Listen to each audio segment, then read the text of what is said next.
What's up, guys? This is Kay from Lunarlight Games, and thanks for dropping back in. Hello and welcome to our channel. If you're new, make sure you guys hit that like and subscribe button. Help us keep growing our channel. And if you'd like to support our channel financially, you can do so by dropping a donation over at paypal.me/lunarlightgames or by purchasing a membership here on our YouTube channel. Let me go ahead and get set up here first.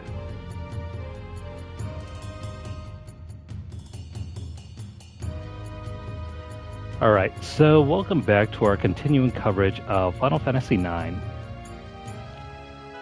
We are at the cleanup phase of this game.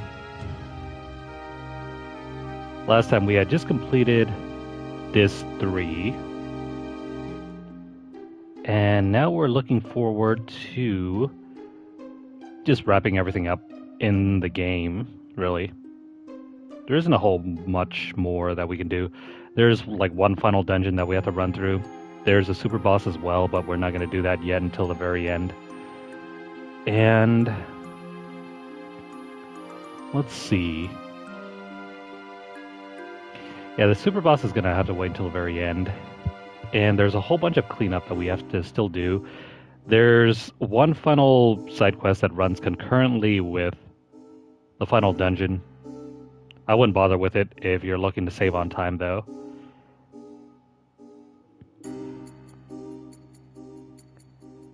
Yeah, sadly, it's almost over. There was a whole lot of fun to be had here, but we are on the very tail end now. If we want to, we can fast forward through the main dungeon and just beat the game just like that. But, you know, what kind of fun would that be if we didn't try to complete everything? First things first, I need to... let me remove a few things here from Aiko. We're not going to remove everything, because we want to switch out for someone else. Oh, wait. You know, for this in, and I can't believe that we can't just switch team members with Mogwo. Seems like a massive oversight.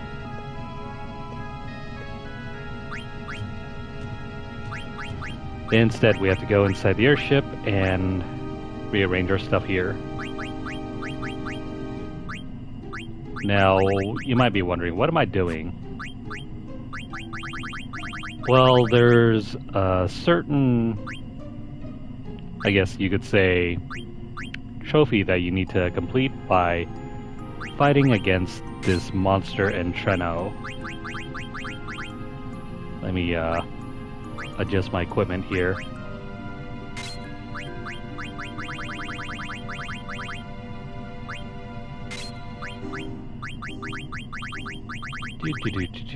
Let's see here. Oh, I guess I haven't learned everything with Dagger yet. I keep wanting to say Garnet, but no, she's known to us as Dagger. Okay, so for this fight, we're gonna take a few abilities like, oh, I don't know. We want Auto Haste and Auto Life. If you're able to take Auto Haste, go for it. If you don't take Auto Life, maybe take on Auto Regen. Otherwise, you know what? Let me sacrifice that, and so we can slot in Auto Regen. Actually, no. What am I thinking? There you go, Auto Life. That should be good.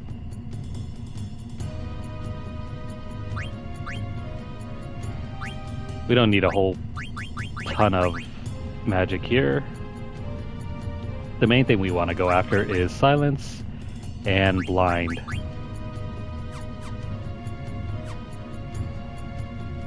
Alright, so let's go ahead and enter Treno.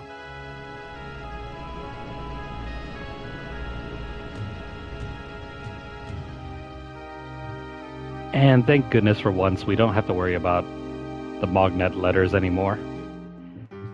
If you've missed out on the Mognet Central side quest, make sure to head over to our previous video if you want to see everything over there.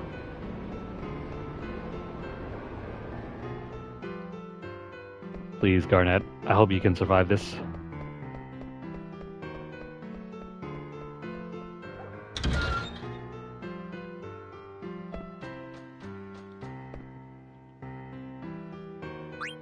Alright, see that monster down below?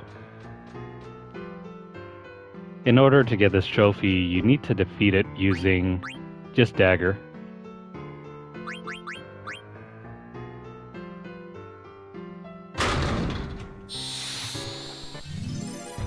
Of course, if you're using the boosters, this is a one and done deal. Just turn everything on and watch as you obliterate it using a basic attack. Okay, that's fine. Immediately cast blind. Or actually, not blind. Immediately cast silence.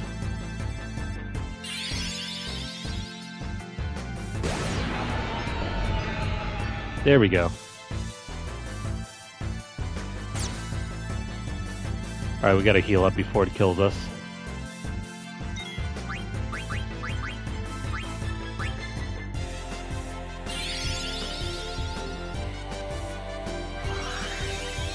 Possibly. I don't know why this achievement is tied directly to her.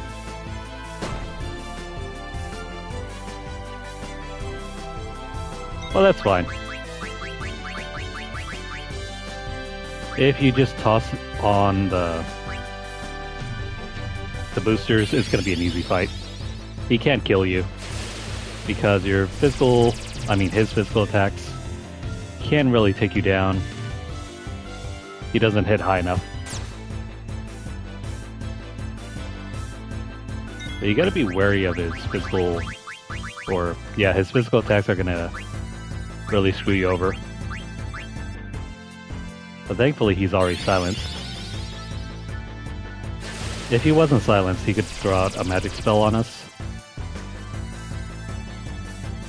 And then we'd be dead already. There we go. Most of the danger is gone now. We just have to heal up and we'll whittle down his health.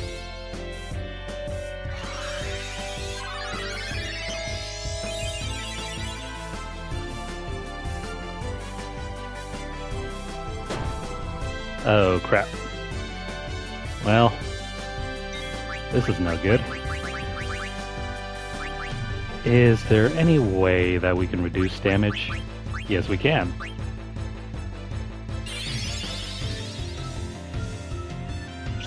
Just make sure to throw down Protect, you'll be fine.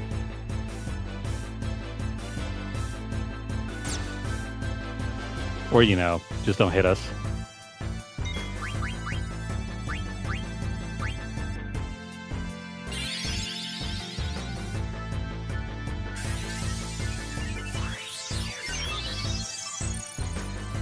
Yeah, just barely.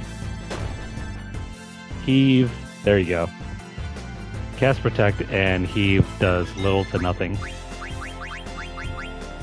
Your best bet when fighting this thing is to use Shiva. It's weak to ice.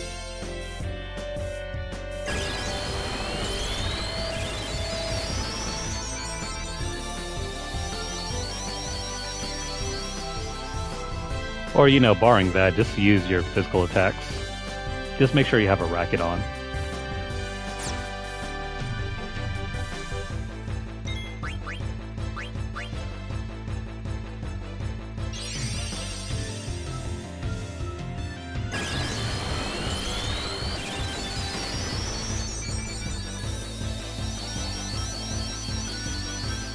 And he'll go down in a second.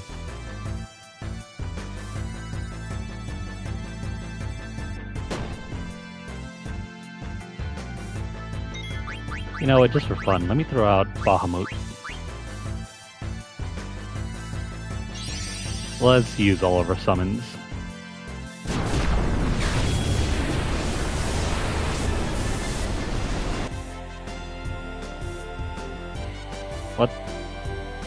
Bahamut barely does anything.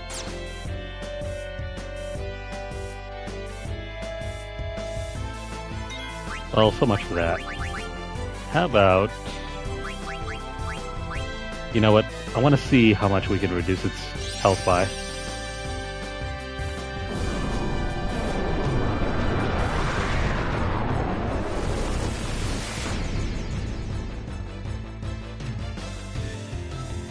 Alright. That's a lot.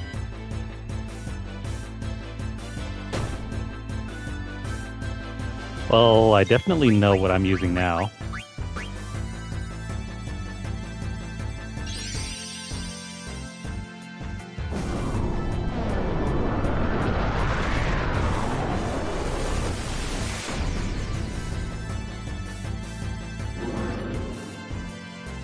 Sweet.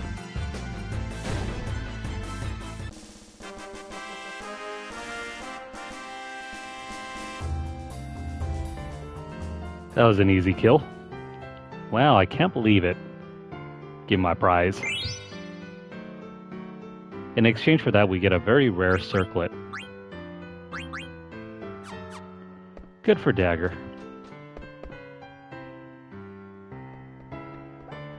Alright, after having done that, let's head on over to the auction house. We're looking for something called a magic or magical fingertip. Thieves' gloves. Let me buy out the entire auction. I wonder if we can get that thing on my bob. Hang on here. I'm just going to use the power of money to buy out the entire auction.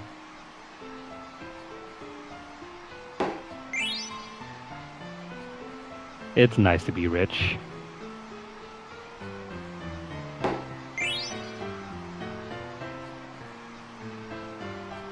Yeah, these people are too stunned to be betting against me.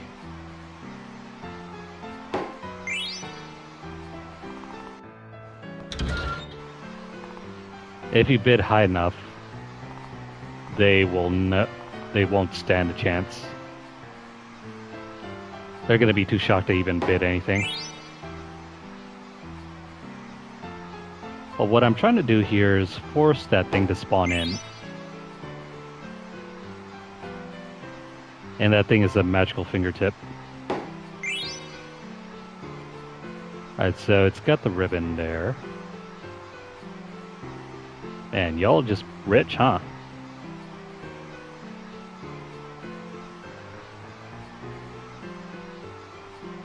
Oh man, I'm gonna run out of money.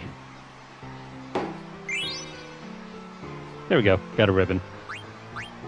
You know what, I'm running out of money, so let me replenish everything.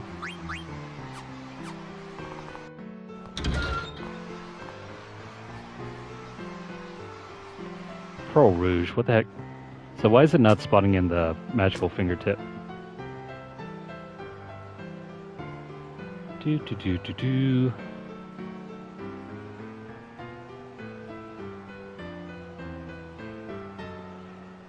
Okay, the magical fingertip. Oh, never mind. Alright, in order to activate the magical fingertip side quest, you need to buy and resell these items here. They're going to be the Griffin's Heart, the Doga's Artifact, the Une's Mirror, and the Rat Tail. Fear its soul, for it knows no terror. I think it's supposed to be...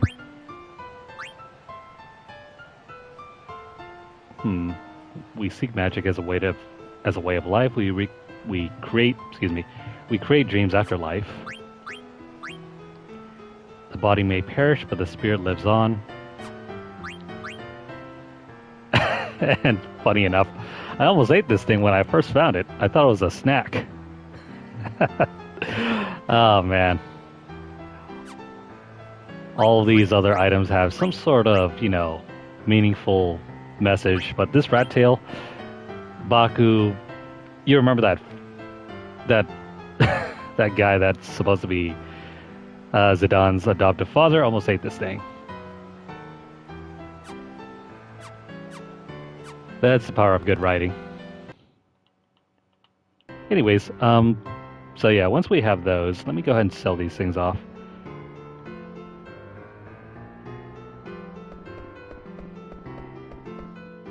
You need to wander around the town, and there are going to be some people that are willing to purchase them.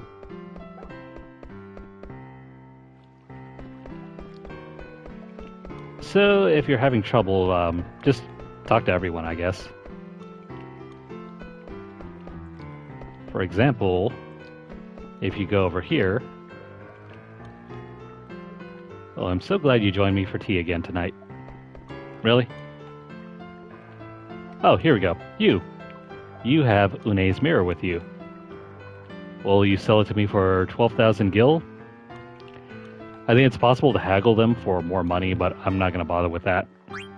So, take it. Take it off my hands. You only serve members here? How rude. Let's see. Aside from that person, there are 3 more people we need to find.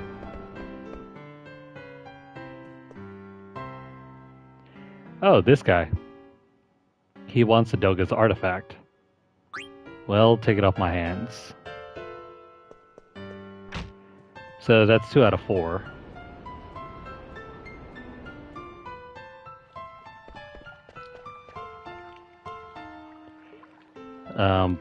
Wow, how rude. What do you want? I have nothing to say to the likes of you. Noblemen, I swear. The writings on Stellatio must mean something, don't you think? Oh, by the way, we collected all 12 coins and we have the last 3 to turn in, so let's do that. You have the Pisces coin. If we turn it in, what do we get?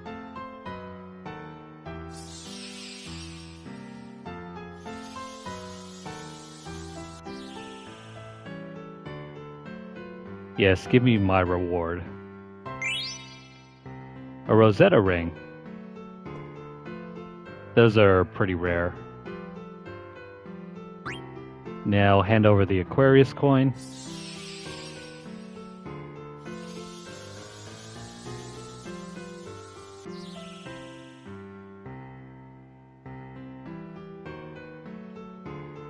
And we get some money, but because we're already maxed out on money, we get nothing. How cheap of her. Last but not least, here's the Virgo coin.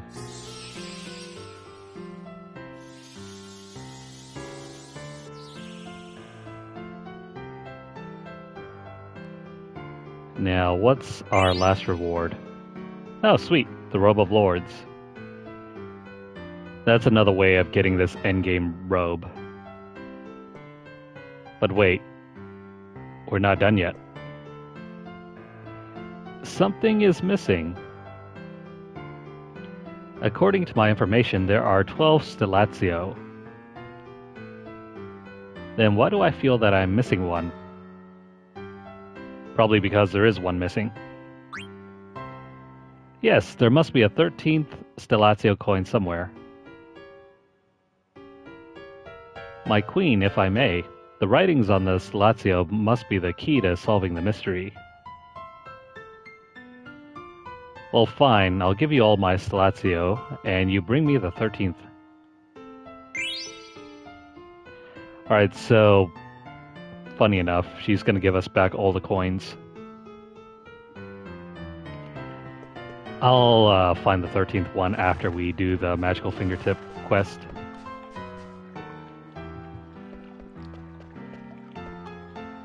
Is this guy? Yeah, here we go. Hey, you've got Griffin's heart with you. Alright, we'll sell it to you for 8,000. And that leaves all but... I think... where is it? I think that leaves the rat tail? What am I not seeing? Yeah. There's a rat tail. So who wants to buy a rat's tail?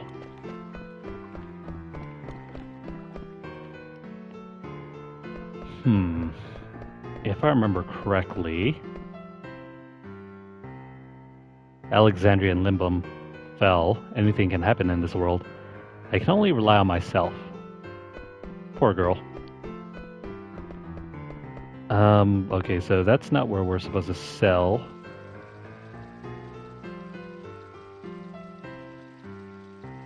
Who wants this rat tail?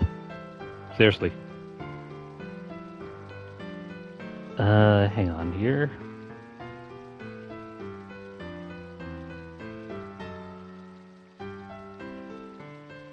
Oh, wait. There should be an adventure at the cafe.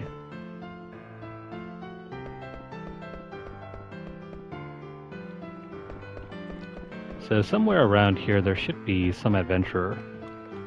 Oh, this guy. If you want to haggle though, he will offer to give you up to 25,000 gil. Apparently he really wants to eat this thing.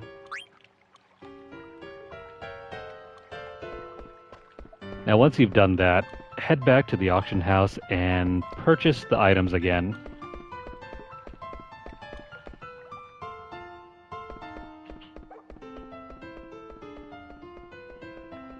I'm pretty sure you could repeat this over and over again to get more money.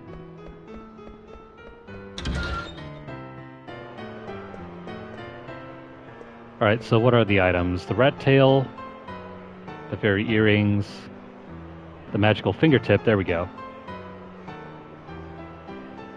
Alright, we're gonna speed through the auctions. Just give me that magical fingertip. We don't really need the other ones back.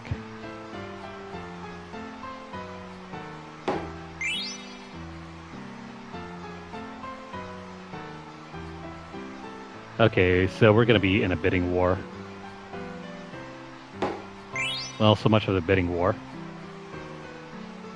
And let me just pick up some rouge.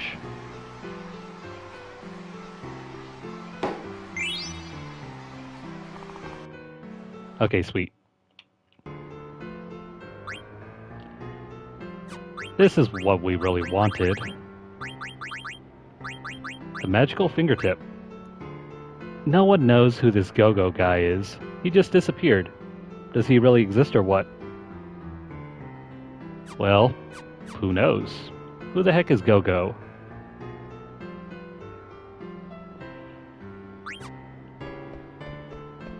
Well, we're done here. Let's go ahead and head back to the airship.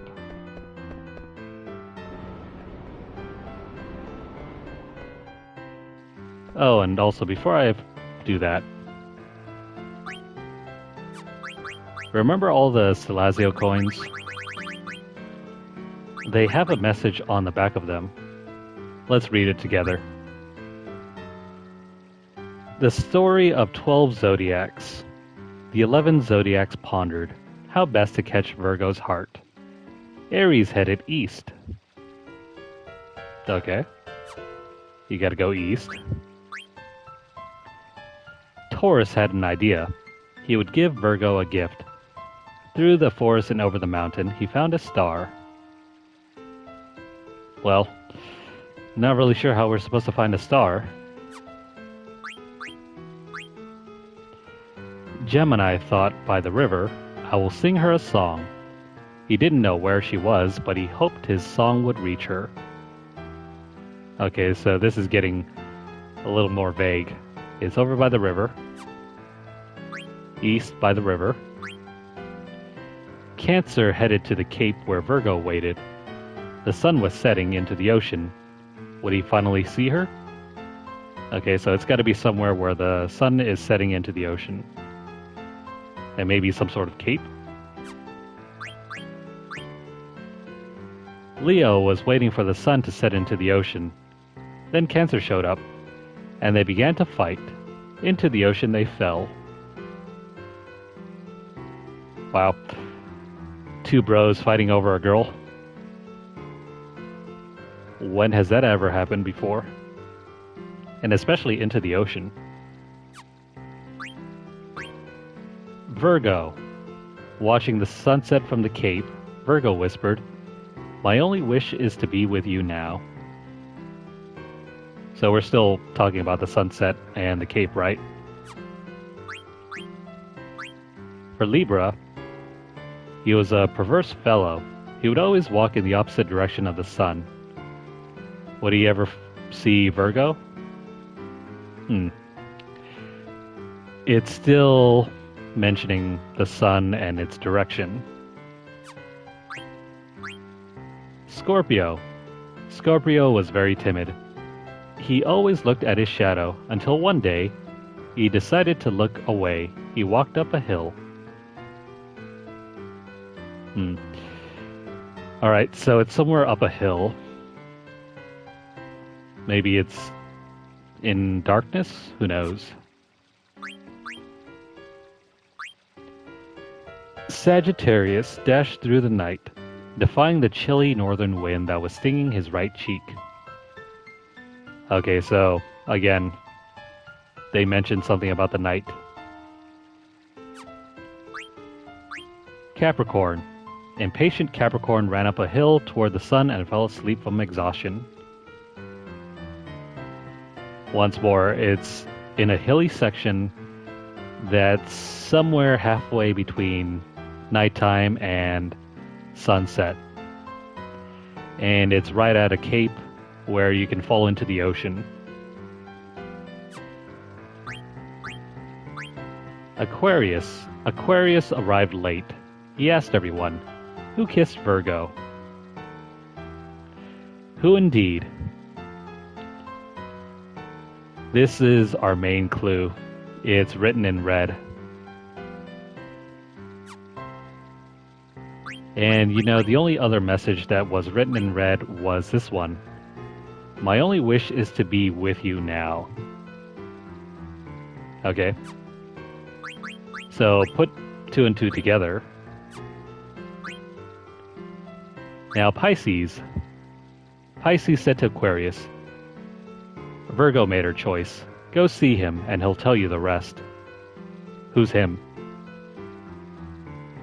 Again, here's another message highlighted in red.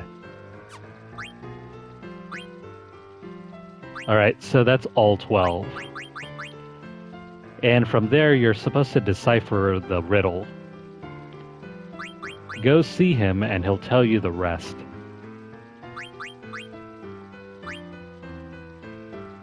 Go see him. Well, who in particular is him?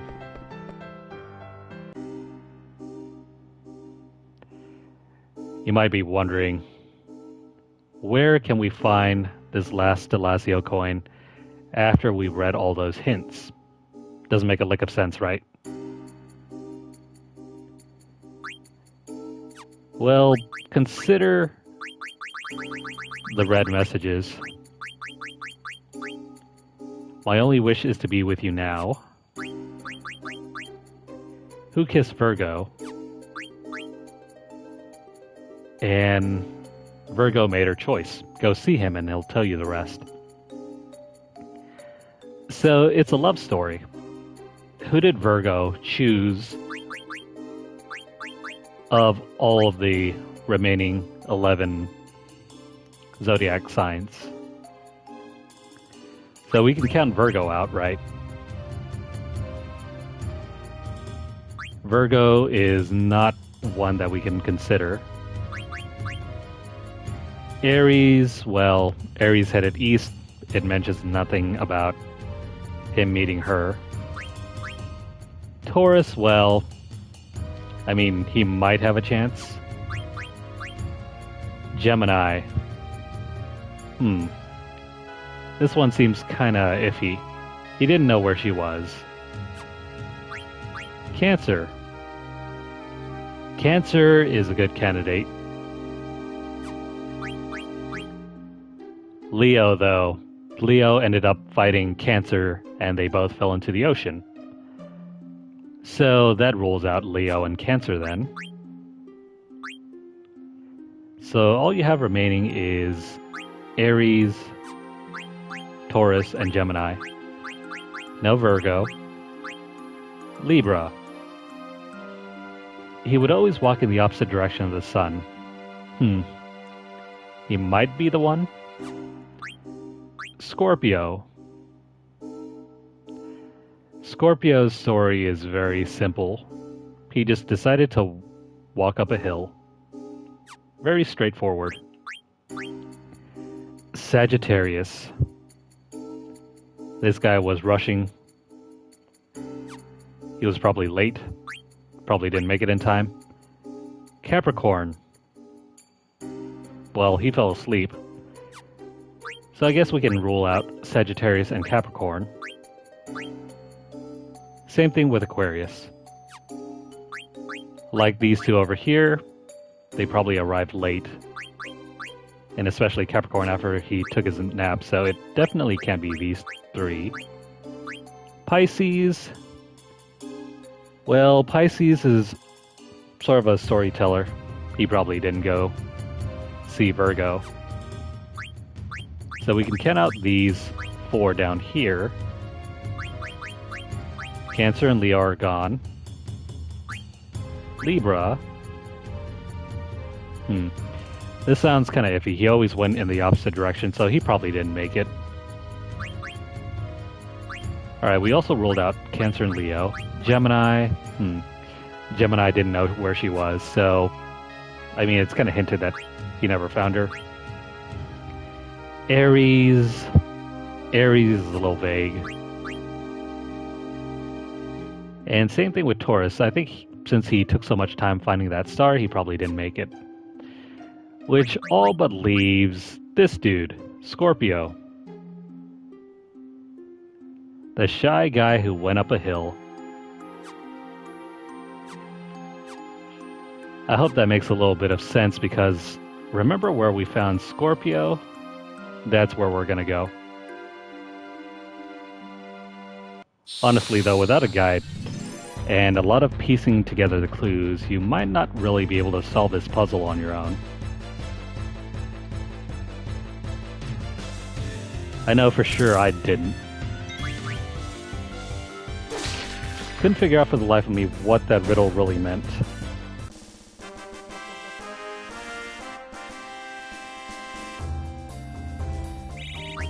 But the clue is in the last message. Go see him. If you really had to do process of elimination, just return to where you found all the coins.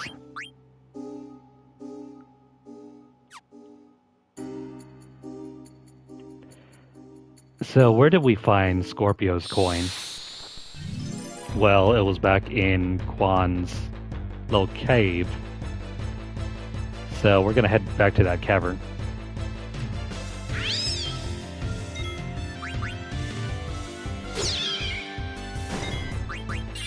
Never mind these things, we want to get through here.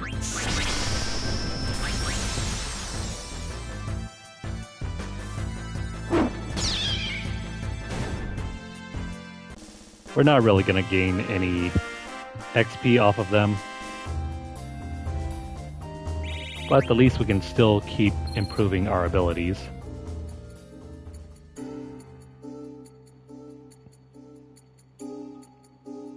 So yeah, let's head into Quan's dwelling. And let's see. The area where we found Scorpio's coin was down right next to the, I guess, hot spring. So head on down over here. There's something under where the Scorpio used to be. I Don't know how to pronounce this thing.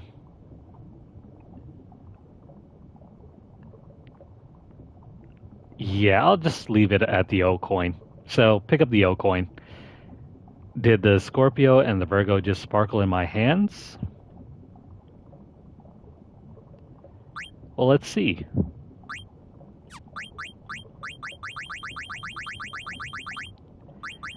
If you read the description on the O coin, their future was uncertain, but Scorpio and Virgo kissed in the light of dusk. That moment meant everything. That moment meant everything. And everyone lived happily ever after. And that takes care of that side quest.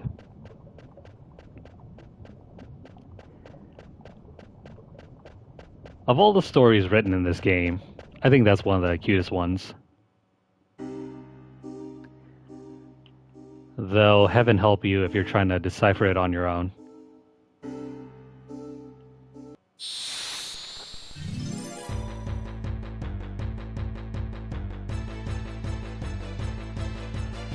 Alright, let's go back and turn in our coins, and then we'll move on to another side quest.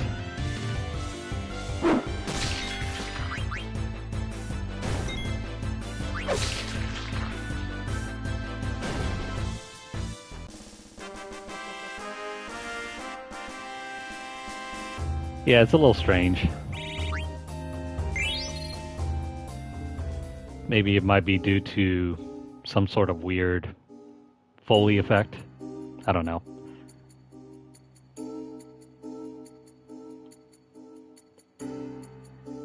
You know, funny enough, if you've ever looked into Foley, that is like sound design,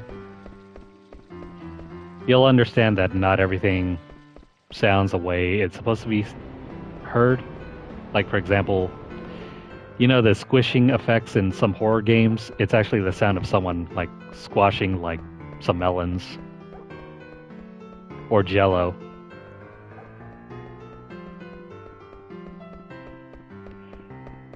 It's how they get that weird squishing sound effect. So, just imagine if at any time you're stepping in, you know, some kind of goo in a video game, it's probably some weirdo backstage, like, just trying to, like, squish some watermelons together.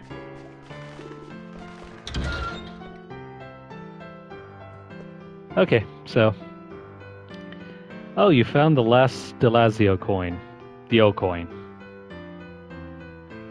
Give it to me along with the rest of the Delazio I loaned you.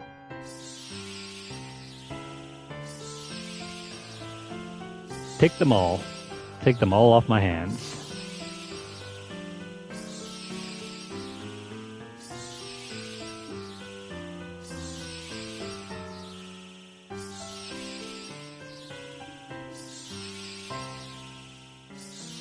I don't know why the game is rendering these like one at a time.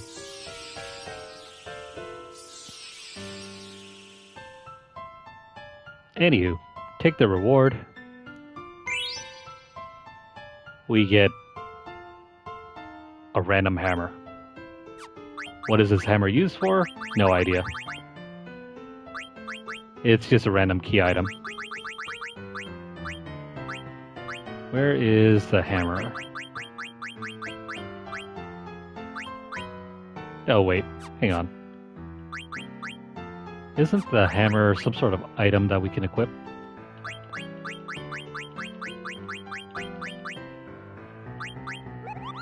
Yeah, it's Cinna's hammer. I don't know why it's in here. I don't think anyone can equip it. It's just an Easter egg.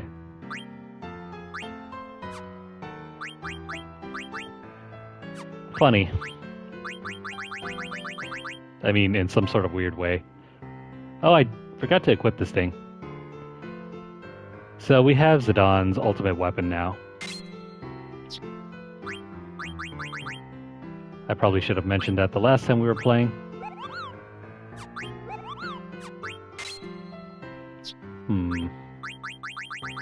I think we've pretty much gathered everyone's final weapon, except for Vivi, Steiner's, and... Actually, I think it's just those two. Dagger's best weapon is the Tiger Racket.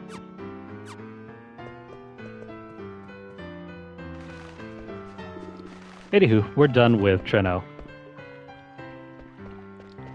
This means we can finally leave. We are likely never coming back here ever again. So I hope you guys enjoyed the view in Treno.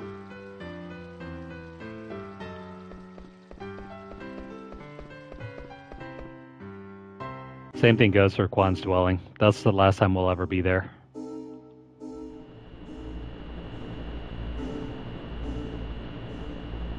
Let me go ahead and rearrange our equipment again.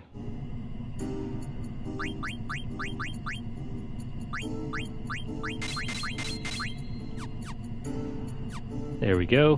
Bring back Aiko.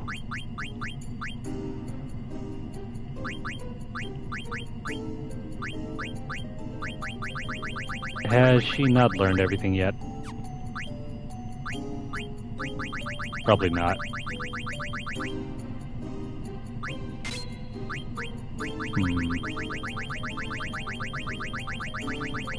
Yeah, there are still a few more abilities we need to learn.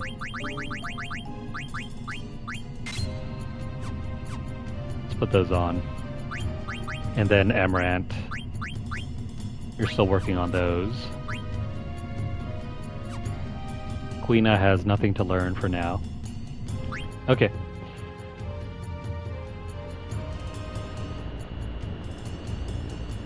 Let's see, continuing down our to-do list. We have collected all the Stelatio coins. We turned in all of them for rewards. We also defeated the monster in Treno's weapon shop.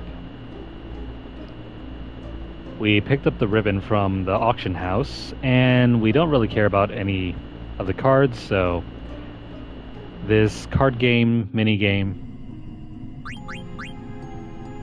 we are going to skip it entirely. We're not going to bother collecting every single card.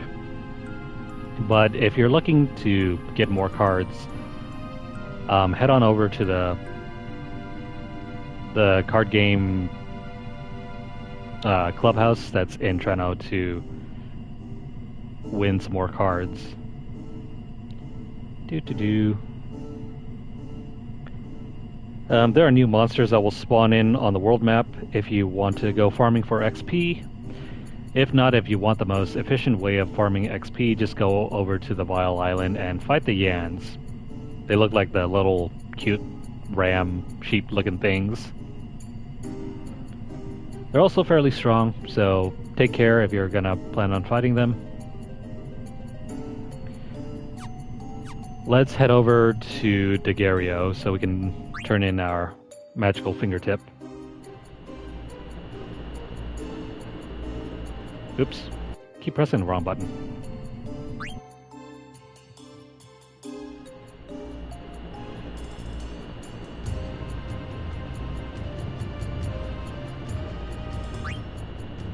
Daguerreo is also a great place to grind for XP as well. Over there you'll find dragons. If you kill enough dragons, you can buff up Freya's Dragon Crest ability. It's another way of guaranteeing a character with a max damage ability.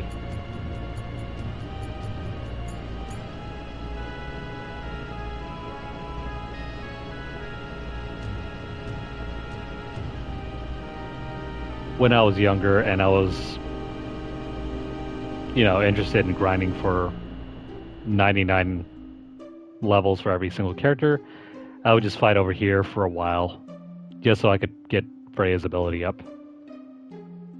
But we're not going to worry about that. Instead, let me go ahead and head back to this side we want to find that old scholar. Oh, by the way, there are new items that we can purchase here. If you're interested in getting some of the strongest weapons in the game, you can do so over here.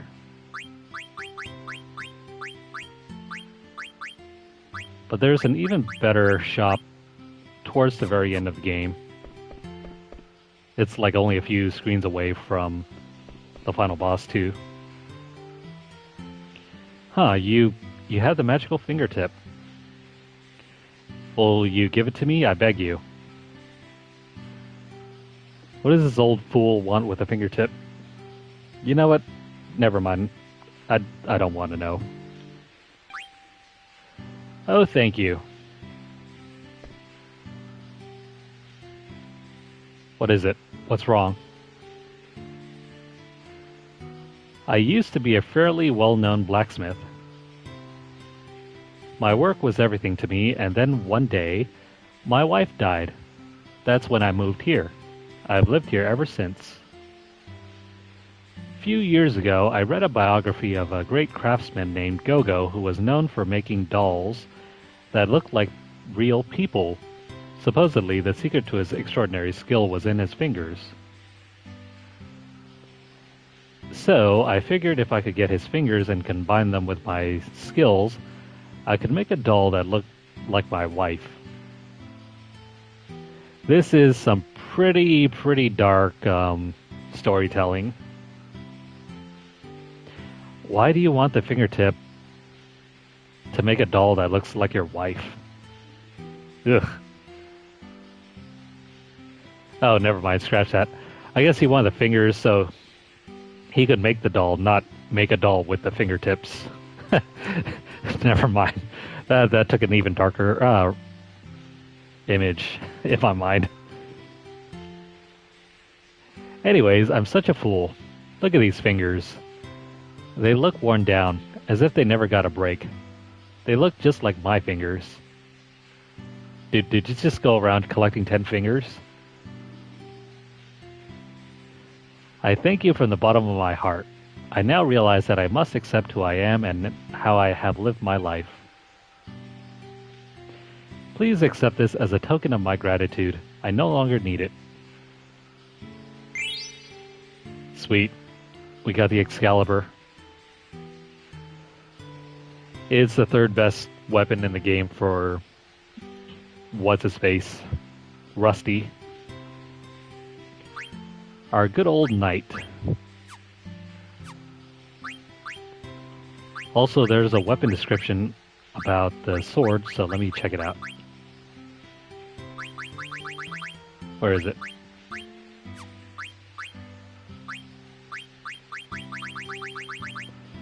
Or can we not check it out?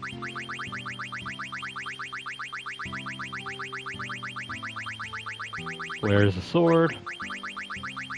There we go. It is a holy elemental sword. That's pretty cool. Don't suppose there's any description of it here? No, not really. Yeah, so in exchange for giving him that fingertip, we get a brand new sword. Yeah, I got you there, right? He almost forgot to pay for it, but in exchange he gave us a sword, which is more valuable than any money that we can get for it. Yeah, anywho, let's see. Let's head over to the synth shop and check out any new items over here.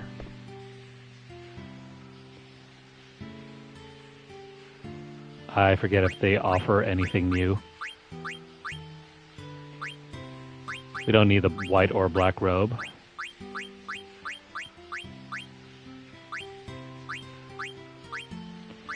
No, nothing really. I mean, we already have one of everything already, so no need to waste your money on anything else.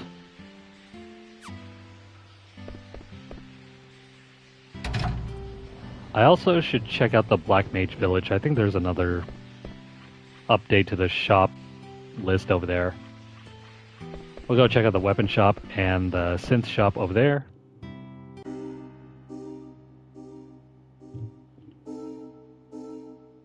Oh, and just as a demonstration, let me do a quick battle here.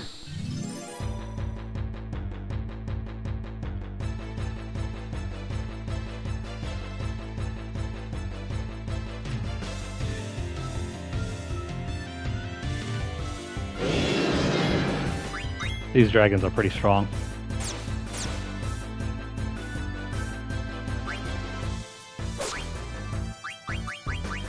I do not recommend coming here yet until later in the game. Once you have some sort of way to deal high damage, like through our frog drop.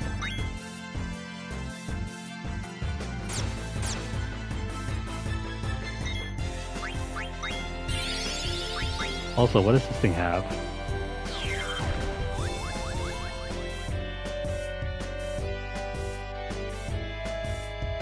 Just a tent?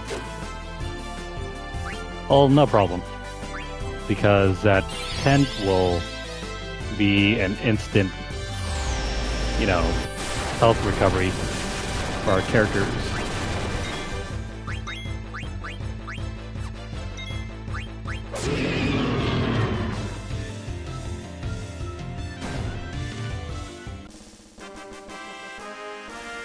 You probably could.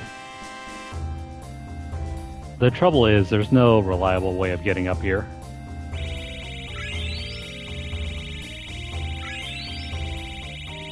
So 8,000 for every dragon you kill.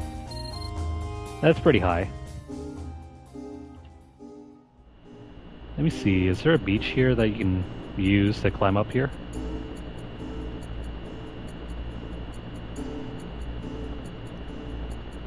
No, I don't see any beach. You either need the airship or you need the chocobo that can fly.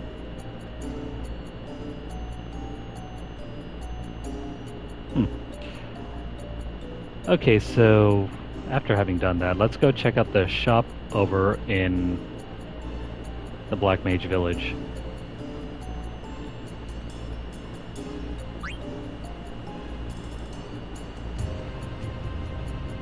And I believe that's about it. Well, hang on.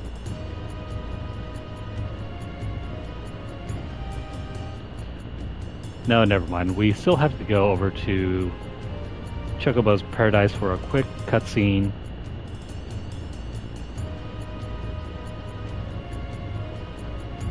There are 2 cutscenes that we need to check out.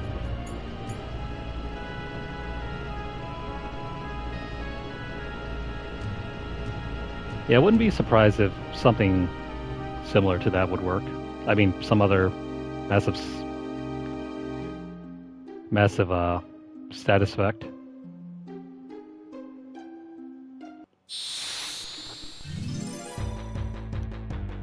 Maybe with poison or something.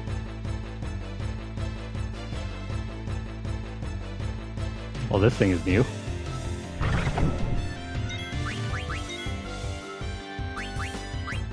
Oh, yay, Phoenix Pinions.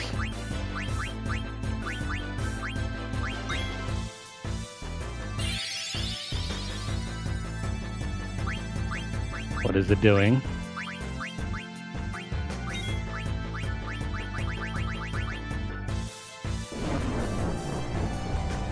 Nice, it killed Amaranth.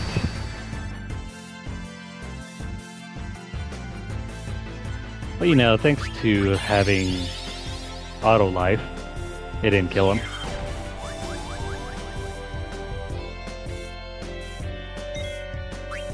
You know what? For that, let me try this Demi Shock.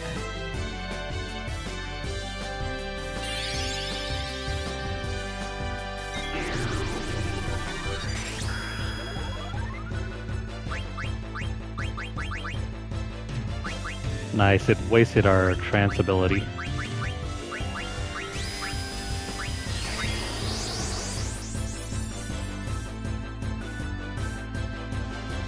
I mean, there are a few enemies in this game that require us to use status effects. It doesn't come up often.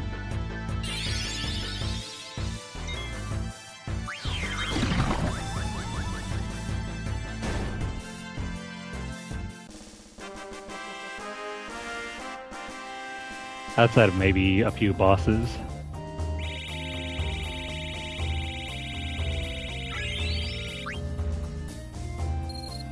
Well, now's the time to keep grinding for XP, so we'll just do a bunch of random battles here and there.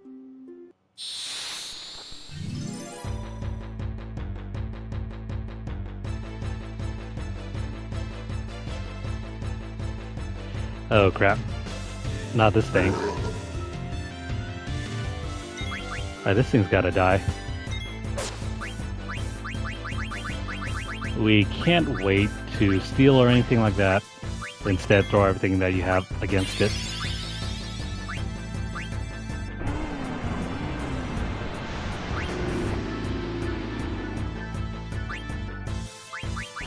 Yeah, you can throw that, but in exchange, I'll throw down Asuna.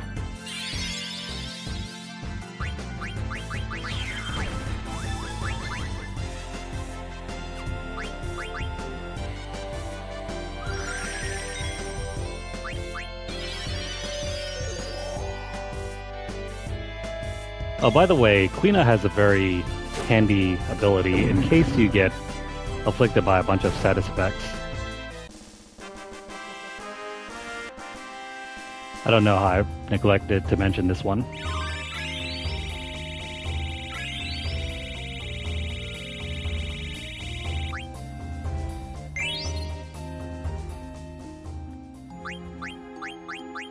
So for Quina, one of her better blue magic spells to use is this one over here. It's Angel Snack. What does it do? It uses Remedy on all party members.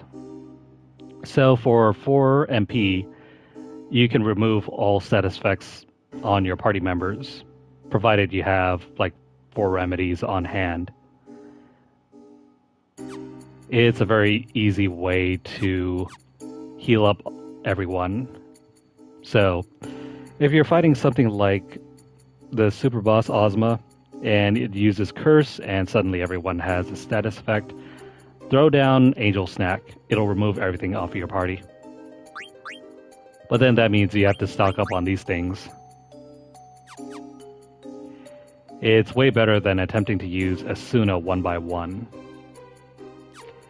This game does not allow for Asuna to be cast on everyone all at once.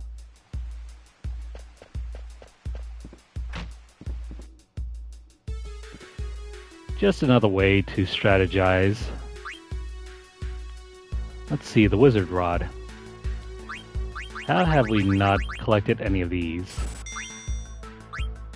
Or the Siren's Flute. Yeah, there's a ton of good stuff here. So make sure to buy up everything before you head into the final dungeon. Trust me, it's worth it. And I think that's all that the game has to offer us. We're gonna check out the item shop as well as the synth shop.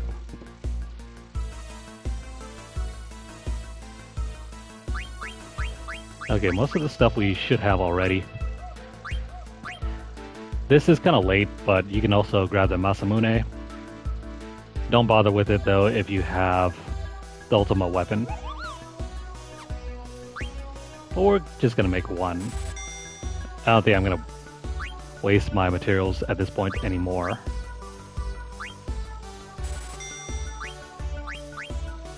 Let's see, the Priest Racket. Not as good, but we'll pick one up anyway. How are we out of bracers? And how come we can... Oh, wait a minute. Oh, shoot, never mind. Crap, we ended up using our battle boots. Well, shoot. I should probably make only a couple of these. Hang on. Let me, redo this real quick. I know I didn't make a save, but that's fine. Because guess what? Continue keeps an autosave for you. So if you forget to make a save, if you hit continue before loading in, it'll just plop you right down into the same entrance before you did anything. It's a real handy way of recovering, you know, any actions that you might not have wanted to do. So I'm just going to make one of each now, instead of making like a crap ton like we used to in the past. Unless you want to go hunt down more items.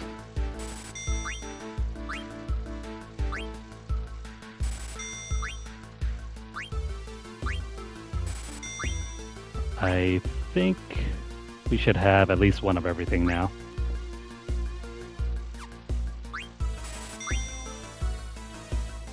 Some of these require some very early game items, and if you didn't get them, well, too late. Especially the mithril sword, that becomes unavailable early on. Same thing goes for the mithril armor. And the mithril rod and the mithril vest. I think you can still pick up the Minerva's plate. The cross helm, I don't remember if that's unique or not. Don't bother with a circlet. The golden skull cap is nice if you can get it.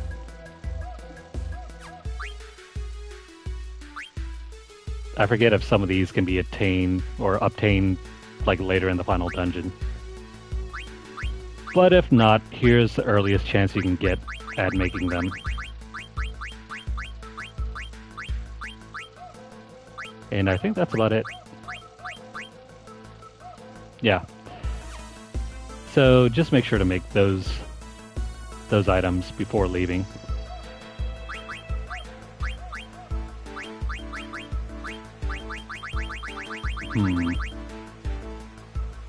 There's some pretty useful stuff here, like the Brave suit. But I think there's some... Hang on. There's some late game gear that can help boost your stats when you're leveling up, so let me take a look around. I am looking for Zidane. What stuff does he need? The dark gear. That's what I'm looking for. Throw that on. The power wrist.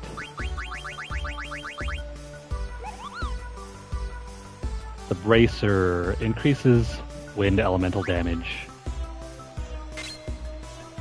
There we go. And where's the Masamune? Here we go. So this setup here will help maximize your level gains. Your stat gains, I mean, whenever you level up. It also depends on which method you're going for, but in general, this is a good setup here. And then for Quina, let's see, what are we using for you?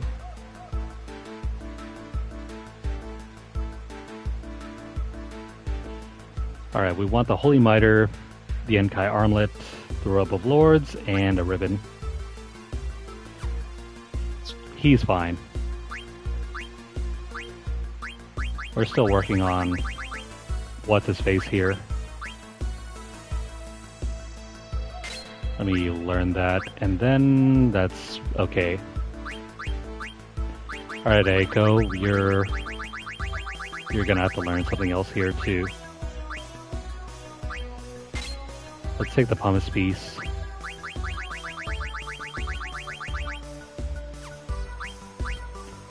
I think she's nearly done.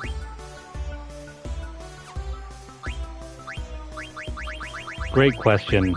No, it doesn't. The ribbon does not protect against status effects in this game.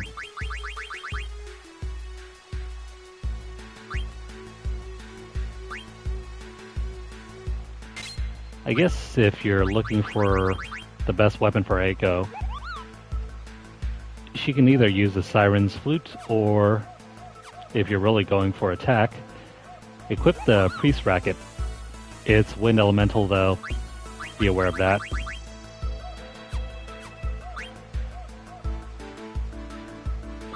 Does she have nothing that will increase her Holy Element? Oh, never mind. The Magic Racket. This is what you need if you want to increase her Holy spell.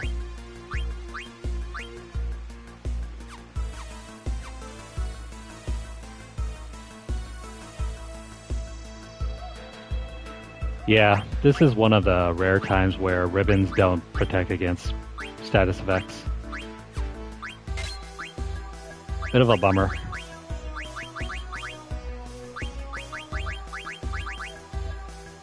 Okay, now what do we need for Zidane?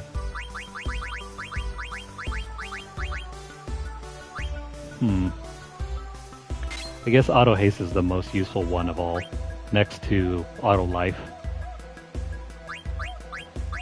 If you have enough points, go for these three, and then work your way down and pick up Clear-Headed, and possibly Bright Eyes. Actually, no, never mind. Just pick up Insomniac and Clear-Headed. That'll prevent you from being incapacitated.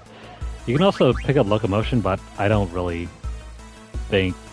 Yeah, I don't think Ozma uses anything that will cause you to stop. Those are the main ones. Now Aiko. Oh, why don't I have half MP on you?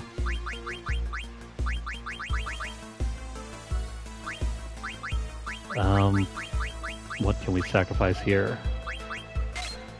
MP plus 10%. Get rid of that in exchange for half MP.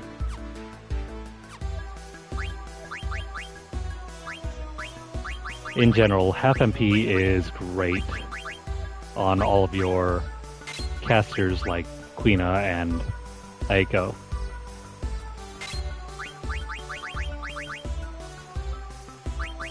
And if you really want to turn Quina into a weird healer, you can throw this on and have him physically attack your party members. It's a strange workaround, but it'll allow you to keep your HP levels up.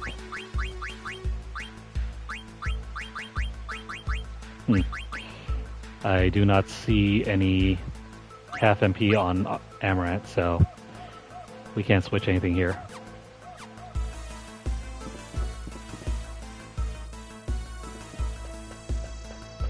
Alright. Oh wait, I forgot. We need to go to the item shop.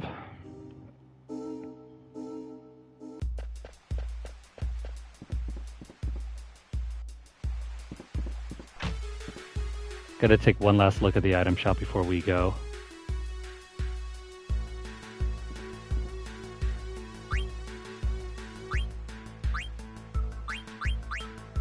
I mean, there's nothing too terribly useful here.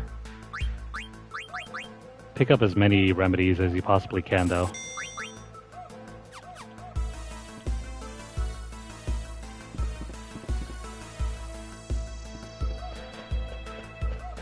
So once you've had your fill of weapons and items, let's go tackle the next little mini side quest.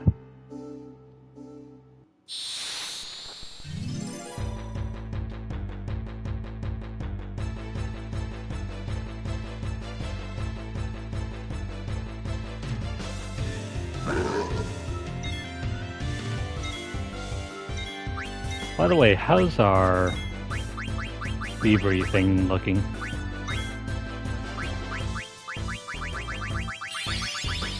I might have to go back and look for more frogs for Quina over here.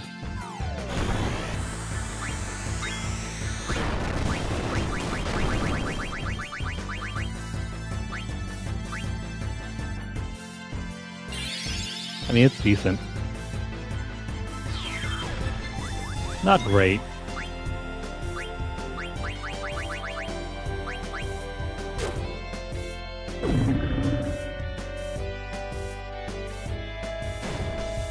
So in 3 moves, we can kill almost everything.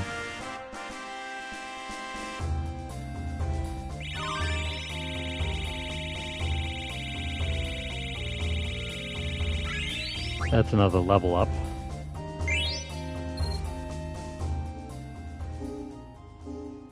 I wonder if we can beat Ozma before even reaching level 50.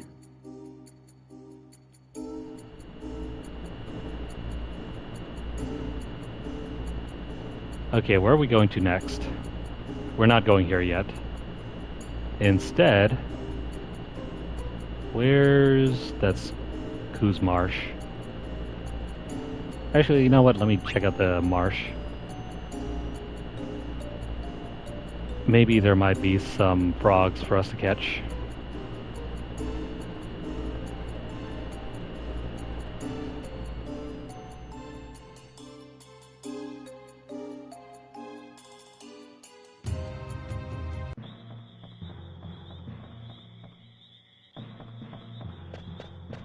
We're actually almost done as far as side quests are concerned.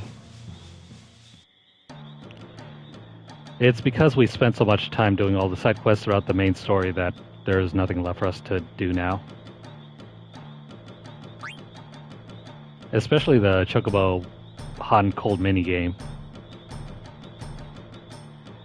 That's like 50% of the game by itself. So yeah, there are plenty of frogs for us to catch here.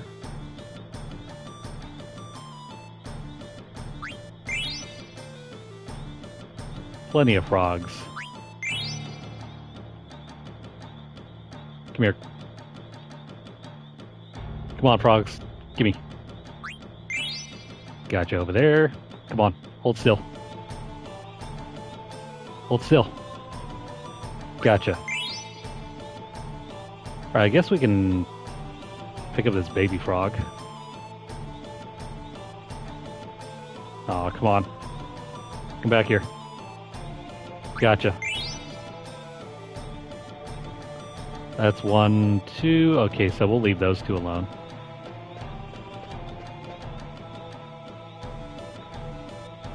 Yeah, Queen has had enough.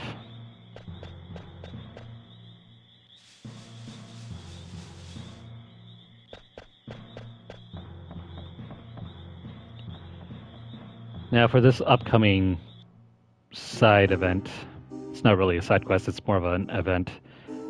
You need to bring along What's-Her-Face. You need to head back and grab Dagger. Don't worry though, we're not going to do any fights here.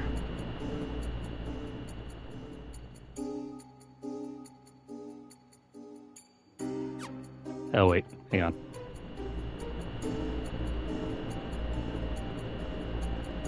We're just going to go into our menu and we're going to take out... Let's get rid of Amaranth and put in Dagger.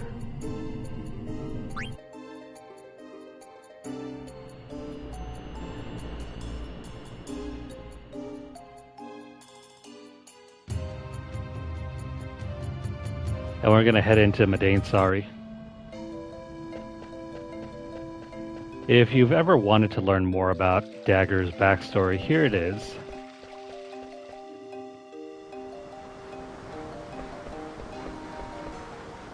Head over here to the Eidolon Wall. Now this is going to be a little tricky. Make sure you have Dagger in your party. Actually, no, never mind. You can't head over here yet.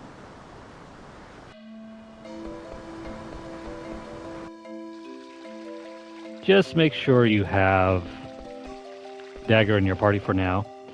Head over to the fishing area.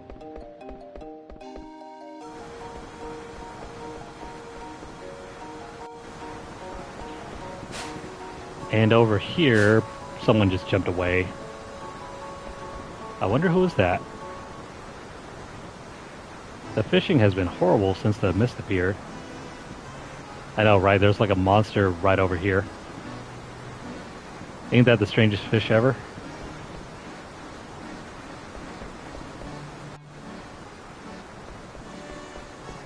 Alright, so after we see that figure jump away, we need to come back after taking out Dagger from our party.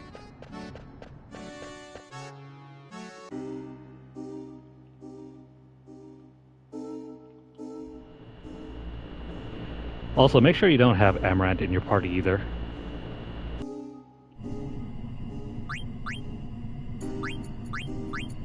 I don't know, bring Vivi along or somebody.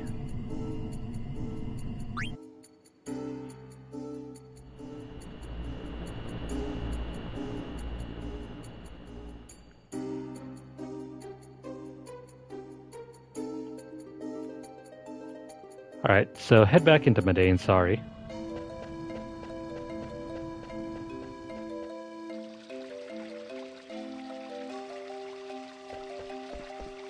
Now go back to the fishing area.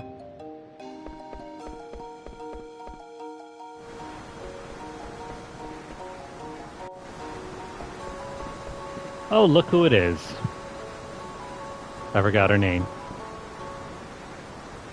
You can also play her at cards as well. What are you doing here?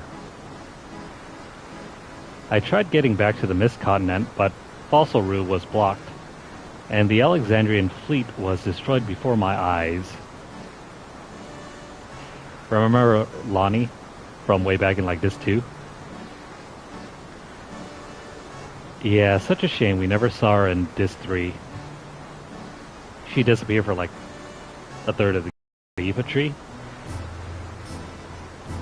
And of course, if you try going back through Fossil Rue, that path is blocked as well. You can't return back to the Mist Continent through the original pathway that we took. I became so weak after wandering around for days. Then the Mughals here rescued me. So Lonnie became Aiko. That's when I realized I've been selfish all my life. Speak to her again. It's so wonderful living with Mughals. I haven't thought about money once since I've been here. I'm glad I lost our last fight. You know, I saw some words that might mean something in the small room over there. What small room?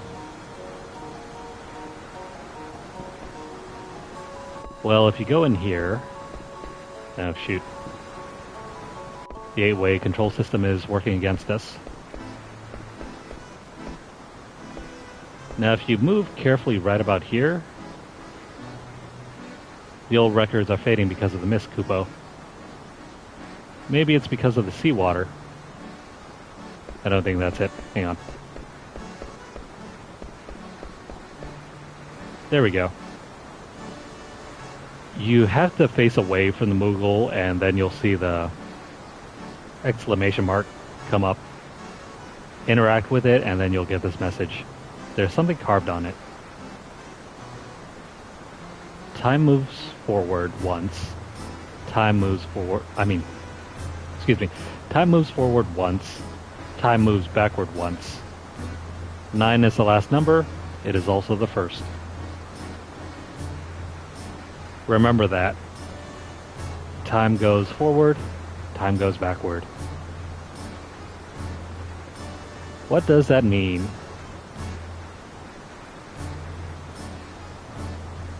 Movement of time? If it's talking about a clock, forward is clockwise and backward is counterclockwise. I hope you understood that, because we're gonna need that key to solve this riddle.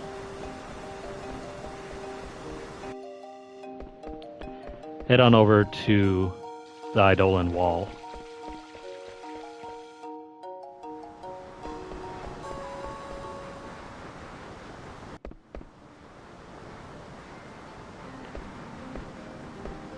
Now if you go here, oops, hang on. Press the wrong button there. If you go over here, you'll notice that we can walk around. Remember the saying, time moves forward once? Let's go around in a circle.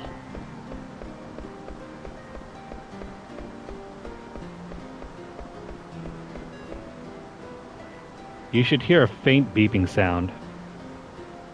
And if you did that right and you heard the sound, you did it correctly. Now go backward once.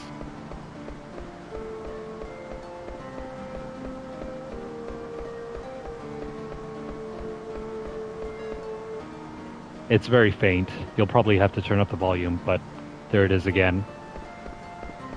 Keep alternating directions until you hit 9. So I think this is 3.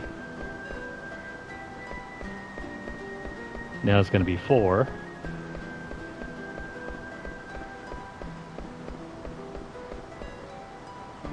And then 5.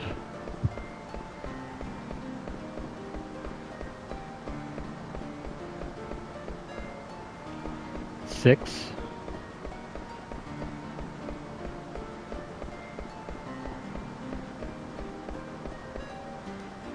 7.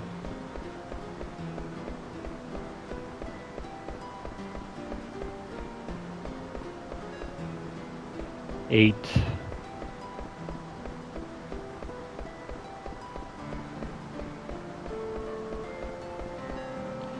'And this should be the last one, 9.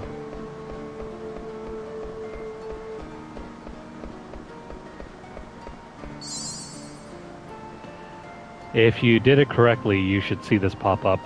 Your HP and MP is restored, and all the status effects are removed.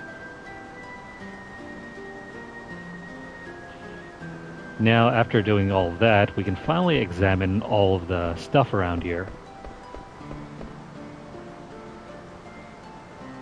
Fear not the power of summon magic, but the ones who use it. Greed and instability endlessly repeat old mistakes. Will omniscience set us free?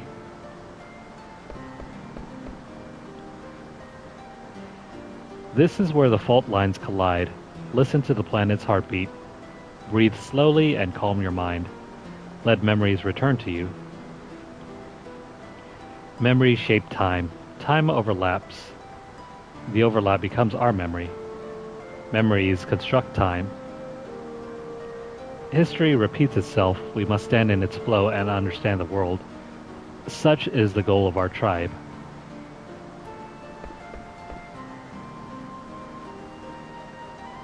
The Legend of Eidolons. We discovered Eidolons by researching legends documented from around the world. The thunder god Rama is one of those legends. Some theorize that the Eidolons were created from the legends and not the other way around. You'll want to keep examining every single one. When the arrogant one summoned a power that could not be controlled, holy judgment was passed. The jewel of this village must serve as a reminder of the day we had to leave our country. Save this one for last. We repeated the mistake our ancestors made 500 years ago. We failed an attempted summon at the foot of the Ifa tree. The area surrounding the tree was unaffected, but we sealed the area as they would have done 500 years ago.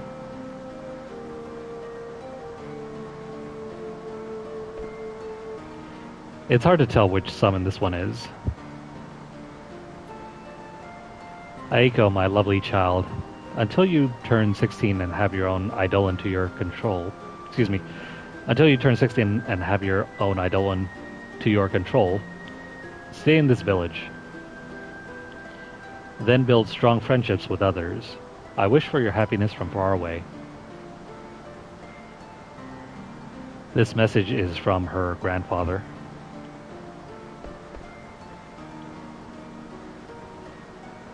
Aiko, you are a treasure born to a dying village.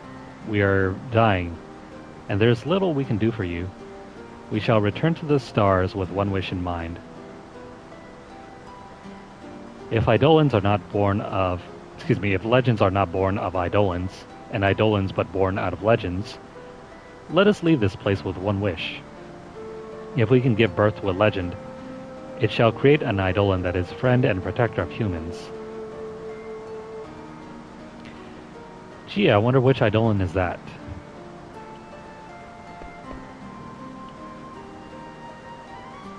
This information is yet to be confirmed, but there was an eyewitness account an eyewitness account of a previously undiscovered eidolon.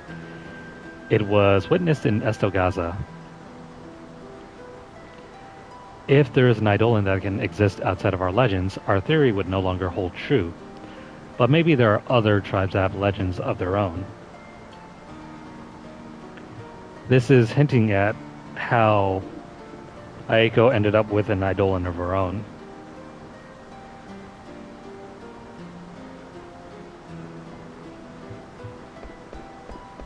So after examining every single one of them, you can go back around and examine this one over here. Oh wait, that's not the one. Am I missing one? Pretty sure got that one, got that one. No, we don't want to leave. Hang on here.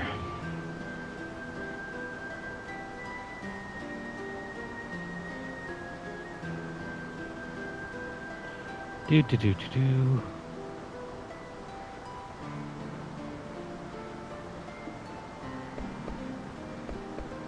Did we examine every single one of them?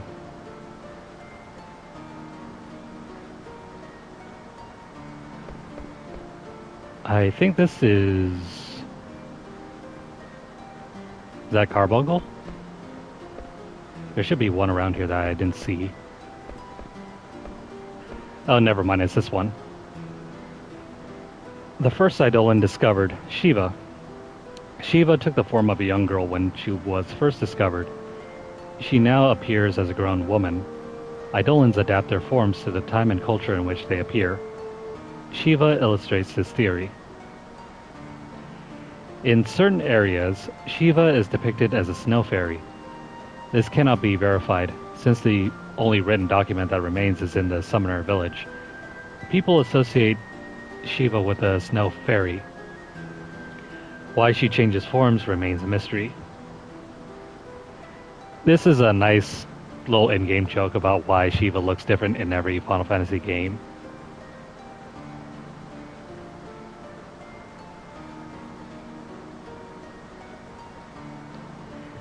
Anyways, I think that's the one that we missed.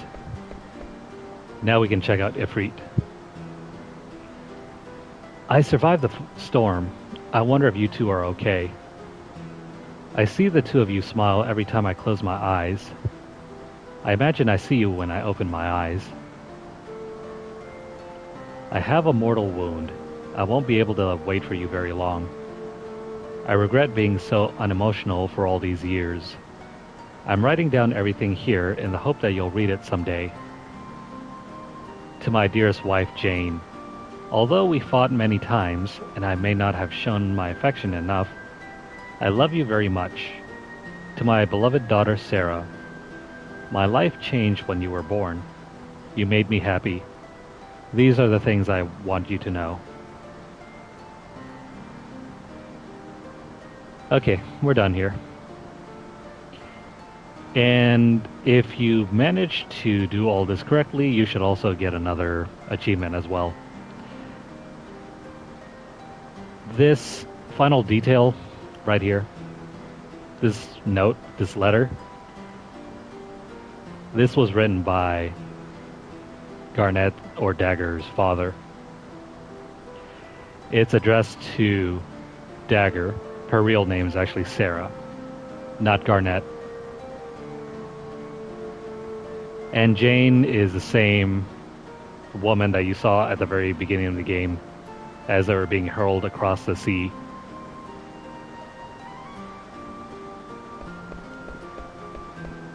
But that's all that we're here for. It's a nice little Easter egg, in case you wanted to learn more about Dagger.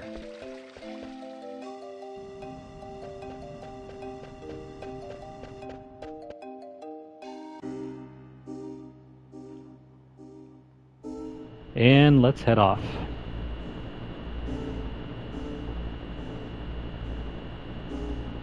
We got another side quest to do. Or one more cutscene to see.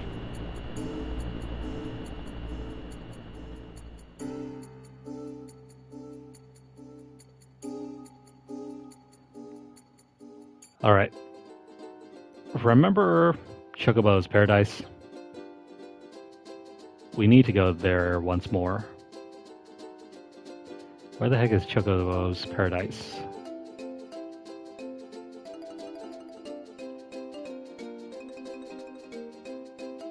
If only I can remember.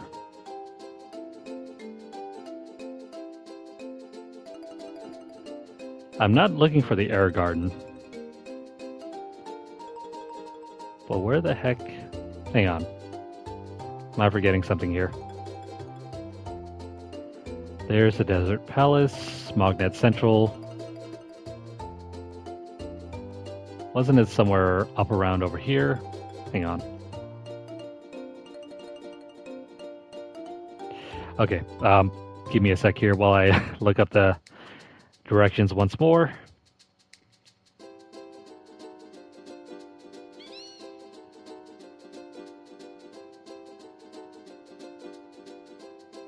Oh, right, it's all the way up to the northwest over here. It's unmarked, that's why I'm a little confused at this point.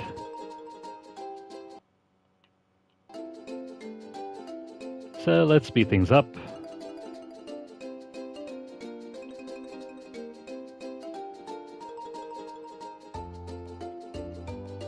There it is.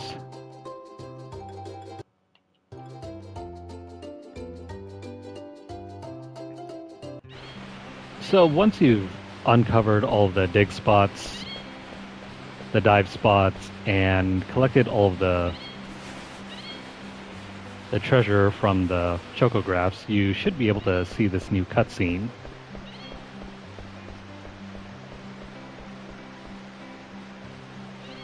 Choco, you finally found all the treasures in the world. It is now time for you to start your life here. Aw, Que. What's wrong? Don't forget about me, Kupo. How could you forget about me, Kupo? I'm gonna live here too. Mayonnaise trying to ride the coattails of Choco over here. It's you again, eh? Like I said before, only Chocobos can live here. I'm sorry. Rules are rules. But Choco needs me, Kupo. There are no exceptions. I apologize, small one. Oh, Kupo, how rude. Forget about it, Mene. This world is only for Chocobos. Let's go home. You can come visit. It's not like you'll never see Choco again. I'm afraid this is the last time you'll ever see Choco. Boo. You led Choco here, but now that he is here, you can no longer enter. Sorry, it's Chocobo's only club. No fair, Kupo. But I'll give you something in exchange. We get the fat Chocobo's card. Big whoop. Choco, is time to say goodbye. Poor guy. Kupo, are you sure, Choco? Yeah, he's saying get lost, Mene. I want to live here now. Kupo, I understand. I'm going home, Kupo. Take care, Choco. I think Choco's saying good riddance. Goodbye, Kupo. Aw, he's gonna cry all the way home. How will I get home? Oh, right, Zidane can't swim. Aren't we flying? Wait, you can't fly, Zidane. Yeah, about that. I guess we can't just call up the airship. I mean, we have one, right? I'm not that heavy. You can carry me, Mene. Perfect solution. I never expected to run into a problem like this, Kupo. Okay, Kupo. Try hanging onto my feet, Kupo.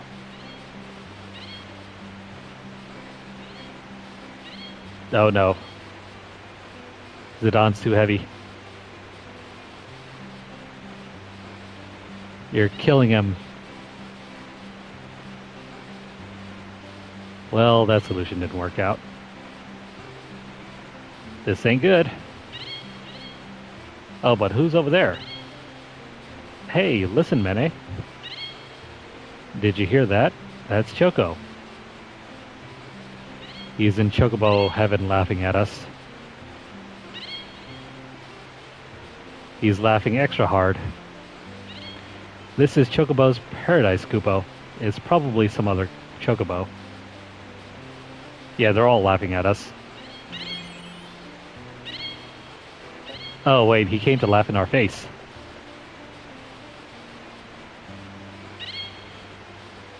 See, he's making fun of us. Kupo, I knew you'd come back. See, Choco needs me, Kupo. No, he doesn't. He just came to say goodbye. Good riddance. See you later. I hope the door doesn't hit you on the way out. Well, maybe. It's not that Choco needs you, but Mene, you're the one who needs Choco. Yeah, that's right. Well then, let's go back to the forest, Kupo. Yeah, only if you feed me more Kupo nuts. Well, I can finally go home now. Well, all's well that ends well.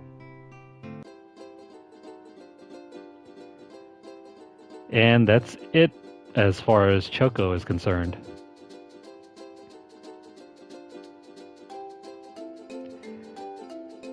That's it for his side story. Though there's still one more thing if you want to do. I'm not going to go for it, but just to let you guys know, there's a hidden side quest for Choco over here. What kind of hidden side quest? Well, I don't see any forest over here. Here we go. You're going to want to go on the ground, make your way over to a beach,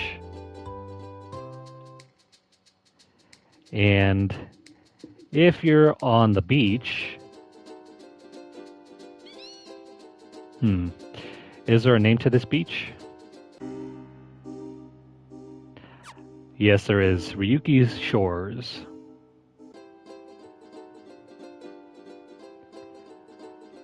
Okay, so in order to do this quest, get off your Chocobo, make sure it's a named beach, and then press circle.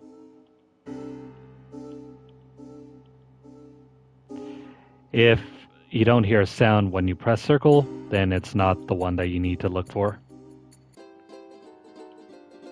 Never mind. So, forget about that one. It's either that or we didn't do it correctly, but I'm going to go ahead and look for another beach.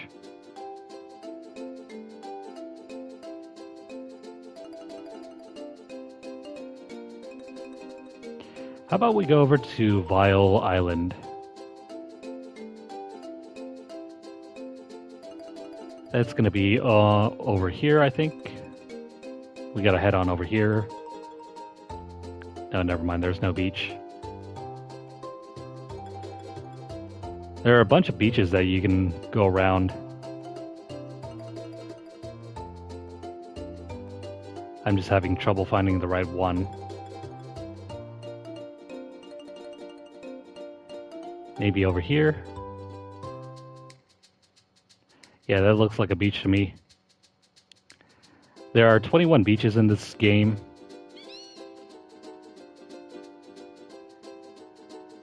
It's going to take a while if you want to find them all. But make sure you dismount. Go to the shoreline here and press circle. Doesn't seem to be working.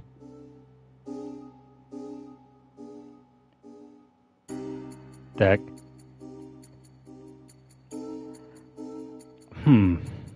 Shoot. Never mind. I think I know what's wrong here.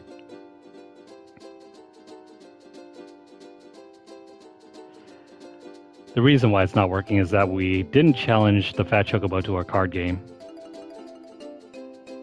Ah, man. I don't know if I really want to do this, but... Hey, you know what? What the hell? Just for the sake of it, let's head on over to the Fat Chocobo again, and we'll challenge him to a card game. I don't know if we'll win, though. But I'm gonna try my best. Let's make a save here, just in case we lose.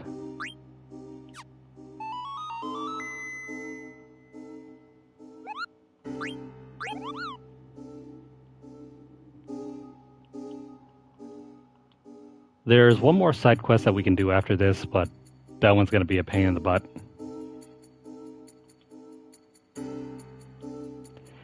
It's such an obscure side quest too. So much so that hardly anyone discovered that side quest until like 2013. Imagine that, 2013, it took like 13 years for that quest to finally be documented.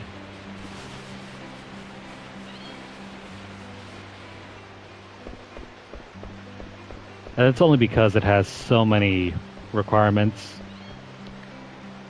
And since they run right alongside the final dungeon, it's very easy to get sidetracked and not even do it at all. Here we go. When you leave, try visiting all the world's beaches by yourself. Do not fear the monsters. I'll grant you peace and restore you once you've visited them all.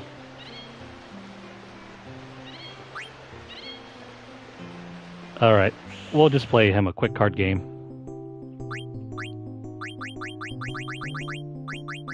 Do I have an extra card around here? Let me take all the strongest cards that I have. Not that one.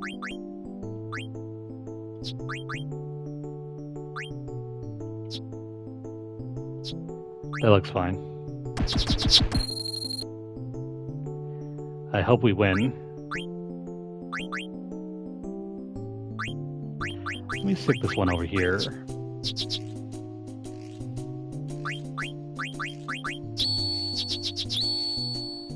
Oh, we're in the lead. That's a plus.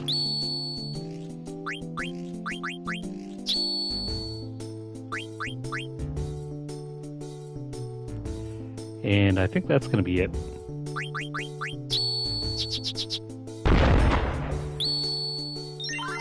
Sweet. All he has are Chocobo cards, so bummer. There we go.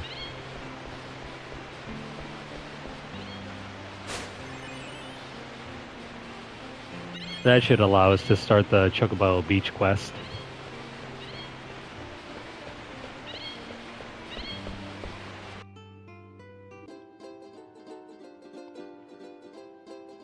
So again, once more, head on over to a named beach. There should be some sort of name. Like, for example, this one.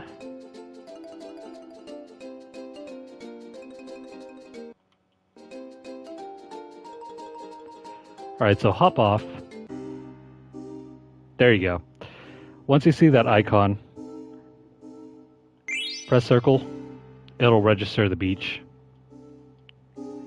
Do that at all the beaches in the entire game. And you'll get a special ability where you can restore your health whenever you're at a beach. It's not a important side quest, but it is kind of handy if you want to 100% everything. Otherwise, just use the tent. It does the same thing.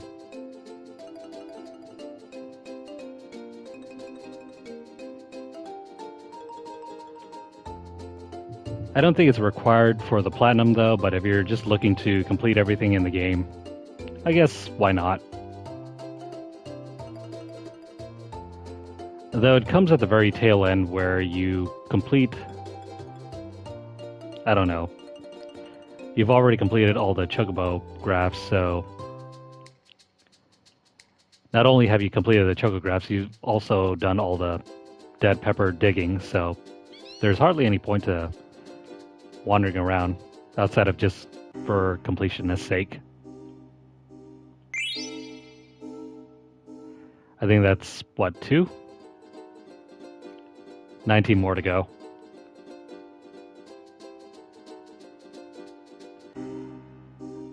Alright, after that,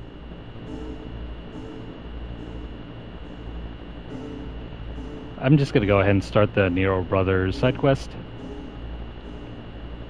In order to start that side quest, you need to go all the way down to Limblum. There are somewhere around in the neighborhood of 18 possible checkpoints for this side quest. You only need 9 of them. You don't have to do all 18.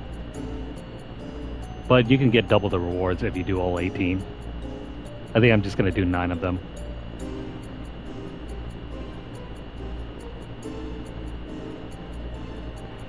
Okay, so how do we do this side quest?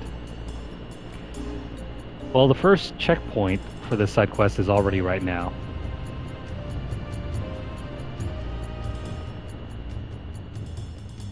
Right at the beginning of Disc 4, head back to Limblum.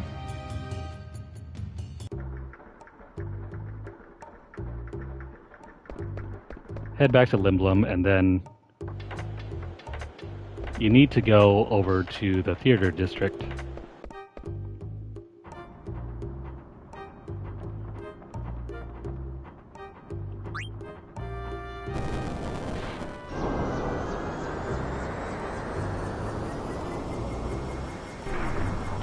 Do.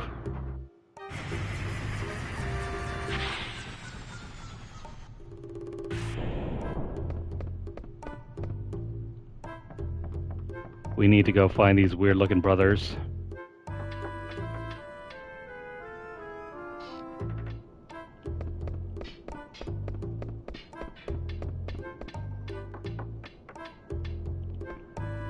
This guy.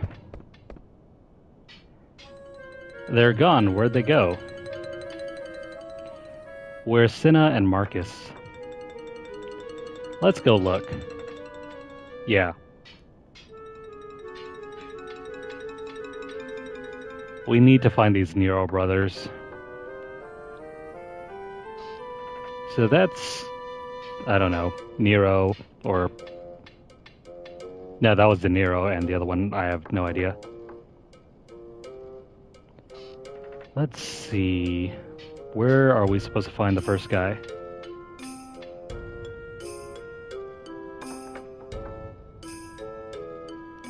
Hang on here while I look up the directions. This is a very obscure side quest. Oh, never mind. I think we collected the first 2 brothers, so we saw Zanero and Banero.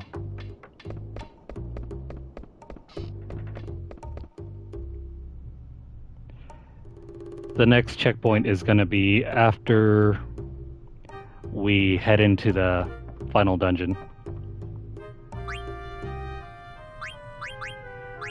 Let's go back to the airship.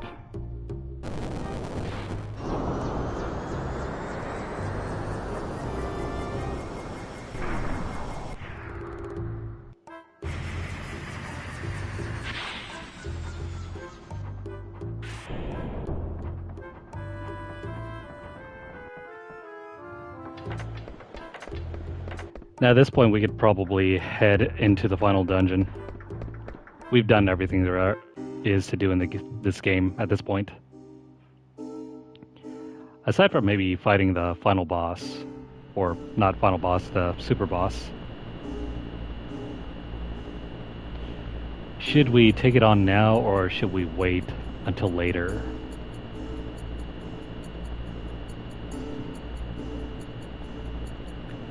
Well, first off, let me head on over here and we'll grind out maybe 5 levels. We'll test it out, and then if we're nowhere near ready, then we'll just head back into... We'll head back into the final dungeon. We'll complete that, and then afterwards we'll come back out and then attempt to complete the super boss.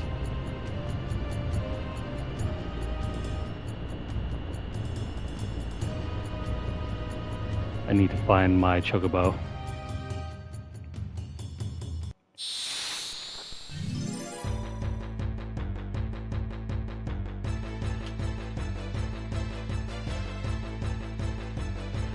Oh great, it's another one of those abominations.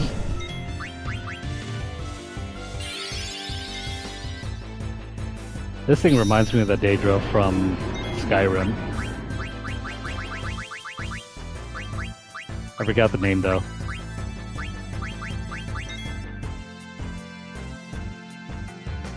The only reason why I remember this one is because it screwed me over.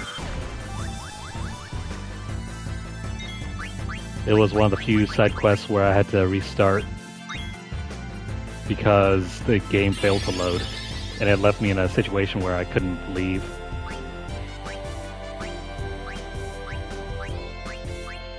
Kill yourself, please. Crap.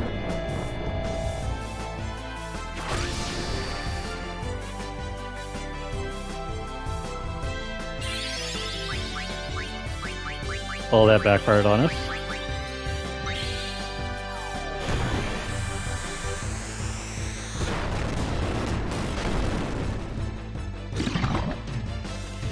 Yeah, that's the one.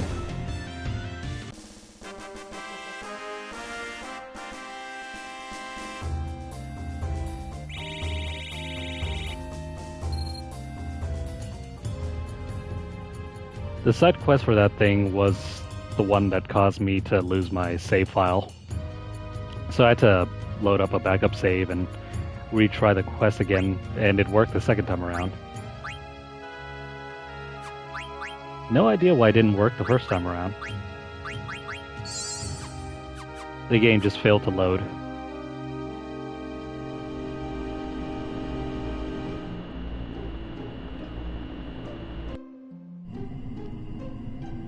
Plus, it was only that quest that failed to load for me. Every other quest seemed to work for me.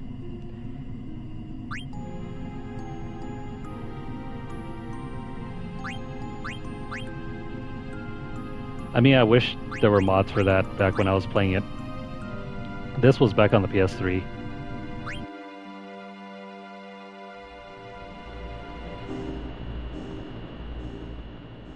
And any mods that were around at that point were unavailable.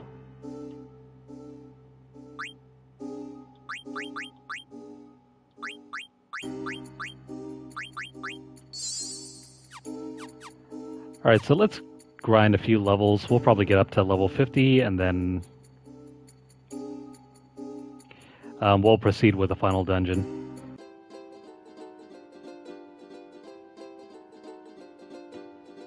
But not before testing out whether we can survive against that super boss.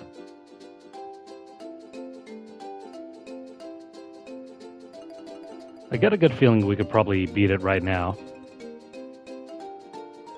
Probably not without using the boosters, though.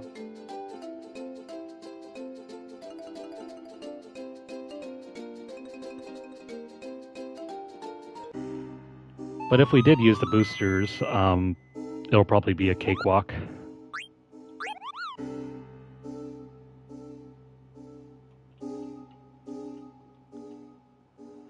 Alright, so we'll just make a save here, just in case we die.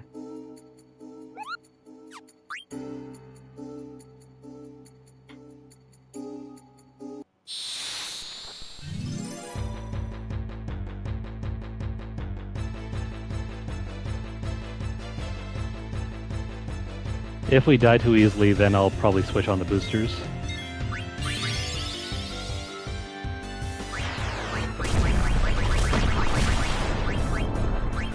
Never mind. Well, screw that.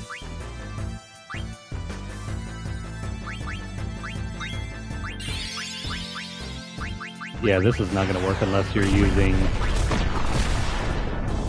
Ah, crap. Never mind, I guess you gotta throw down auto life on everyone.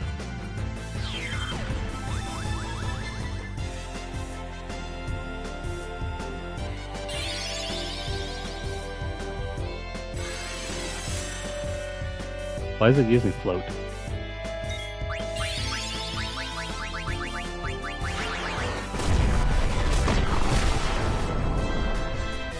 Sweet. Where is auto life? Here we go.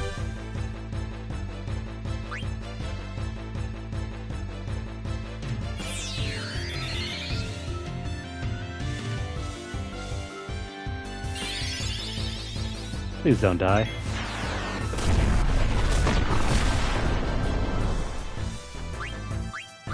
Well, that's good for us.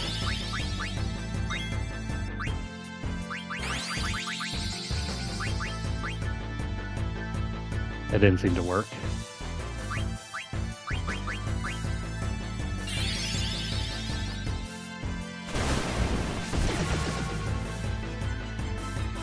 Okay, enough of this nonsense.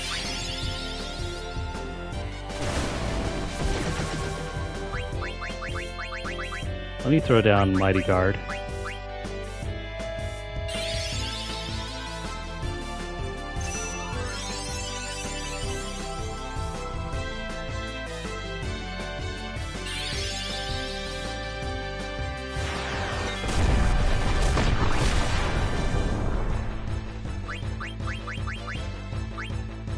This is not going well for us.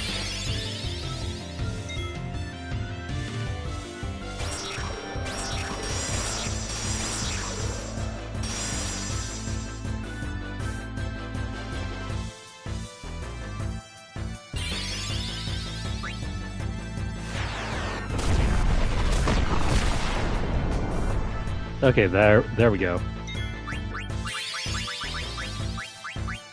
We didn't die on that turn. Let's go ahead and prep everyone up.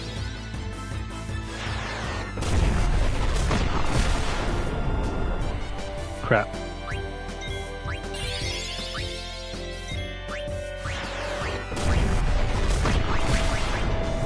This ain't cool. Alright, so we're kind of stun locked right now. And I didn't prep correctly beforehand.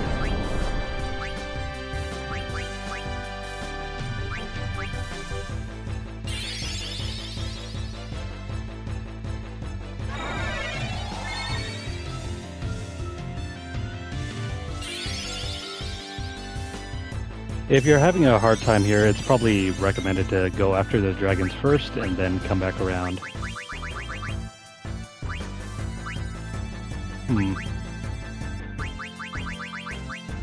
Let's auto life. Yeah, we're gonna auto life here.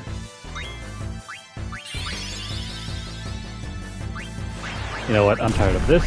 Let me cast Phoenix.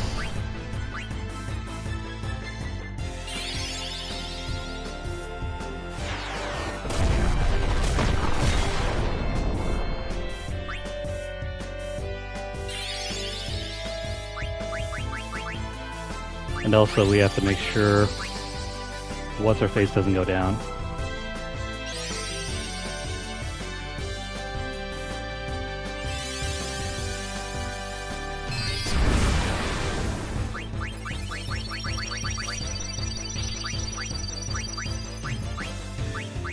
This ought to give us a fighting chance.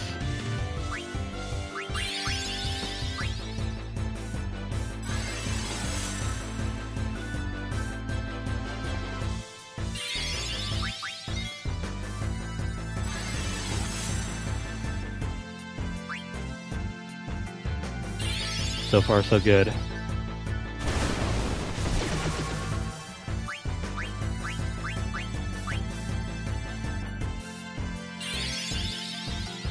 Please don't kill Amaranth.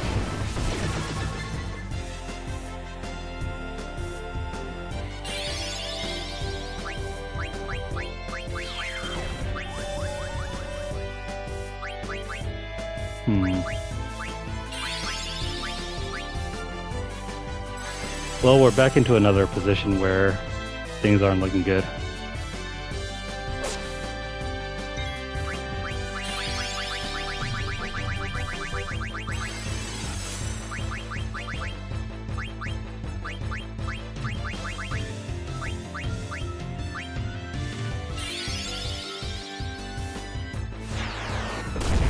What's your theory?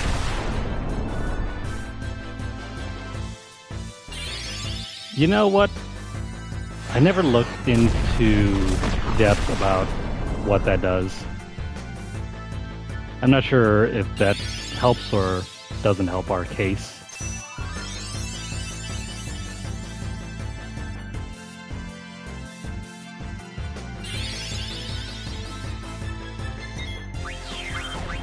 I mean, it probably has something to do with that. No idea.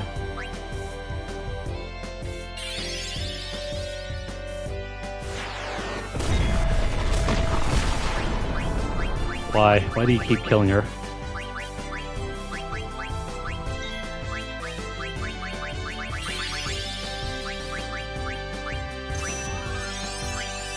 On the plus side, we only have one more to kill. And Amaranth's keeping it distracted.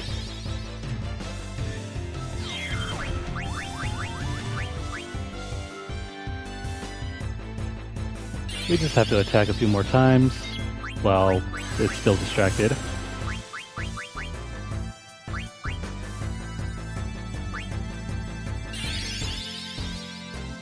Oh, come on, that's not fair.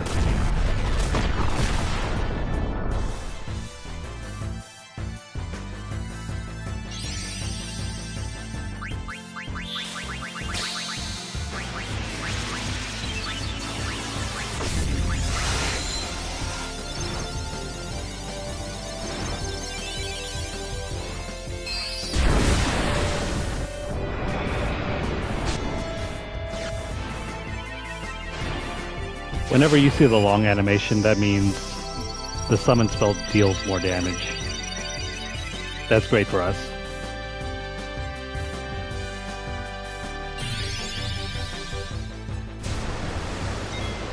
Aw, come on. We needed her.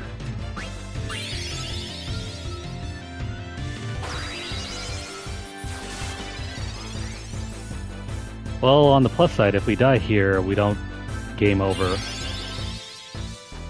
But on the flip side, she doesn't gain any XP.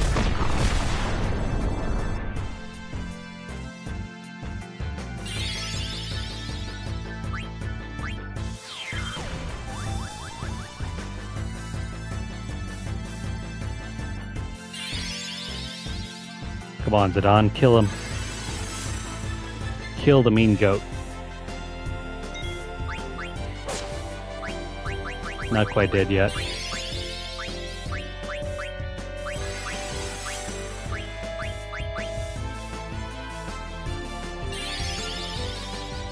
If you're having trouble, I think there's a way to put them to sleep as well. You have to use night. But at the same time, you have to be willing to... Oops, wrong one. You have to be willing to sacrifice an ability slot. There we go. It died. And crap, everyone got hit by virus. How did I forget about that?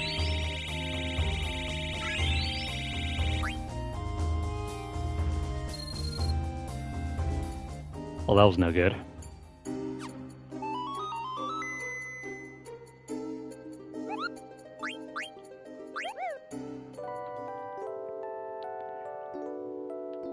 Alright, just a brief demonstration of how difficult it is to defeat Yan. But if you're looking for an even easier way to do it, well, since we do have the boosters, let's use them. Um, we're going to activate the max damage booster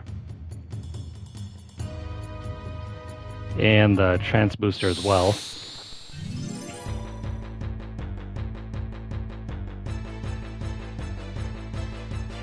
You know, oddly enough, the boosters, the ones that I'm using in battle, they don't affect the chances of getting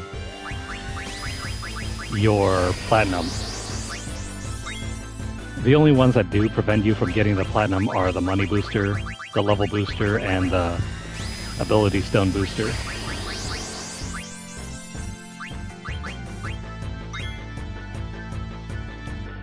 So if you're looking to breeze through the game and just get the platinum, don't worry about using these little battle boosters.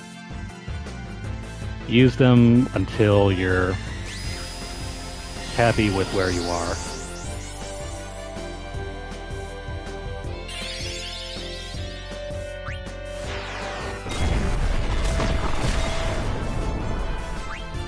Oh right, I forgot about that. Even though you have the battle boosters, that doesn't really prevent you from dying.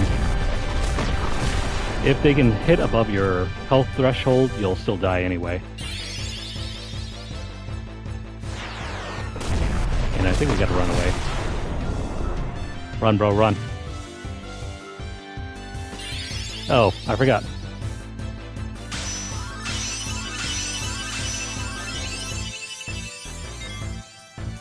You can do a group heal just like that.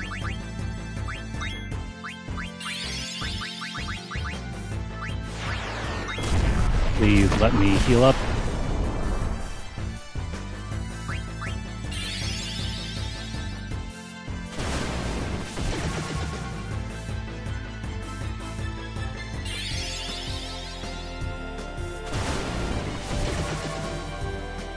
The virus powder shouldn't affect us too much.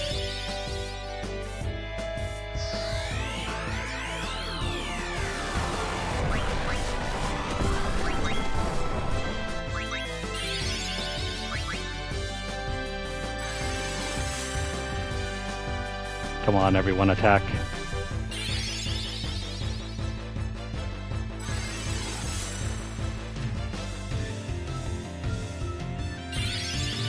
You can get away with just using your physical attacks or use something that will be multi-hitting. If you use a multi-hitting attack, then you can guarantee max damage on everyone.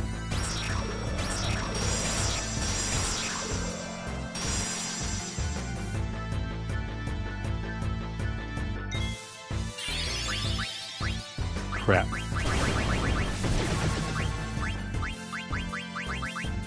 Need to get rid of that.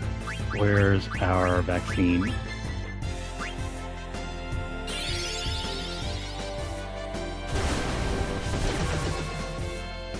I think it's so annoying. Remedy can't even get rid of it.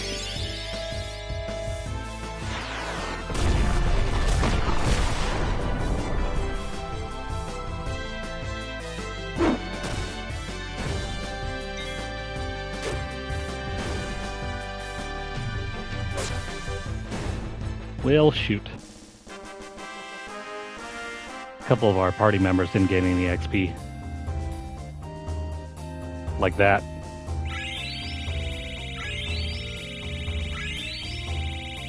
I mean, on the plus side, if you're not looking to level up anyone, then you can get a even better boost.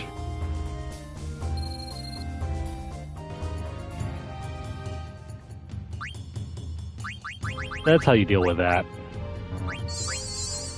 Booster or no booster?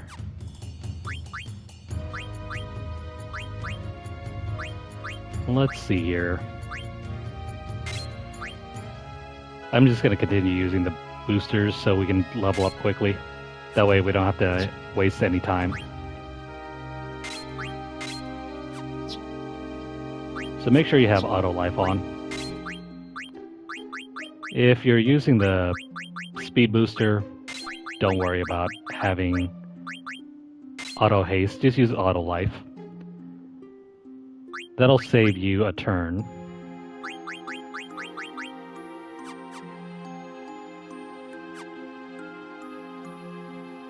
And then, did I use any of the vaccines? Yeah, we got rid of that. I'll do a couple more rounds here. Maybe 2 more rounds, depending on how everything goes.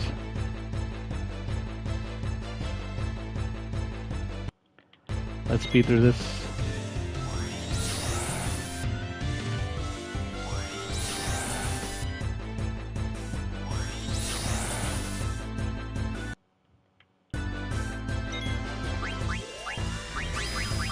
So the main idea to defeating these Yans is just to use Mighty Guard to prevent yourself from being one hit.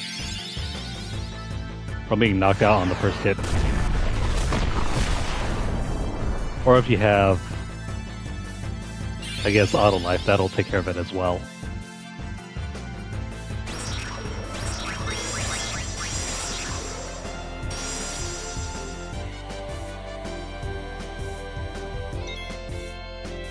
On the plus side, though, if you're using the boosters, this is going to be done in like 5 turns.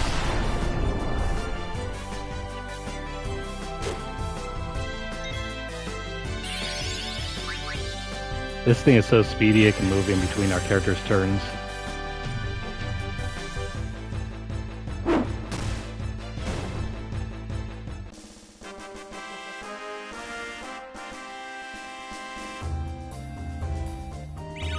There we go.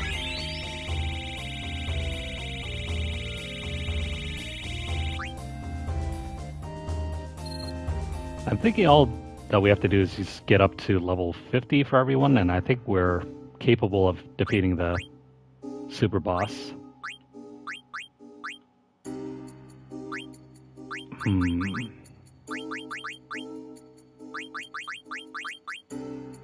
Let's see here. I need to switch some of the equipment around. That's okay. That's okay. Nothing new here. Nothing here either. Still learning that.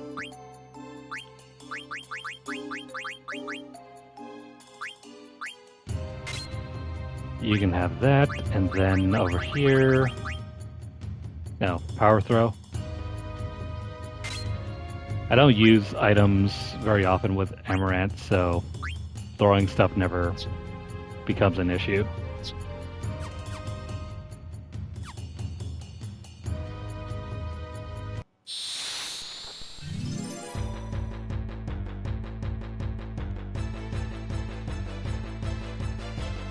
The only thing that I'm really worried about is our HP thresholds. Once we get up to a certain portion, then we'll be fine.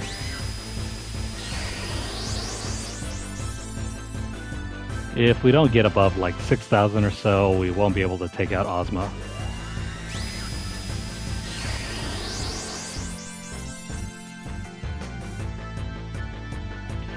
Now, while we're still waiting on this, let me have a look.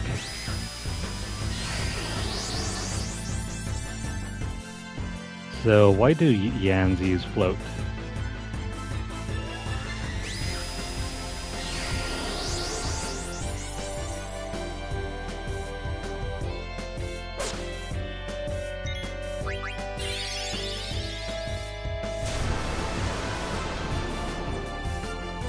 No, come on.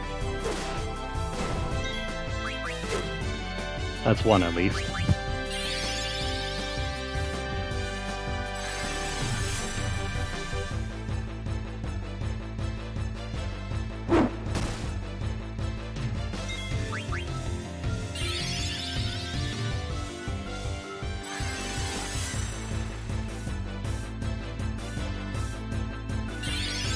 Oh, that's why.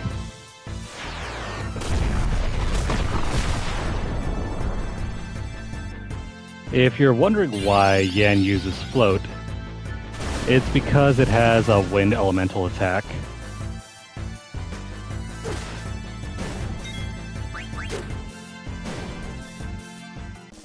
Having the float status on your characters increases the damage that you'll take from wind elemental attacks. That's the only reason why you see it being used.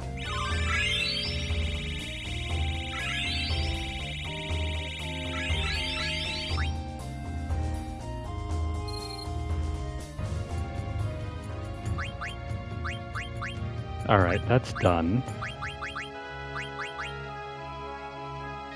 Spare change.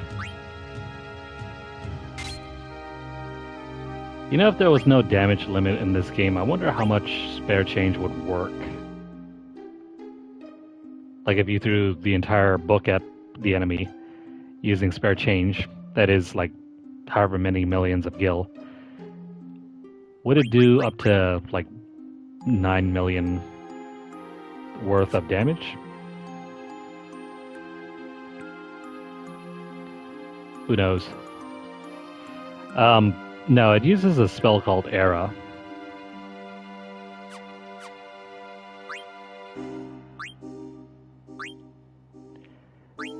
It doesn't seem to use that thing often.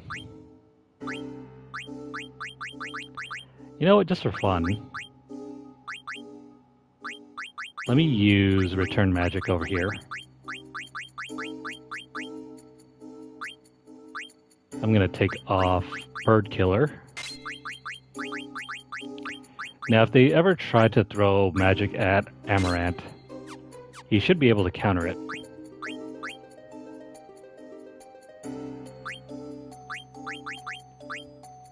Yeah, no idea why it doesn't use that either. I mean, it should.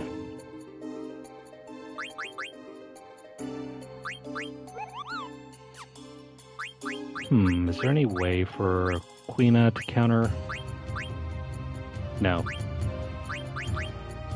But I do wonder if... does auto-reflect work?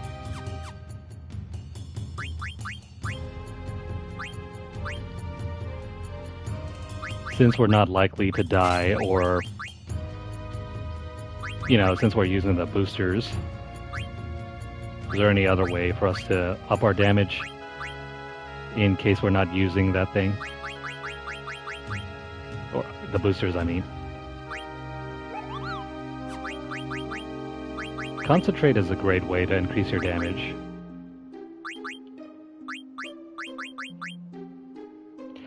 Yeah, Reflect the Comet.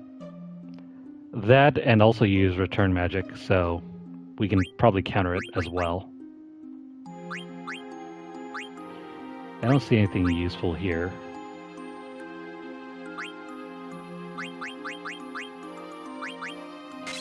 I guess we'll just hold on to that.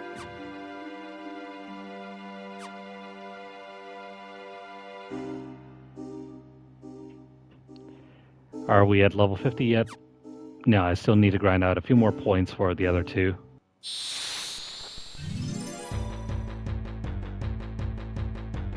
It's possible. I think Doomsday is one of the few that can be reflected.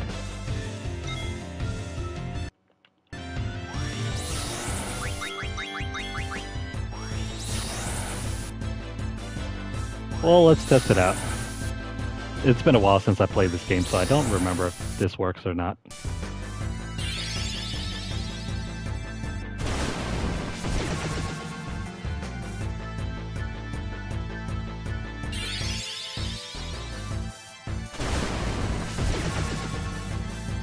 Funny how using the booster doesn't prevent you from getting hit by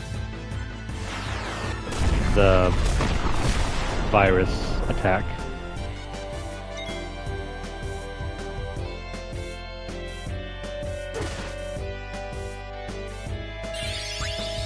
Come on, Zidane. Oh, what do you know? It does. Well, never mind. That was float. That didn't count.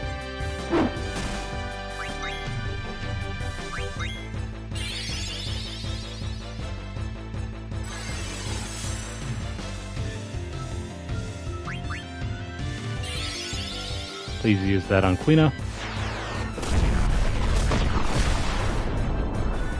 No. Reflect, unfortunately, doesn't work against Comet.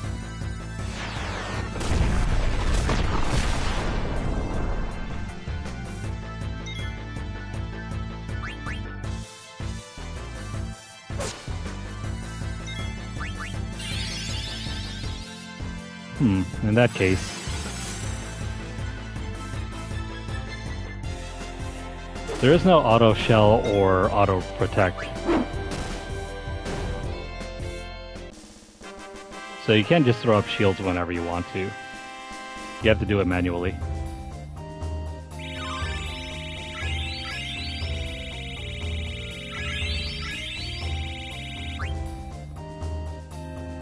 It's possible.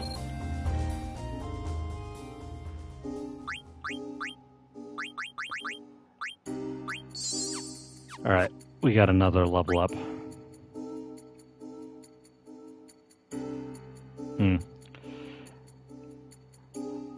You know, I think that's where we'll stop the grind for now.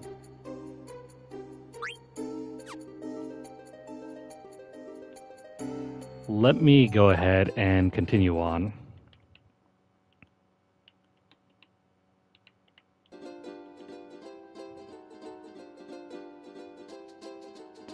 You know what? If the Chocobo's paradise is somewhere around here, I mean, the air garden, we can probably head on over and try to fight once again. Where the heck is it?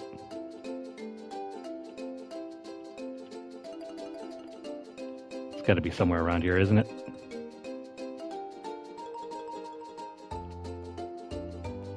Well, I'm looking all over the place.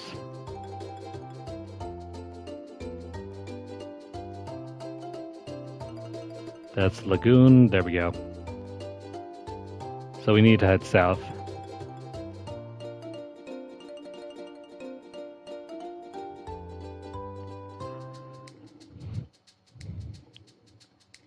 Alright, we're going to turn on the boosters just to do the stealing for this boss battle. But I wonder if we can beat it. I'm going to...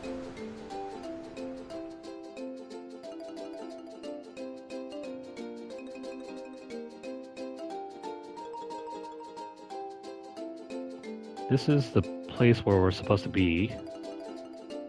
How do we get down? Oh, never mind. We don't get down.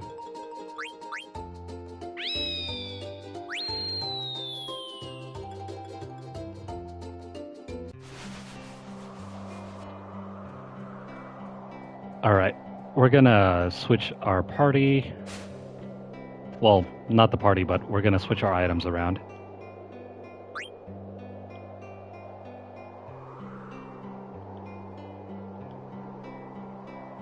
I hope we can survive.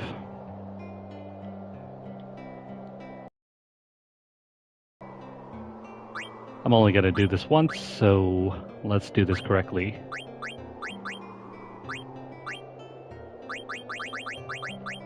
Honestly, it doesn't matter what weapon you use. But let's throw on the ultimate weapon, just for kicks. Alright, your best bet during this battle is to increase either your magical defense or your magical evasion.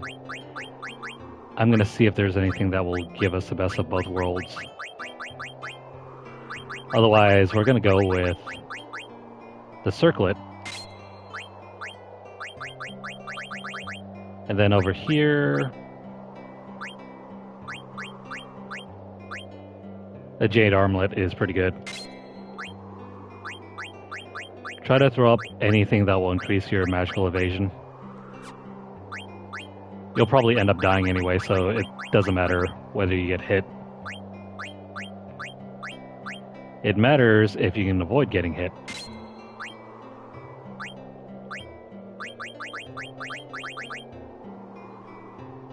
I don't have anything here that will allow us to increase our magical evasion. The Gaia gear is pretty good though. That absorbs some damage, and then last but not least, the protect ring is valuable. Oh wait, we need some way to absorb. Where is it?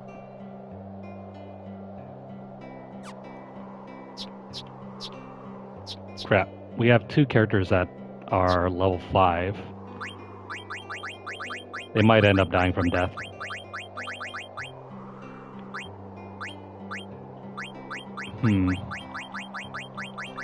I think with auto life we should be able to sidestep that.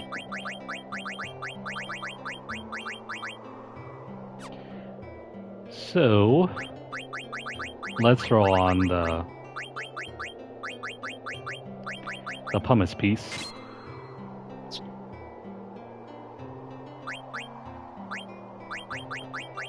And then over here,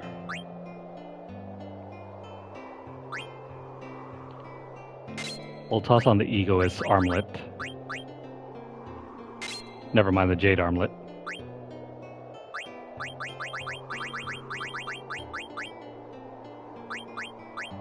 Throw on the jade armlet and then the golden hairpin.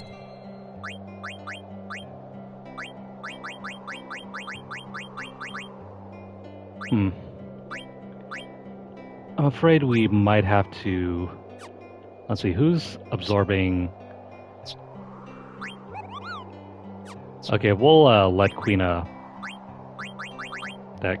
Hang on. Who can... Okay, we want Queena to stay alive. I think Zidane has to keep healing. I mean, keep stealing. He has to stay alive. Queena's main goal here is just to keep everyone protected. Amaranth and Aiko are the main characters to keep everyone alive.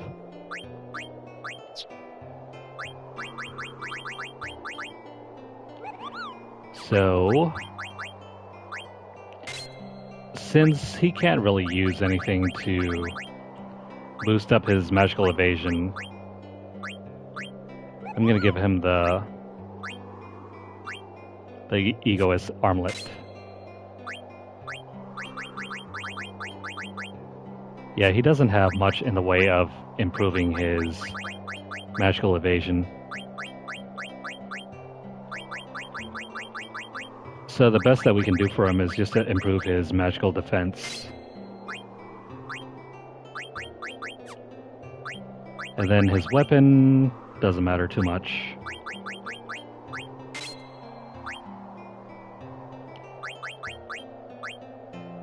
What are we using here? We'll give him a protect ring. Alright. For Aiko,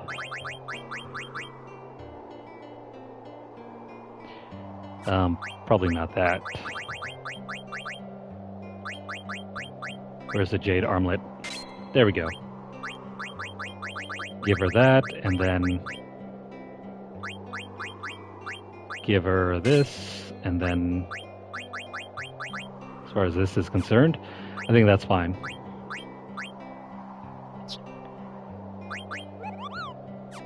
So Amaranth can absorb. Meanwhile, everyone's going to... Oh, what the heck? Amaranth's going to absorb the damage while everyone here... Shoot.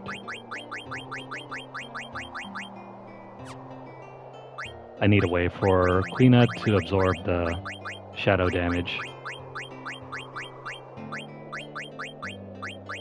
Do I not have another... No, never mind. I'll just give her a protect ring and then... I mean, we could probably throw on the black robe on her. Never mind. Is there anything else around over here that will absorb?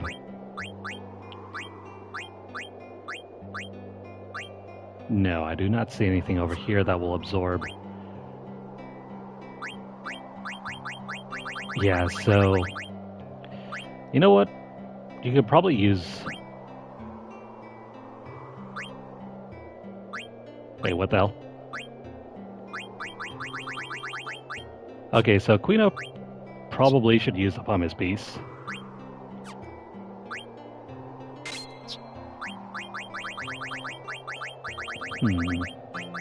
So yeah, we'll give Queena the pumice piece. That way she can continue to avoid attacks. This guy over here will use, I don't know, the Magician Shoes or... No, the Protect Ring.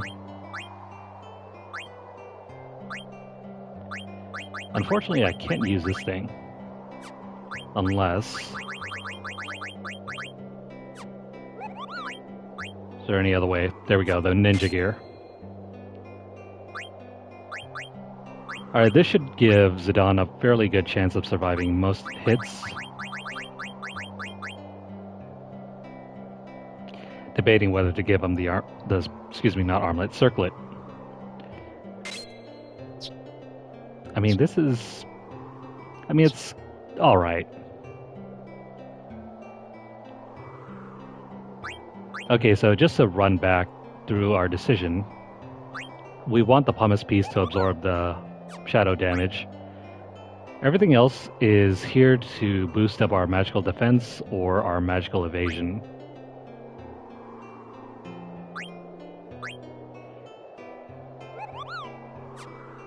Especially the Jade Armlet, this will give you the best chance of dodging magical attacks. Amaranth is the only one that cannot absorb shadow damage, because if he does, then Ozma stops using it stops using Doomsday. We want it to keep casting Doomsday. He doesn't have anything else that will absorb... Yeah, he doesn't have anything else that will absorb shadow damage. That's why we have him with the Egoist Armlet. Quina also favors everything that boosts up her magical defense. You know what? I think I'll lose those 2 points of magical evasion in favor of increasing magical defense.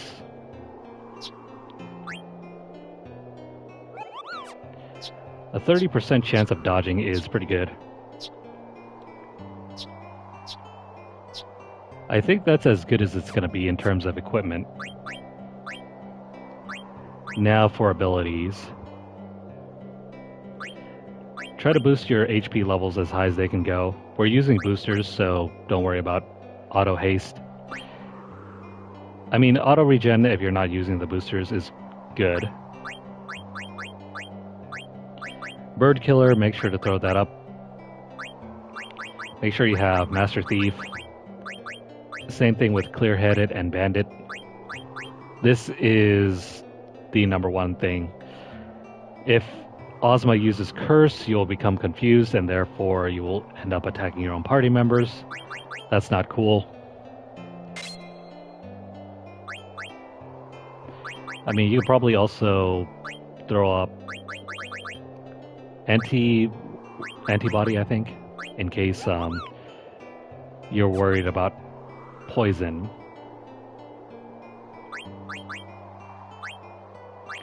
Outside of that,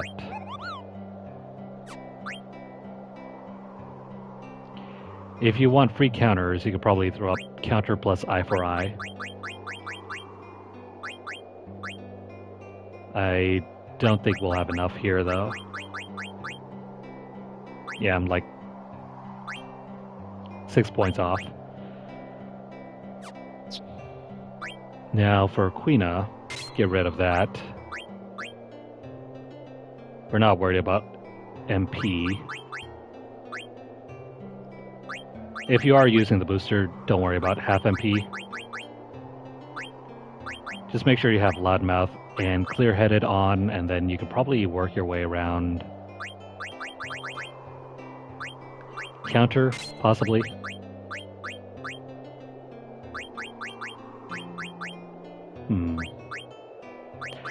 We'll put up Insomniac and Antibody.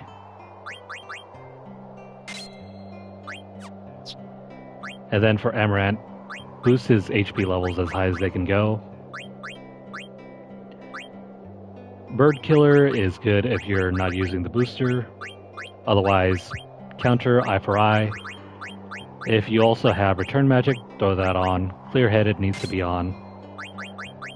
We're not going to take ability up. Only I had a few more points I could probably use. Counter and eye for eye. We'll just throw on counter for now. Return magic can stay on. And then for Aiko, auto life is cool. We're going to use a booster, so no half MP.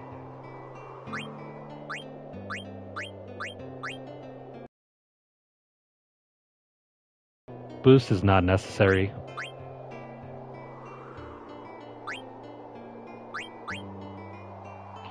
I guess antibody. And that's really about it.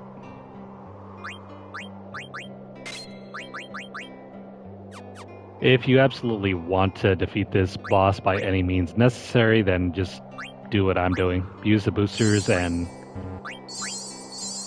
take on as many status blockers as possible. Alright, let's try this. We're only going to do this once.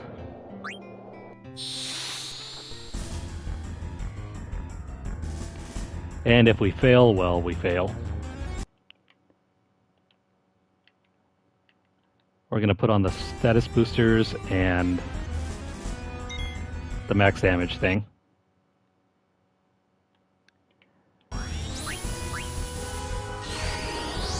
I just want to speed up through some of this animation. We need to get past the trans system stuff first. First things first, throw out aura. It's going to hit everyone. You could do either aura or auto life. It doesn't matter which one.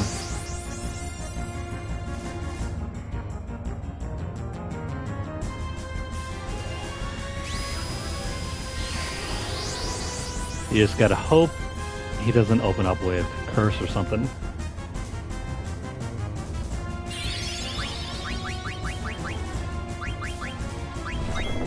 That's fine. And then we're gonna throw up Mighty Guard. We're gonna steal. And we're gonna wait. Aiko's main job here is to summon Phoenix if anyone dies.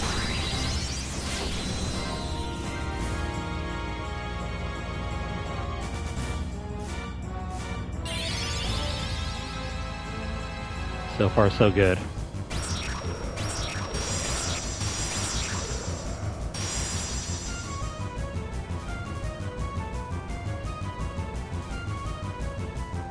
Alright, we got the Robe of Lords.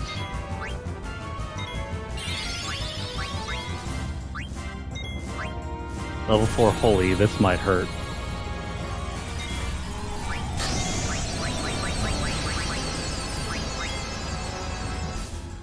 I mean, just a little bit.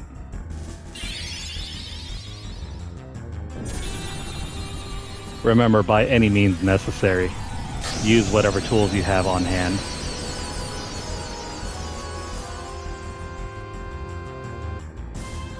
Got the elixir.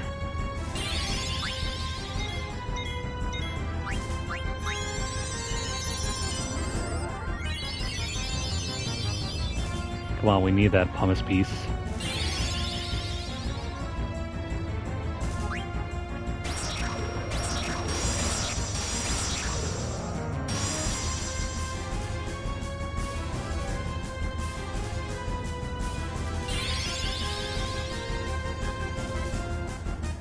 I don't think Meteor will kill us. I hope not, anyway. Oh, shoot.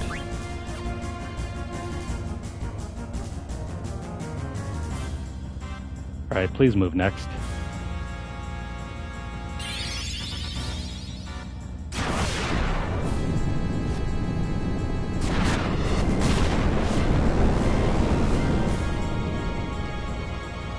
Sweet. Couldn't steal anything.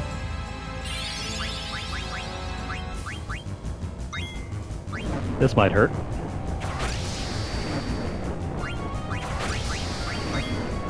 I'm gonna throw out Phoenix just in case.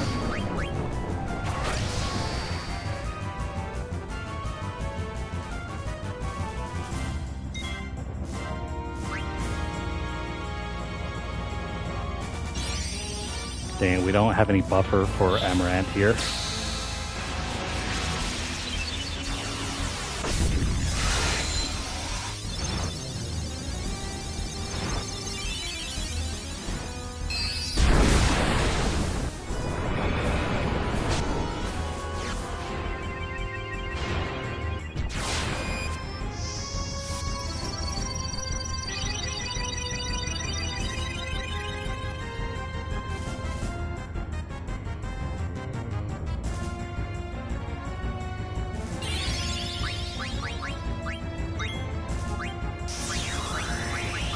We don't mind about that.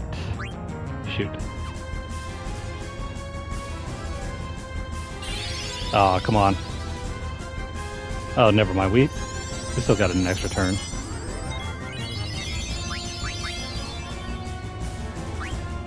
Steal from him, please. Oh, what the hell? That's not cool.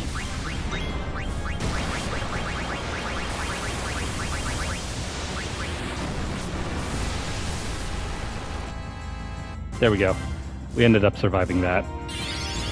So that'll give us a chance to throw out Aura.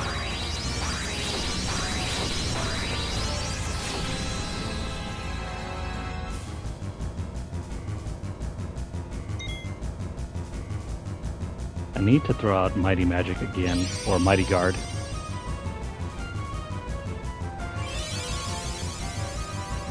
That's a wasted spell there. Didn't mean to do that.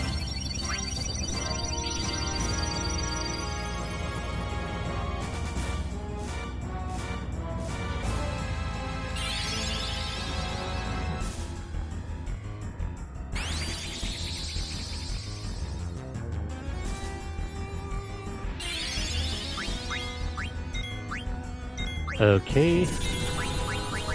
Mighty Guard, where are you?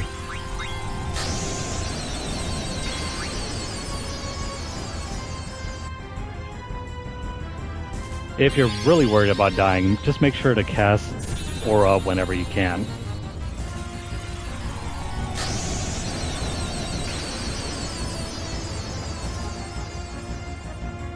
Come on, Zidane, steal. Dang.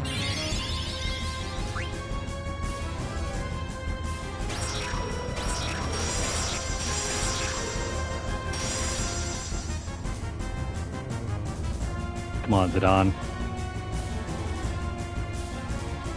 Make it easy for us.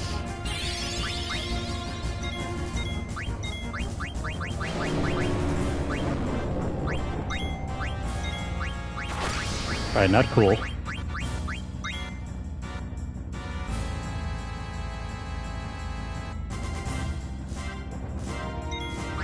Still no stealing.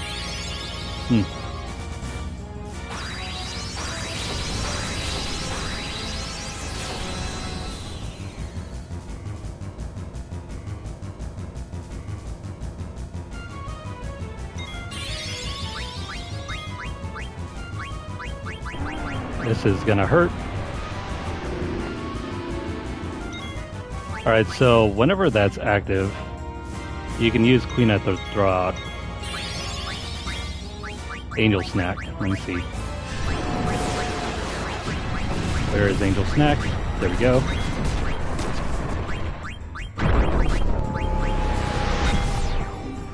Perfect.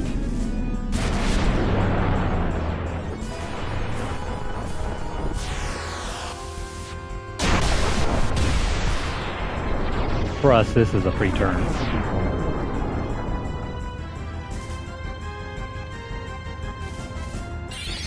Not to mention we get to throw out Doomsday again.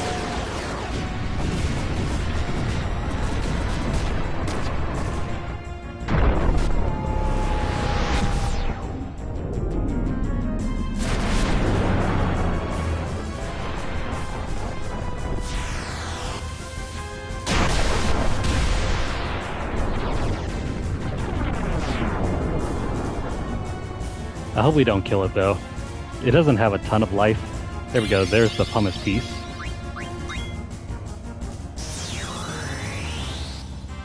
Oh no. Please don't kill it.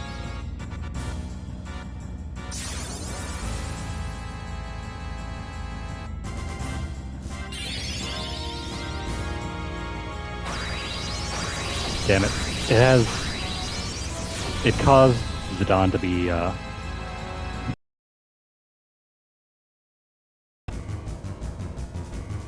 otherwise it's probably gonna kill Zidane over there.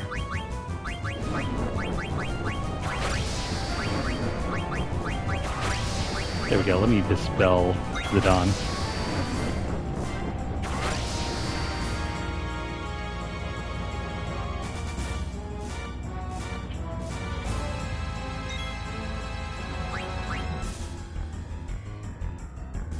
Please, Zidane, don't kill it.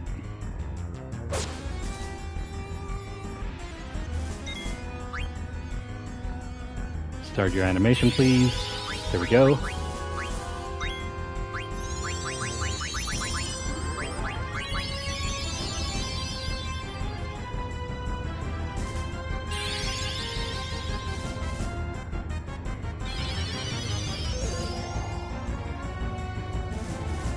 That didn't work.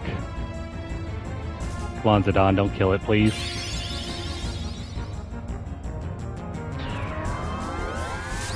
You know, just to be sure it doesn't kill it, let me turn off the attack booster. Never mind, that's not going to help.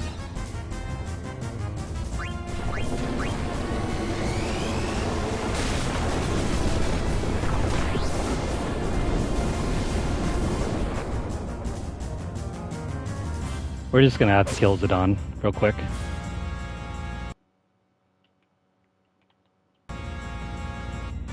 It's the only way to get rid of his turn. Otherwise, he won't stop attacking.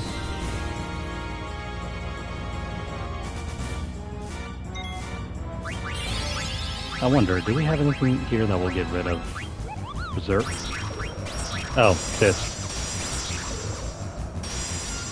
Well, I forget about that.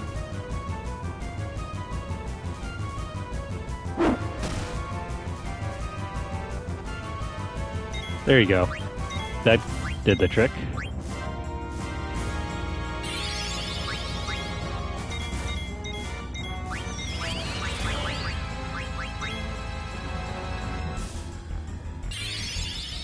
I hope that doesn't cause him to attack again.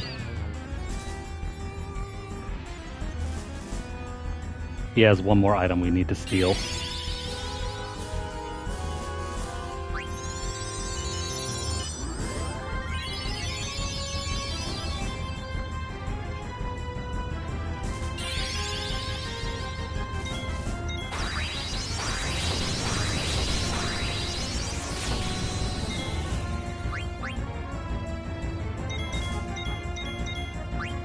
Come on, move once more. And then Angel Snack.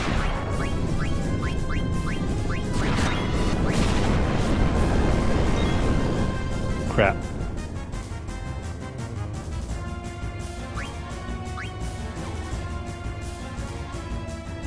We're gonna need a lot of luck right here.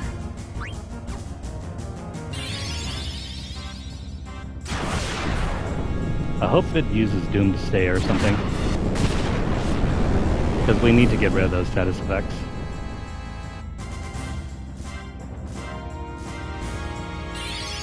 Okay, there we go.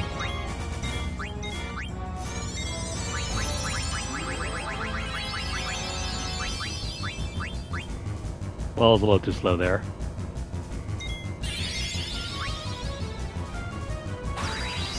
On the plus side, we should survive still.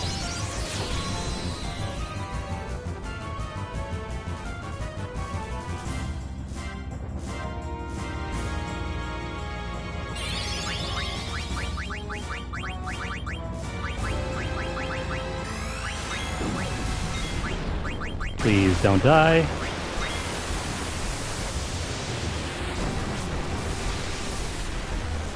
Okay, perfect.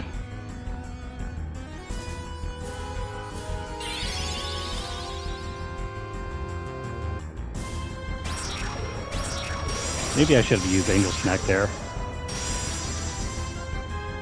Yeah, Asuna doesn't work nearly as well as you think it would.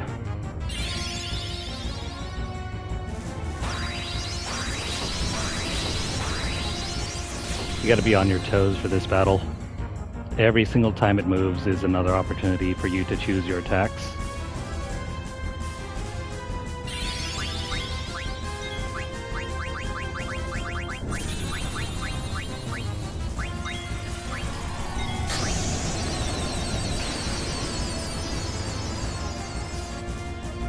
La-di-da-di-da, come on. Come on, Zidane, you have one more steal to complete. And then we can finally get out of here.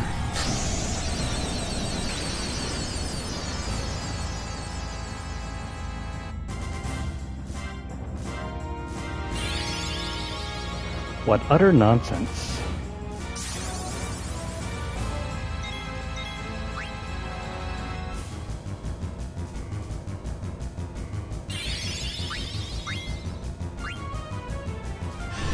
Putting a dice roll on this boss is the worst.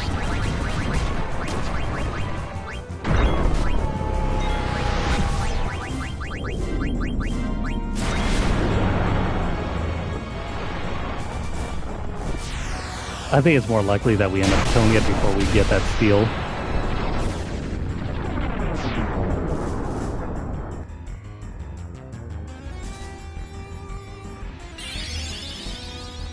By the way, what didn't we steal from it?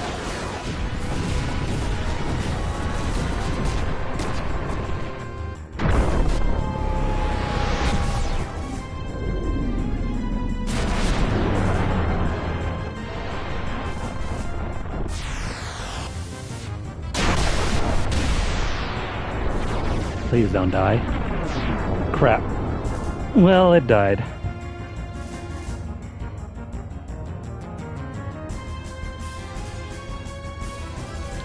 And right before we got the last item too.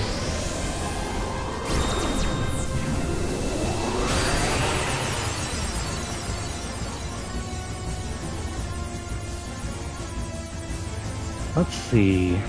Of all the items that we didn't get, which one was last? Oh, it's just a piece of dark matter. I think the only other one available in the game too.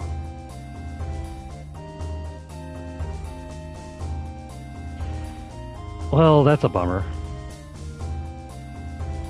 I mean, he can also drop another dark matter as well. It's not like a total loss for us.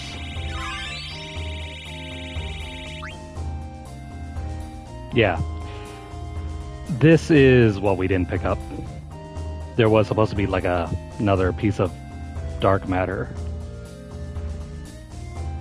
I mean, that's fine. I'm not terribly concerned about it. Would have been nice if we could have gotten all the steals, but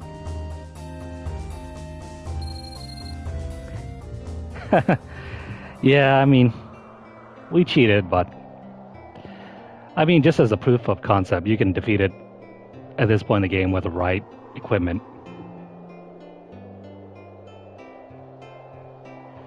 Anyways, I recorded how I feel right now on card, Kupo. I'll give you secret info too. Sweet. Thanks for the card. And some useless thing called a strategy guide. One more bonus, Kupo. That's it? That's the bonus? Big whoop. But yeah, that's how you complete that boss battle. At least with the boosters on. The same strategy follows if you're trying to do it without the boosters. Just throw out your revival abilities ASAP as much as you can. The auto life will keep you alive for long enough to the point where you could probably use Phoenix from Aiko to keep everyone rezzed. I don't know if I should keep this or not. You know what? That's fine. I'm comfortable with that.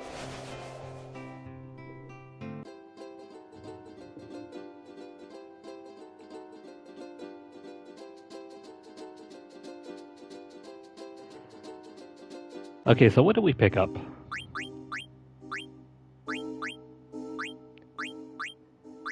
Well, in case you're wondering, no, we didn't get the dark matter. We could have gotten 3. This, though, is the main prize.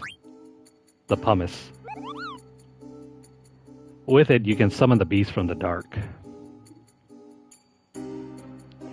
What does this do? This will allow you to finally summon Ark. What the hell is Ark?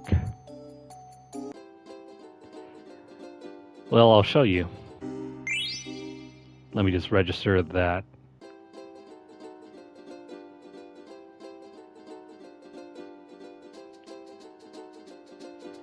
We're going to fly all the way back to the airship.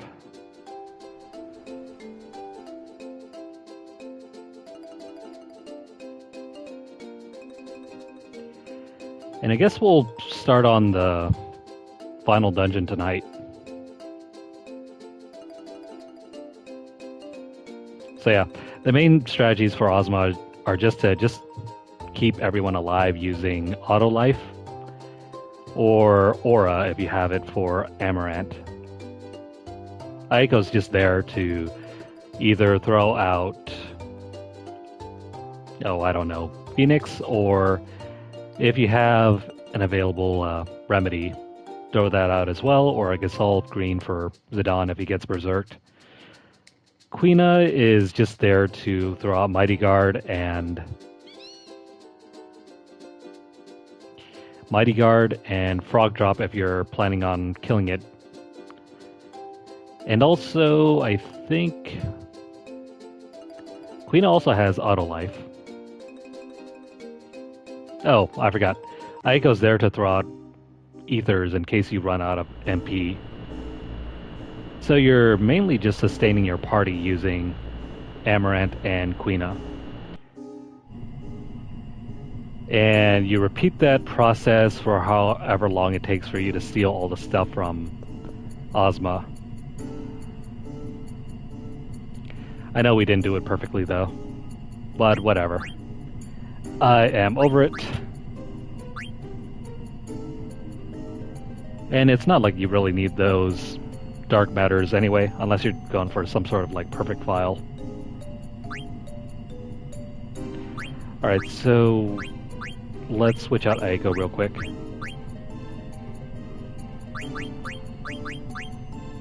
And in exchange, we will give her the pumice.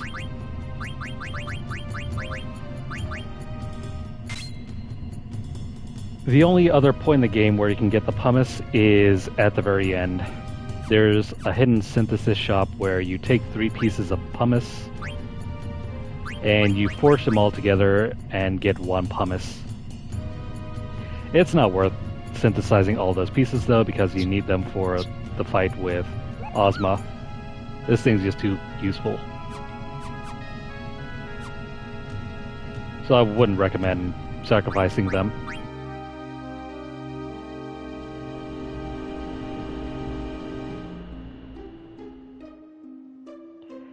Anyways, let's do one quick battle, and then we'll move on to Memoria. Memoria is the name of the final dungeon. And it's a very weird and kooky place.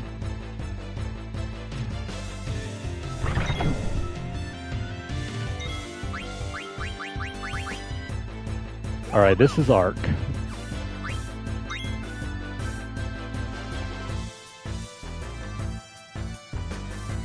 Why are you not moving?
You know, as strong as that looks, that is very weak. That's hilarious. I mean, it's not even as strong as this frog drop.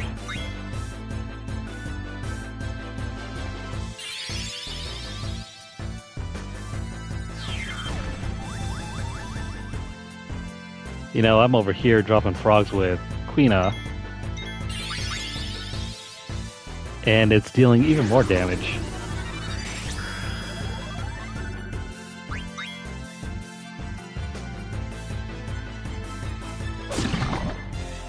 Oh well, get out of here.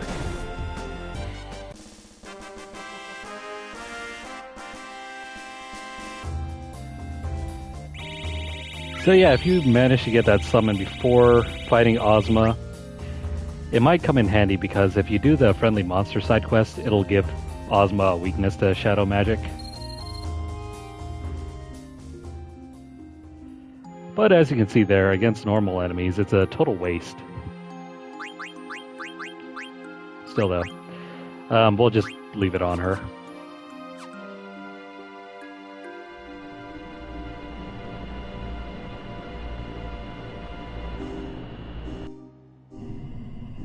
Alright, let me go ahead and switch out Dagger for Aiko.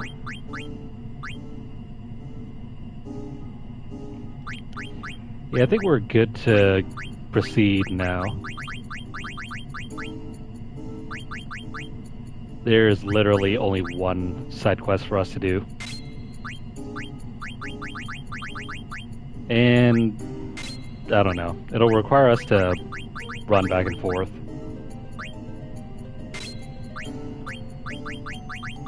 But if that's the way that the game wants us to play, that's the way that we'll do.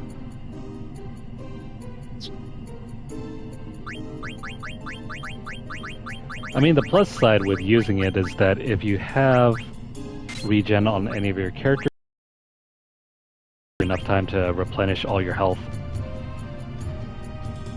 That's probably the best side effect, because regen will be running in the background the entire time. I don't know though. You might say that's worth it, you might say that's not worth it. It probably isn't in the long run.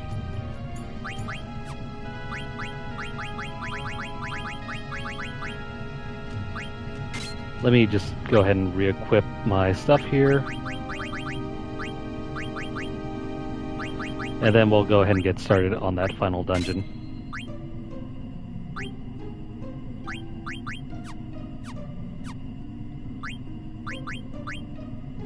Amaranth, you have learned everything here.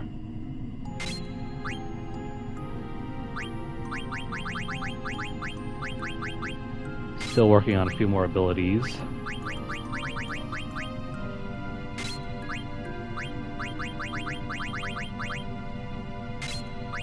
Yeah, let's have them learn all of those. And then for Aiko,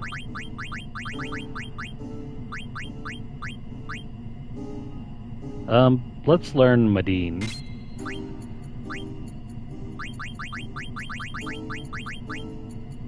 I forget if Aiko has any more summons beyond,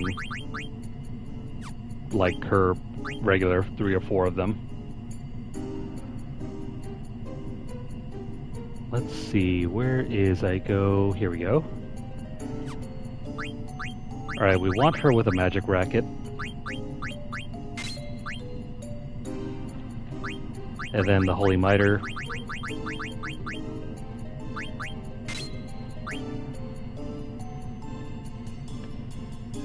And also throw on the magic armlet. That looks good.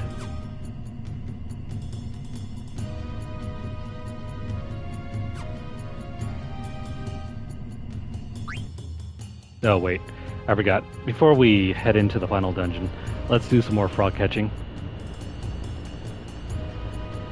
I mean, it's not necessary though, but I just want to keep boosting up what's-her-face.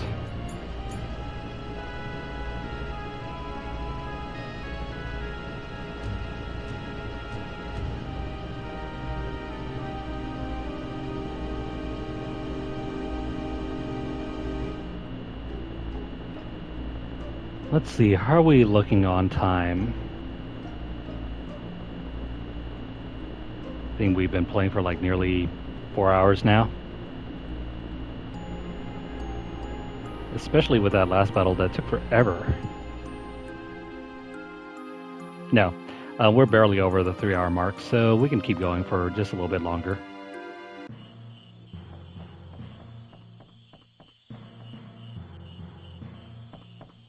Man, it's warm. It's supposed to be cooling down this week, too.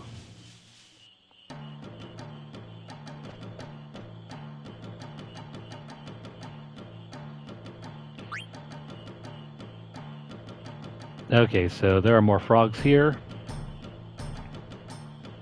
Leave the golden frog alone. That's like your golden goose. It'll keep paying out more frogs if you leave it alone.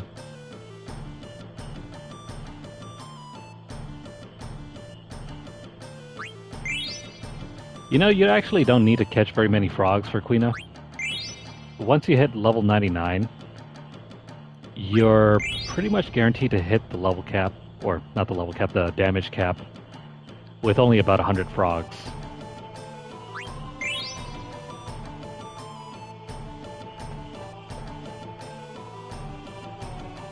You need more, though, if you are planning on tackling some of the more difficult bosses early on. Like Ozma, for example. But if you've beaten Ozma like I have, then there's not much point else to do this besides bragging rights.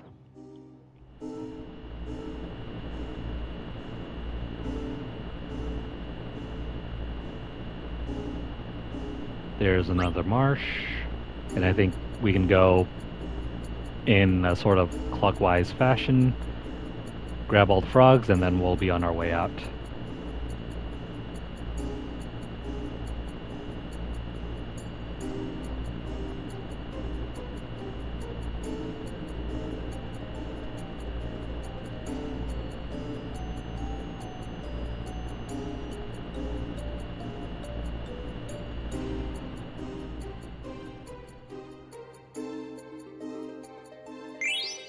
You know, Ozma as a concept is pretty cool.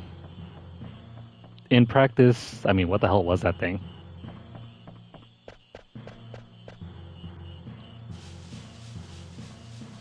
The game makes no explanation of who or what the hell Ozma is. It's just there.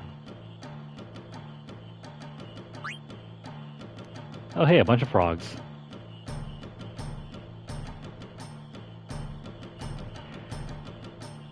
You know, if you've ever been on the weird side of YouTube, there are all these frog feeding videos.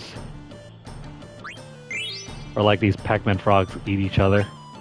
It's the weirdest thing ever.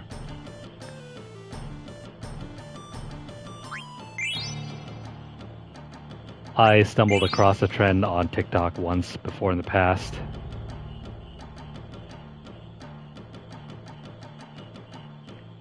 Good times though. Managed to waste a couple hours just watching frogs eat each other.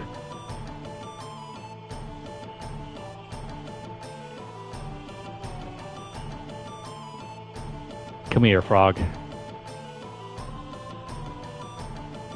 Gotcha. Okay.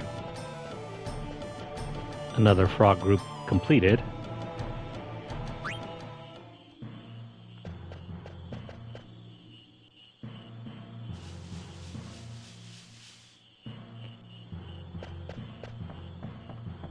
Funny how the most pointless character in the story is also the strongest one you can get. I mean, like, really? Quina? The character with the best utility and the best spells in the game is that thing?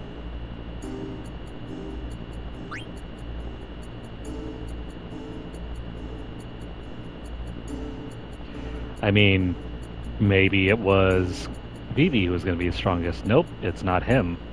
Maybe Zidane? No, it's not him.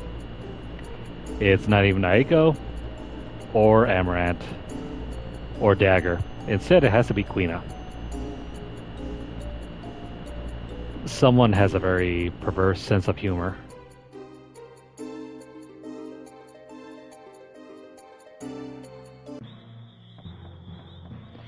It's almost like Final Fantasy VI all over again, where I think one of the strongest characters in the game happened to be some totally bizarre side character named Go-Go.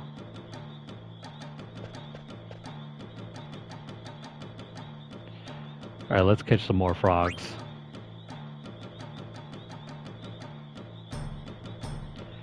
Go-Go in FF6 is basically the game's mimic.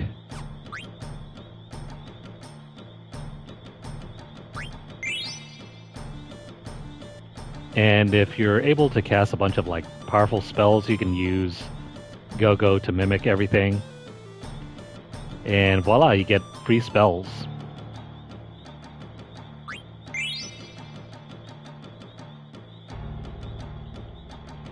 And also, accordingly, depending on how you build out his stats, he can basically, you know, double up on whatever attacks that you're doing at the time. So if you're casting Ultima, you can double up on that. Come on, we ran right past them.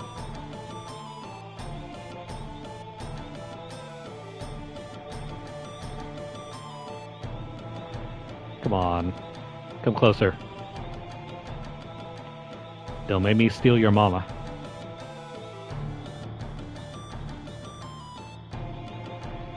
Or your daddy.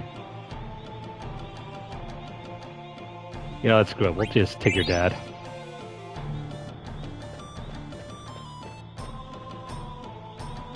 Yeah, Queen has had enough. Alright, time to tackle that final dungeon. But because we're trying to do this side quest at the same time, it's going to be kind of weird. You'll see what I mean in a bit.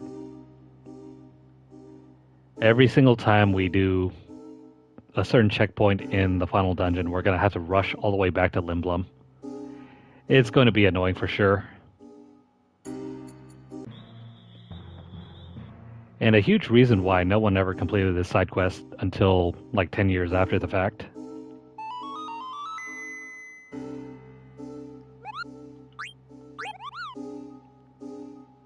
Let's make a save here, and let's start the final run to the end. I'm probably not going to get this done tonight, though.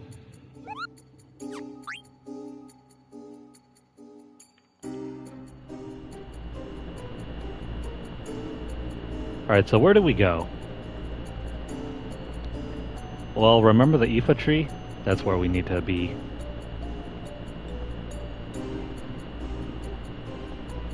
Despite us flying through the mist, can't even see where I'm going. Go back all the way to the Ifa tree and then try to enter this weird looking portal.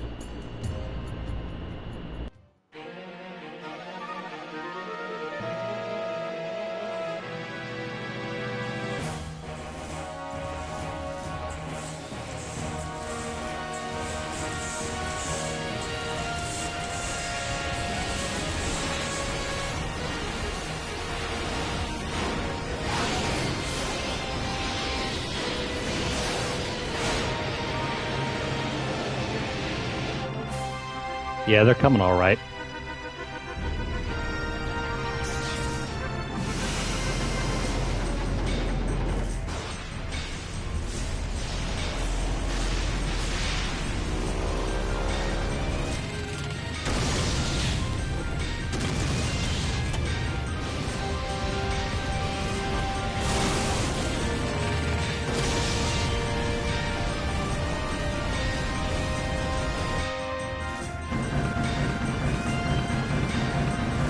All ships, clear a path. Can't let you guys steal the show by yourselves. Oh hey, look, it's an old party. It's the old gang. Everyone's here. Uncle Sid. Why? How did he know to show up here? Probably because of Baku. He loves big showdowns.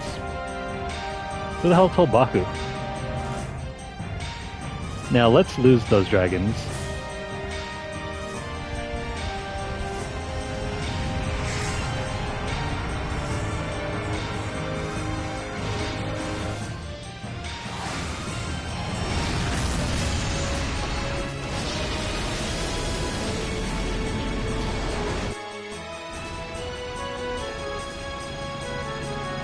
General Beatrix, our ship is going to burst. Do not fret, your captain is about to enter Valhalla. Wait, your captain's about to die? I don't see how we shouldn't worry about that. You are a Pluto Knight, now act like one. We all know you came along because you were worried sick about Captain Steiner. Did you say something?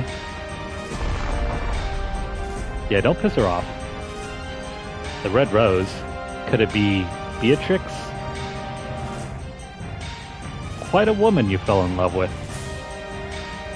You know, that just happened by accident. You're one to talk. Bro, she's standing right there. Wait a minute, Steiner, what did you mean by that? Nothing? Nothing at all. Alright, let's burst through.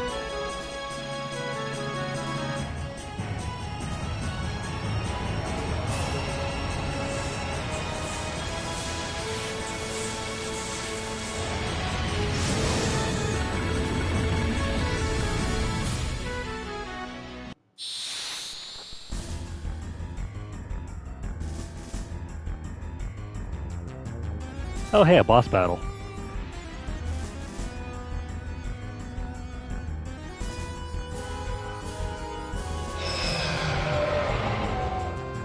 This thing doesn't look friendly.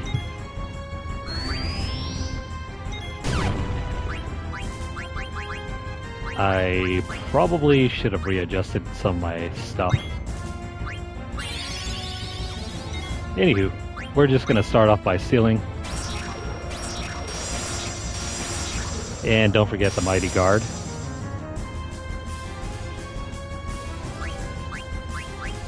And then, while we're still waiting, Zidane speed up.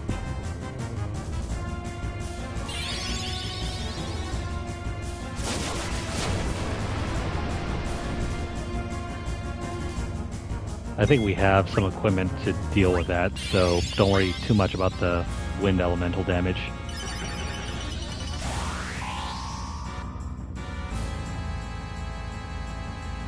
Oh great, back to stealing again.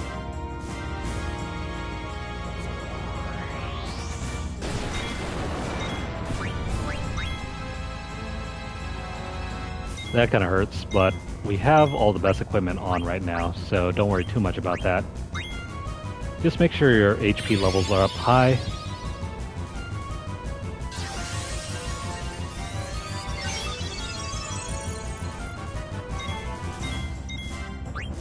We gotta keep stealing from this thing. There's no way around it.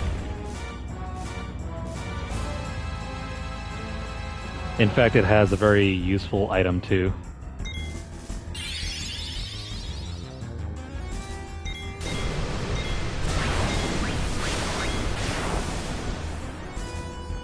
Oh hey, he healed us.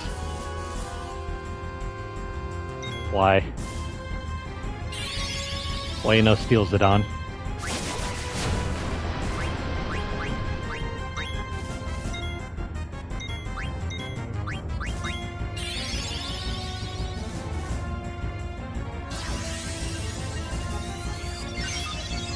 We're gonna be sitting here for a while Zidane keeps stealing.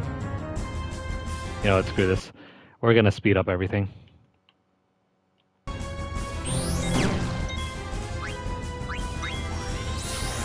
You all know the deal.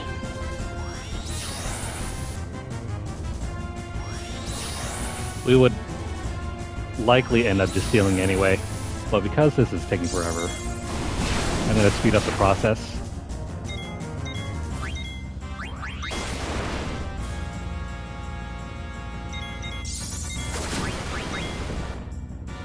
There we go, that's the main thing that we're looking for. Steal the Grand Armor.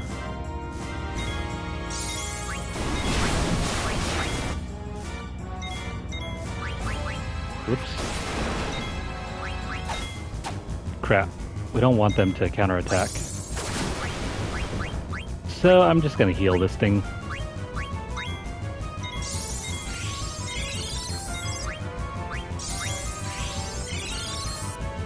Please don't die before we steal everything from you. Take the dragon wrist. Oh, it doesn't have anything anymore. Alright, let's get rid of that.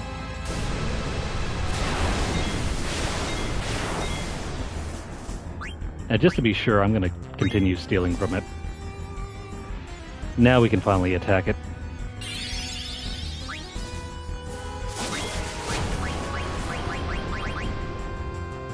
Just keep your health up. Throw out your frog drops if you can.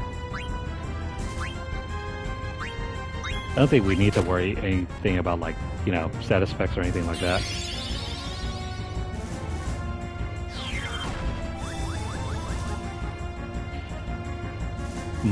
Let's see, if you do have bad breath, you can probably throw that out. It's pretty useful. Wake up Zidane.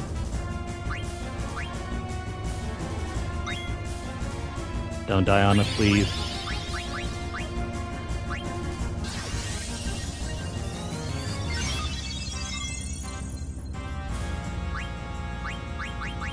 Where is bad breath? Here we go.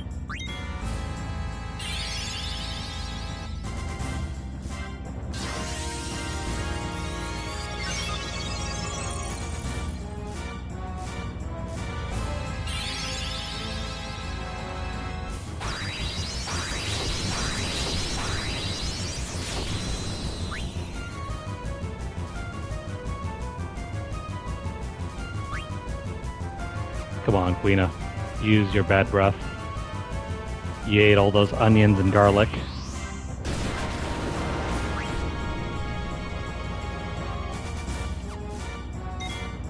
Alright, Aiko needs to keep curing.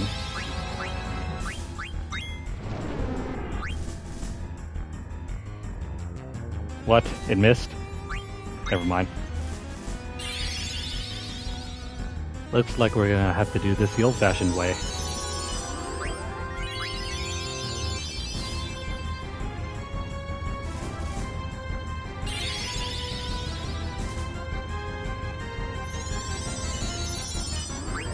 If you have a way to cast sleep, that's probably gonna be the best go-to option.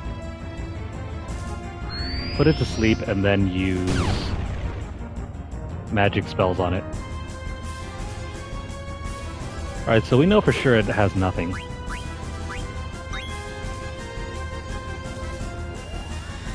Let me see.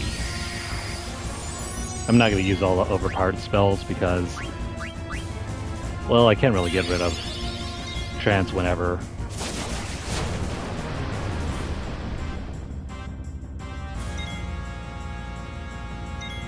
Let's see, do I have sleep over here? No. No sleep.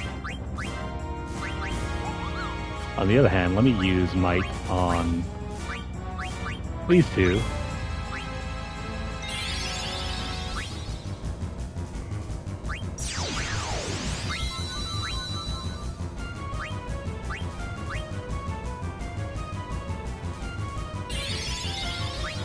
And then let's keep dropping our frogs.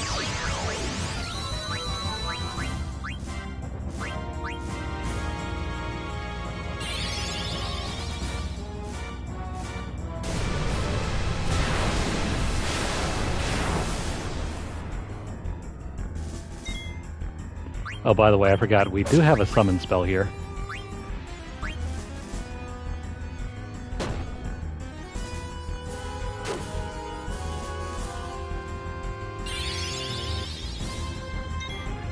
Let's see, how well does Frog Drop work? 8,000. That's near the damage cap, too.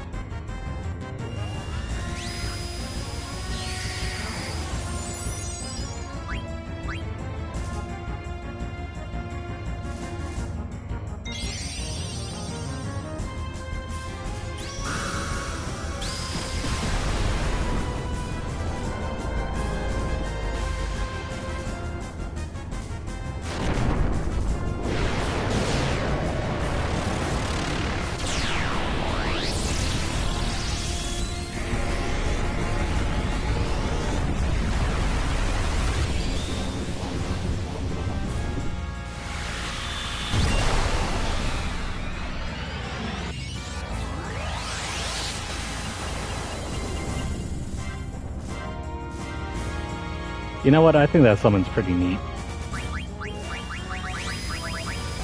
Probably not as impressive as maybe Phoenix,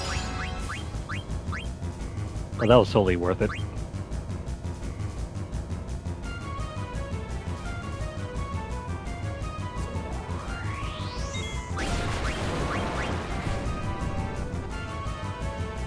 Gotta heal up.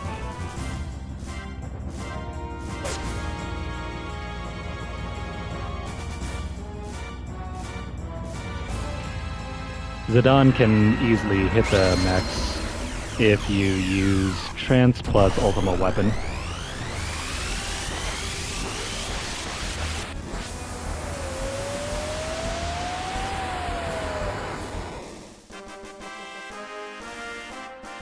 Sweet. That is over.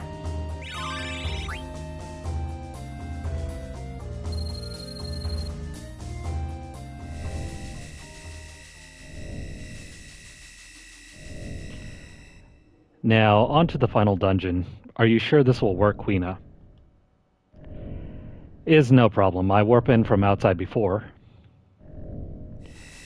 Well, I guess it's the only exit anyway. We find same magic field outside when we come back. I warp in when I step into magic field outside. Alright then. I guess it's no use worrying.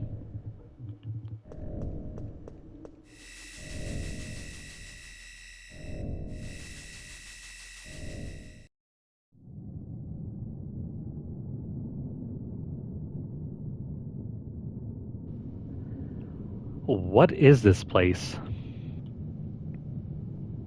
It looks like upside down world. What's wrong, Zidane? Did someone just call my name? No, Zidane's going crazy. Nope, not at all, not me. That's weird. Maybe you're just hearing things.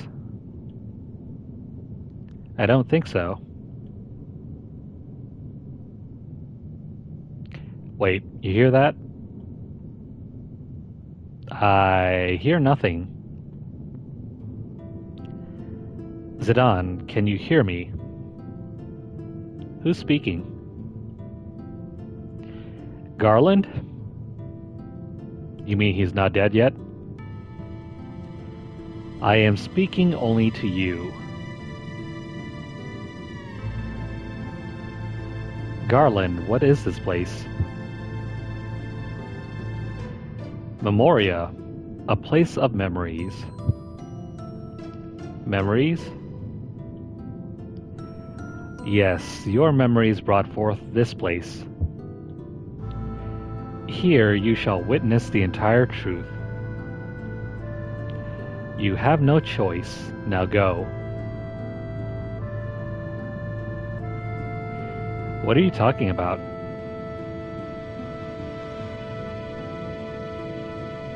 Damn. No answer. The phone went dead. Meanwhile, everyone's just staring at him. Zidane, what's going on? You all heard me talking, right?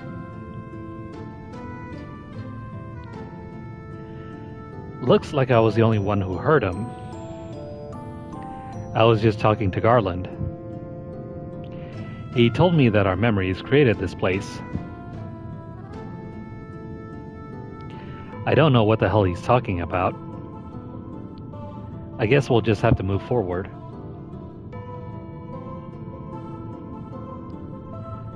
You get one more chance to choose your party members. If not, don't worry about it.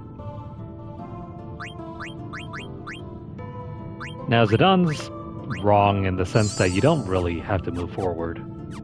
In fact, you can just plain leave the place. But first, let me move forward.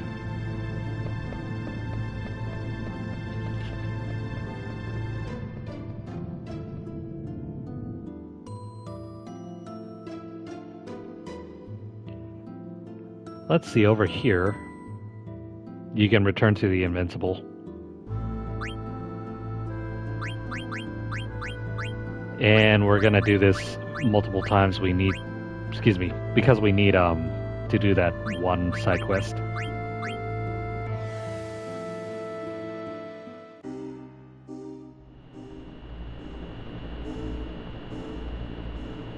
Okay, so this is gonna be confusing, but just bear with me. Remember that first checkpoint I mentioned by just starting disc 4? Well, we're on to the second checkpoint.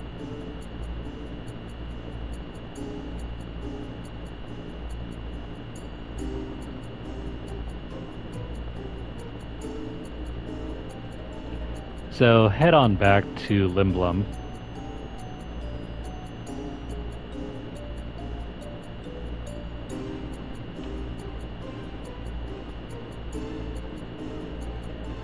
And we're gonna dock.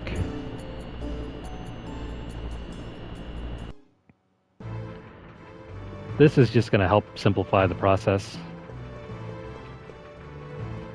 I think we have to go over to one too many screens, but if this doesn't work out, then we'll do the other method.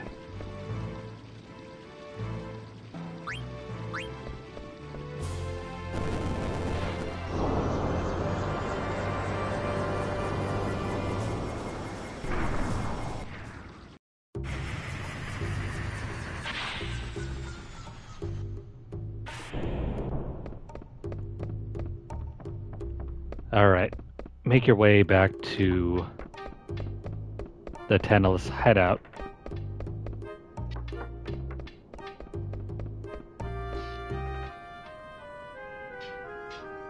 It's Nero. Nero and Nero aren't here. I better go look. Get going, buddy.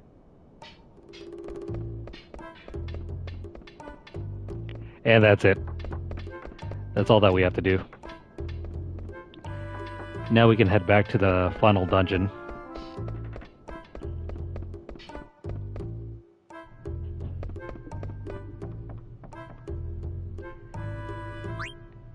To me, it's kind of a pointless side quest all the way at the very end of the game.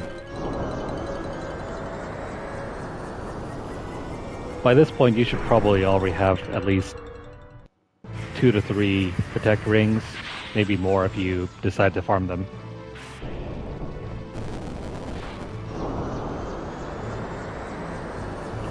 Though I think there's a trophy for this side quest, I can't remember.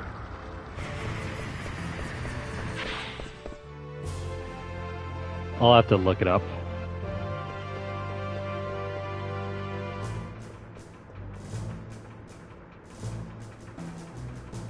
Let's go back to the world map and let's head back to Memoria.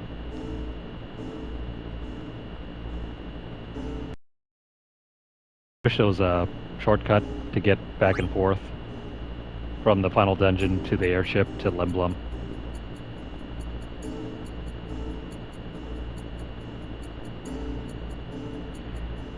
But we'll just have to deal with it for now.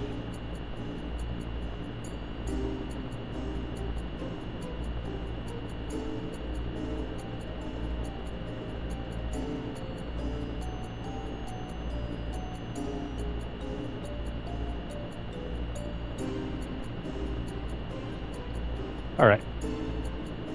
Where the heck? There we go.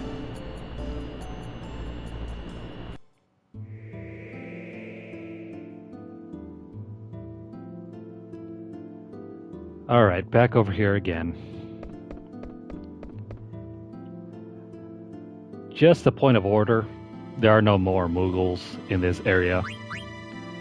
If you need to switch out your party members, use these orbs. You can also get rid of Zidane for the first time. Like, you don't have to use Zidane at all here. But we're just going to keep him here because he's our hero. And he's also one of the strongest characters we have at the moment anyway. Too bad about Steiner. We meet him so early, but we never really use him to his full potential. Same thing goes for Freya. Her story ends fairly early.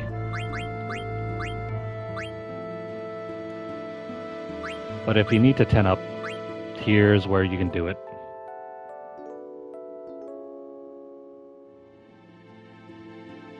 Also, a lot of the enemies here tend to use status effects. Try your best to keep clear-headed on maybe locomotion if you can spare it.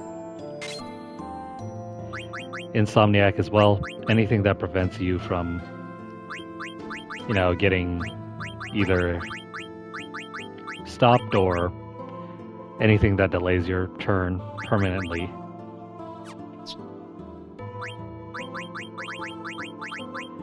We don't need counter anymore. Same thing goes for return magic.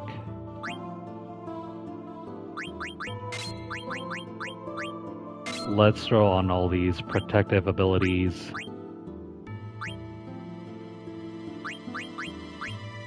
And maybe body temp as well. I don't think that one comes up nearly as often.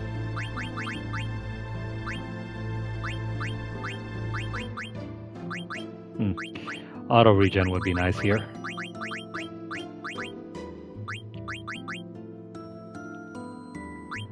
And I guess we'll take these here.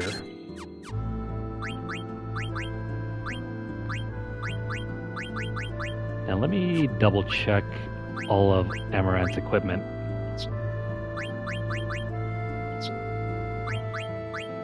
These are cool.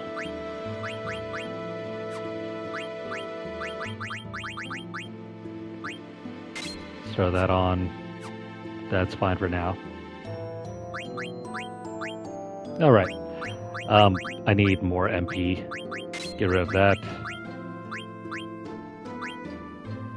Where is half MP? There we go.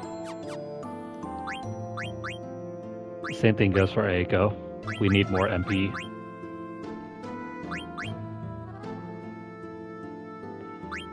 Take that one off, and Loudmouth can stay on. Insomniac can go. In exchange, give me half MP.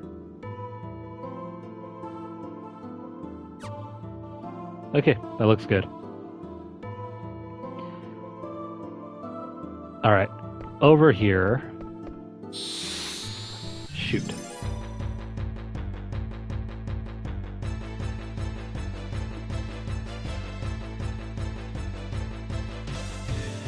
Well, that's a big boy. It's an Iron Giant, but in this game they call it an Iron Man.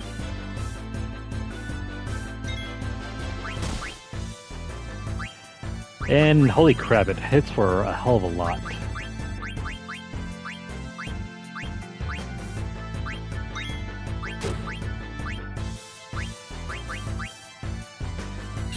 This is why you should have half MP for Aiko.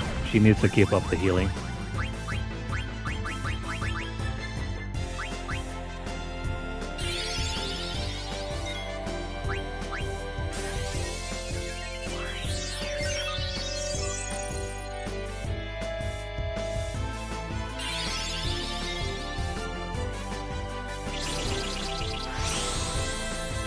Yeah, these things are pretty tough.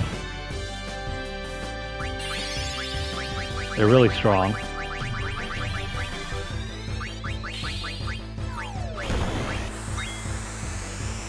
But if you're patient enough, just continue to use your abilities like that.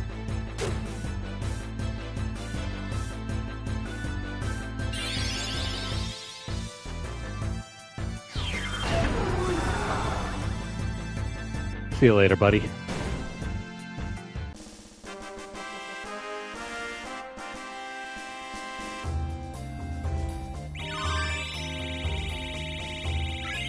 This is a perfect area to grind out some XP if you don't enjoy fighting the Yans.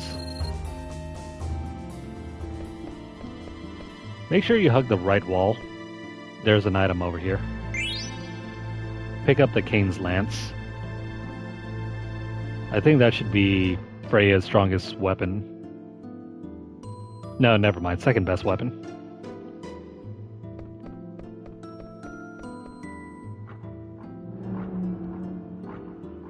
Alrighty, over here.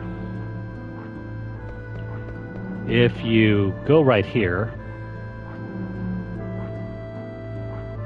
there's no one there, right? But if you press square, it's Master Phantom. I am the ghost of a card master long departed. Are you challenging me to a card game? I mean, I guess if you still want more cards, you can challenge him to play. He's very hard to beat, though. You'll run, eh? That's okay. That's alright, he'll be here forever. Instead, let's continue on.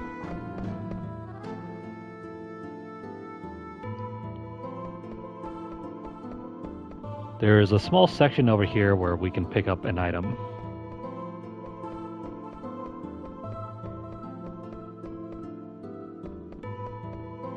Where is it?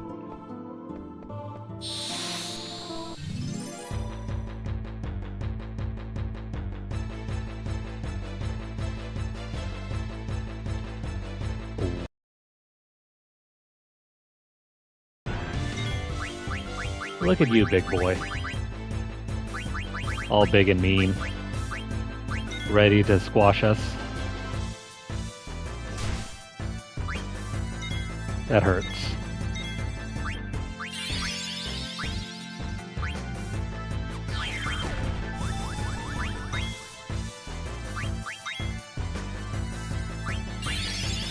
I would recommend just using Quina to attack. You could use Zidane to steal to work on his thievery if you haven't done so. Or if you want to give up, just use his attack ability. If you use Ultimate Weapon, he should be strong enough to reach the cap, regardless.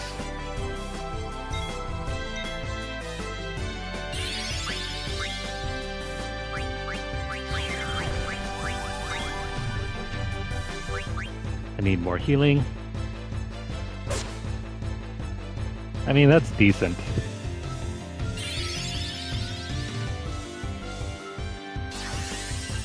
$2,000 isn't overpowered by any means.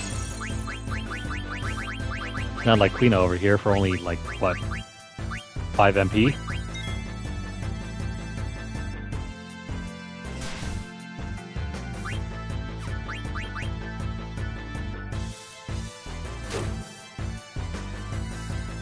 Honestly, though, you need to steal so much with Zidane.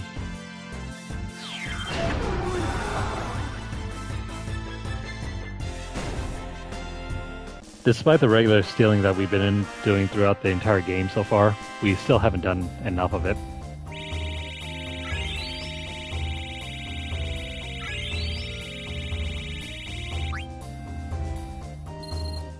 Cool. By the way, have we learned everything here? No, not yet. Still working on those. Oh, right here. Grab the tower for Zidane, his second strongest weapon.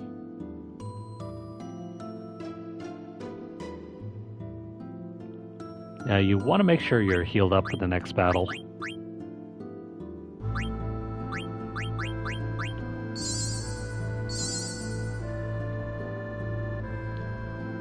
Wow, 2 Cura spells and we still didn't cure everyone.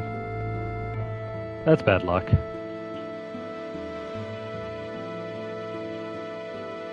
Alright, over here.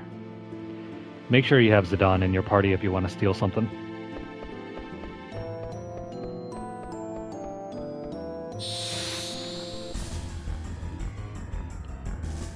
Cue random boss battle.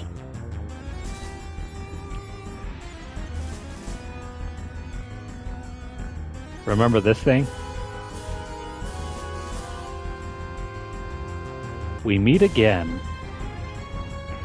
I am one of the Chaos Guardians. Kneel before my power.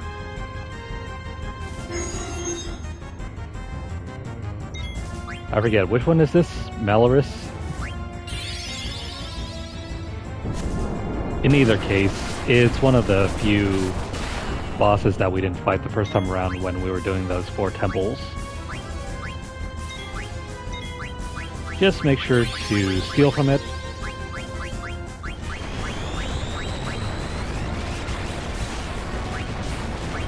And then throw out... Where's Mighty Guard?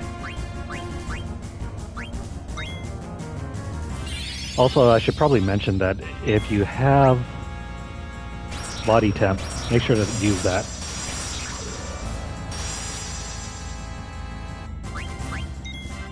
And then we're going to continue stealing.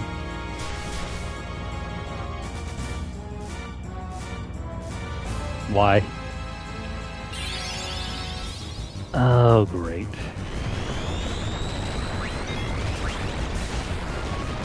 I don't think I have body temp on what's his face here, so we're going to use Asuna. Oh, never mind, I missed. Grab the Ultima Sword. Not to be confused with the Ultima Weapon.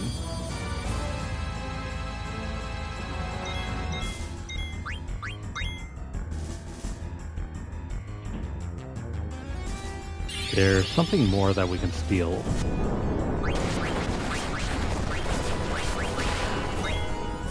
Heal up.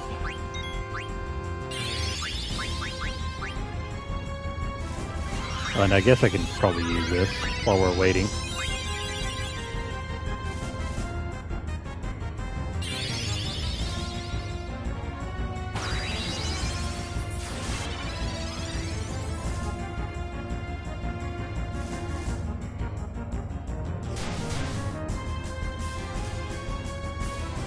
Man, this guy can't hit for crap. Smell my breath, buddy.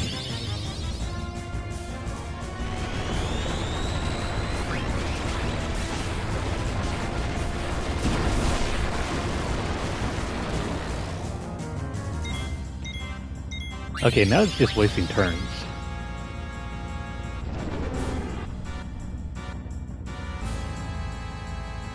No, that didn't work.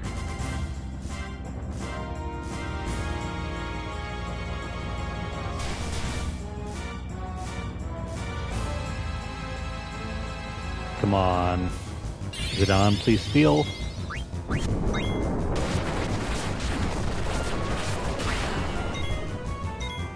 You know what? Just keep doing that. That's alright by me.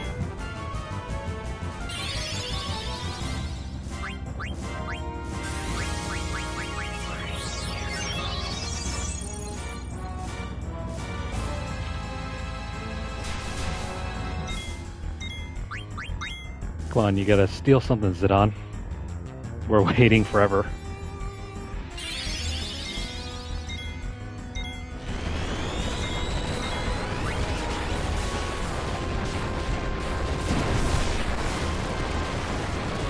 Is that going to hit? Yeah, for once it did. Don't try to move yet. Instead, use a quick Asuna on Zidane.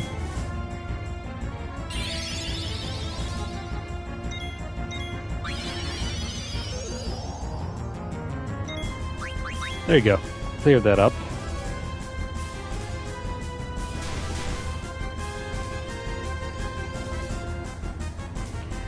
You know what? I'm going to speed things up here.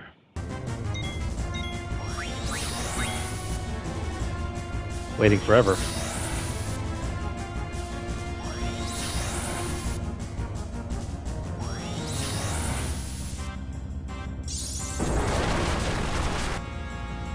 I have no patience for the stealing in this game. Okay, there we go. That's done and over with.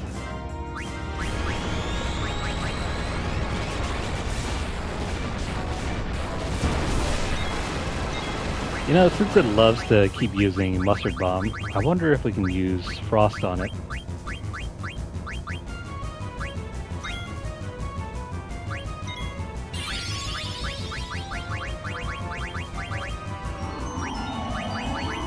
It probably might not work. Yeah, it misses. Go figure. And let me go ahead and get rid of his or hers reflect.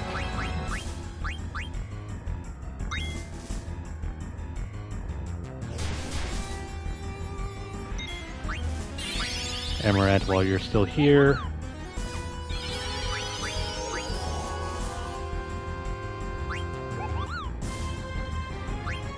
Let me throw on Curse.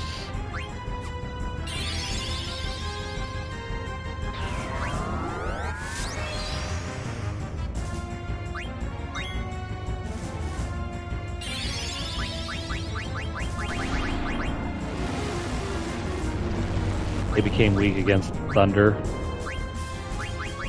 Do we have anything that causes thunder?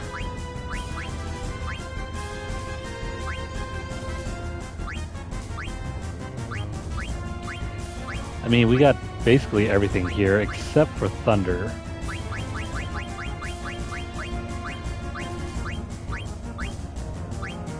That's weird. We got wind, earth, and I think fire and water.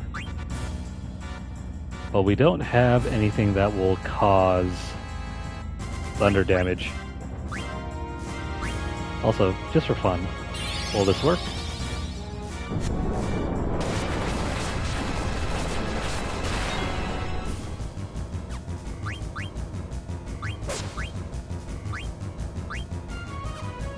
Probably not. Alright, let's holy the hell out of it.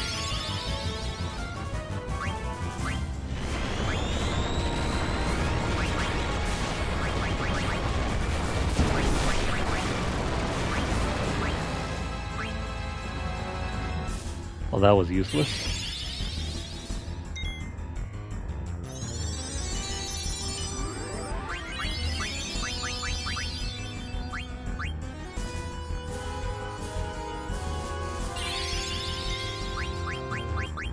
Well, Queena, let's start dropping frogs.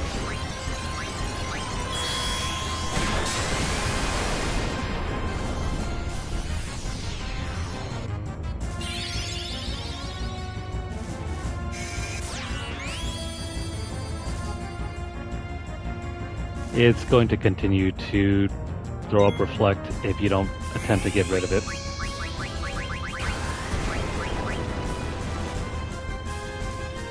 Wow. No Mercy does a lot. Let's see.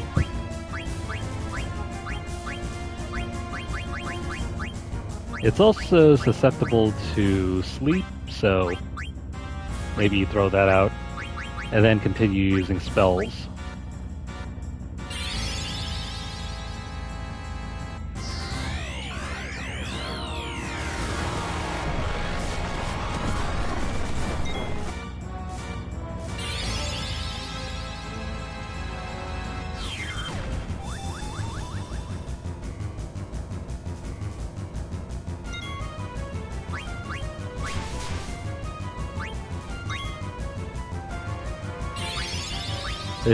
This battle should end pretty soon.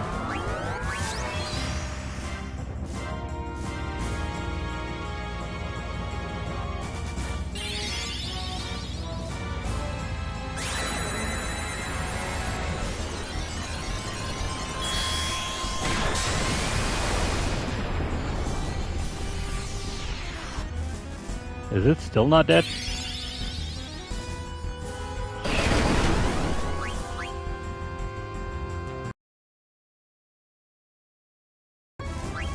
Just continue hitting it with what you have, and eventually it should go down.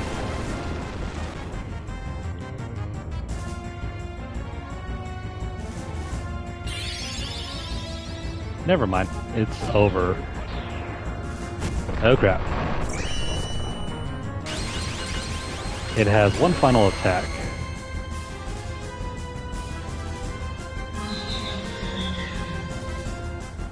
But if you have auto life, you'll survive it.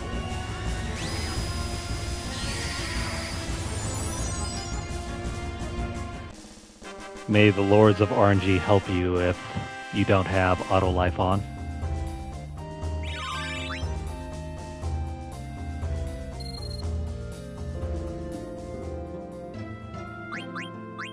Okay, so that's checkpoint number 3. We're gonna head back.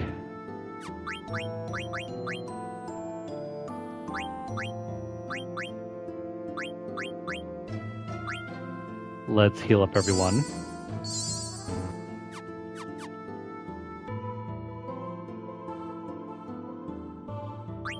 And Amaranth, what did you learn? You learned cover. Let's learn power up. What does power up do? Oh, it raises the strength of chakra. Basically, it raises the strength of his self-heal. Pretty useful. Alright, I'm gonna turn off the encounters so that we can get back.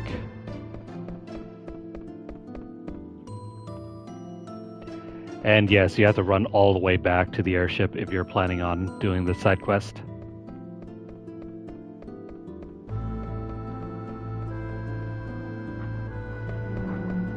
It gets annoying real quick.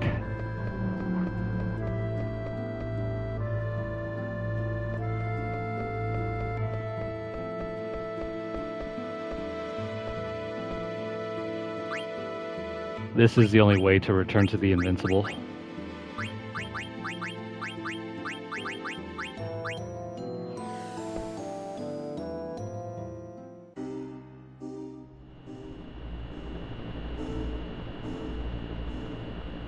Alright, so here's what we'll do for tonight. I'm gonna go as far as maybe checkpoint number 4. And that's where we're gonna end it. Maybe even checkpoint number 3, because we're going pretty long at this point.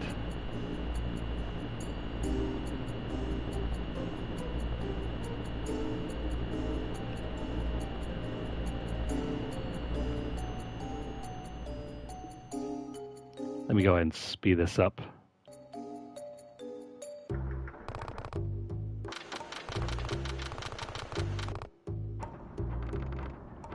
This quest is pretty obscure, but at the same time, it's just padding on the very end.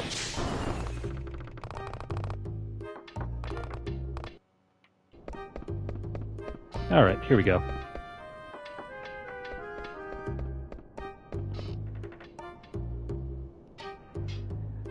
So Zanero and Banero and Janero aren't here. This is De Niro. I'd better go look.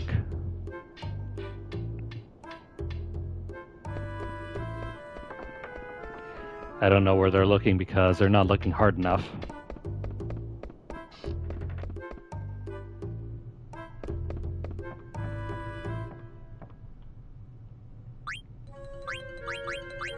Anywho, let's head back to Memoria.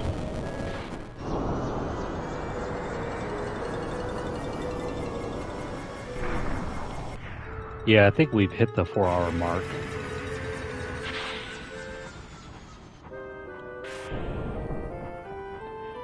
Well, shoot, what should we do here?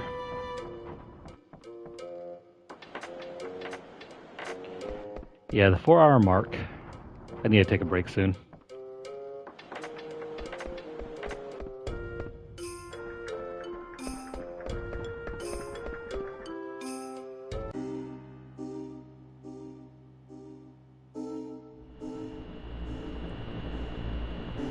Alrighty.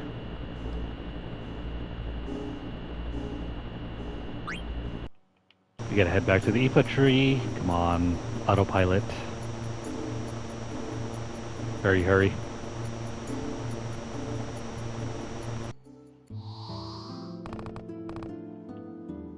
Let's 10 up.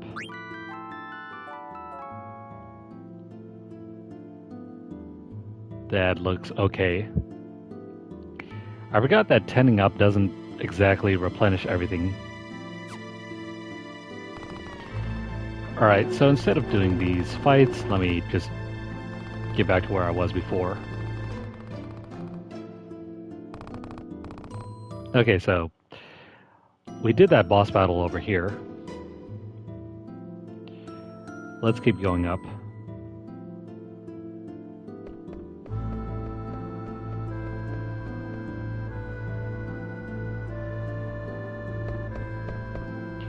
Now over here,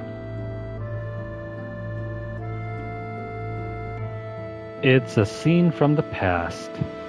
Isn't this Alexandria? What is Alexandria Castle doing here?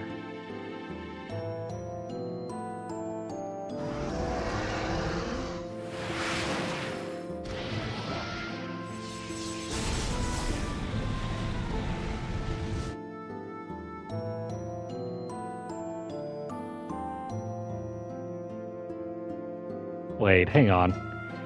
I don't remember bringing dagger here. What? What are you talking about? I don't see anything. Of course you can't see anything. You weren't with us at the time, so it's not in your memory.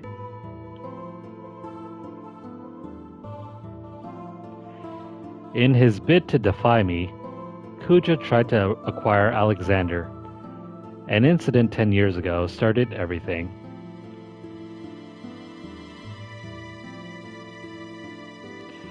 Gee, I wonder what that is. Now if you search over here,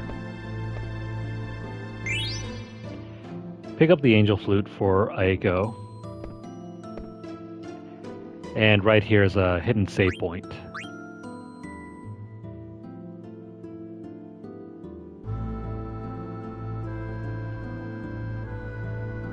Ah, come on. No. Don't tell me we have to run all the way back to Limblum now.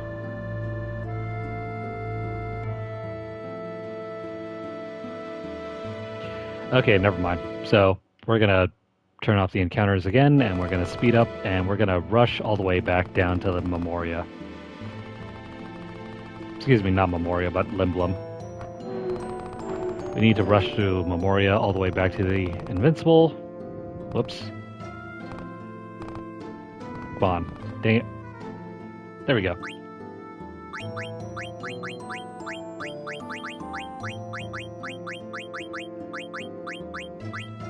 No one ever mentioned how annoying this side quest really is.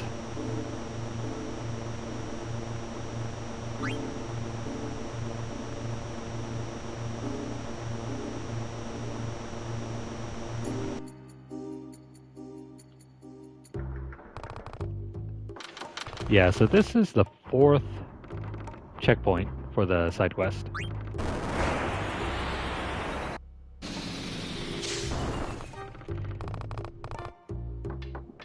Little wonder why no one ever bothered to do this. It's such a run killer. This is Pinero. Zanero and Banero and Janero and Dinero aren't here. I'd better go look. Run, dude, run.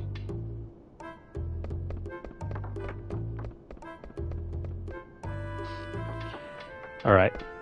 Back on over to Memoria.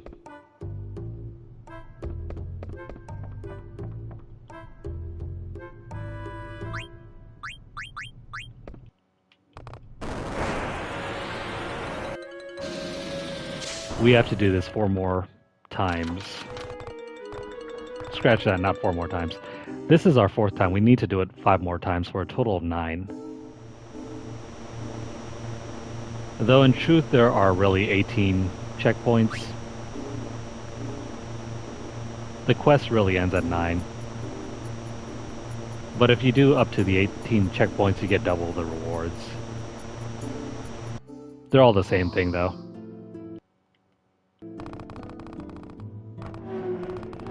Anyways, rushing back up to that previous room. There we go.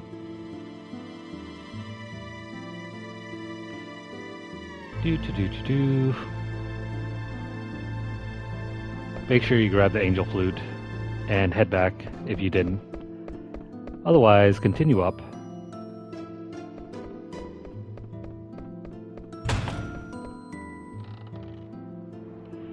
And over here, a storm.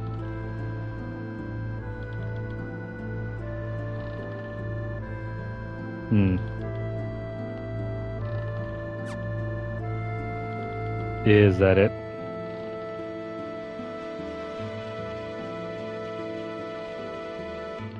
I don't know if I should go any further.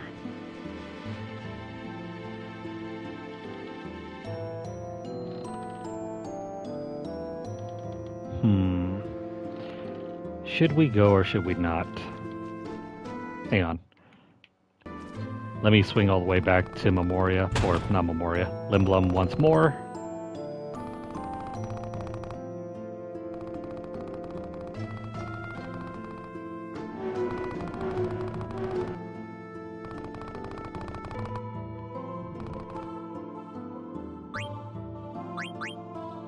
You know, at this point I probably wouldn't even drag anyone along.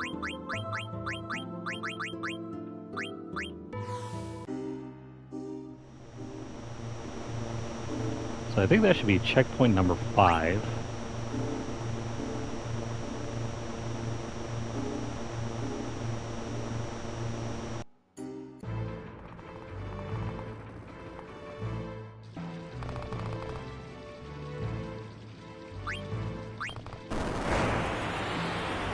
Just make your way back to the theater district once more.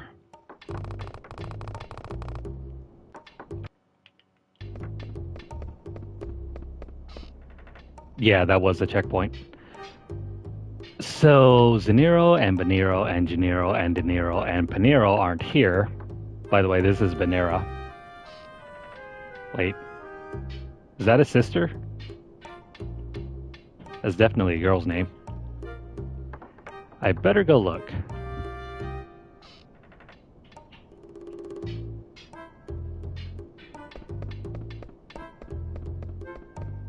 They're all lost, aren't they?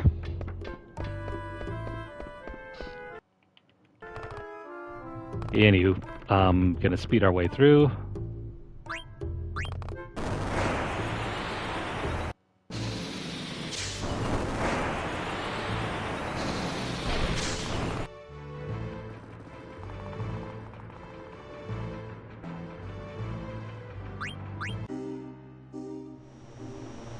I think there's a 6th checkpoint right after we get past that one cutscene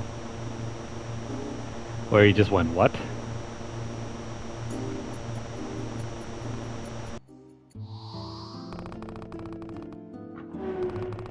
Anywho, just run all the way back up.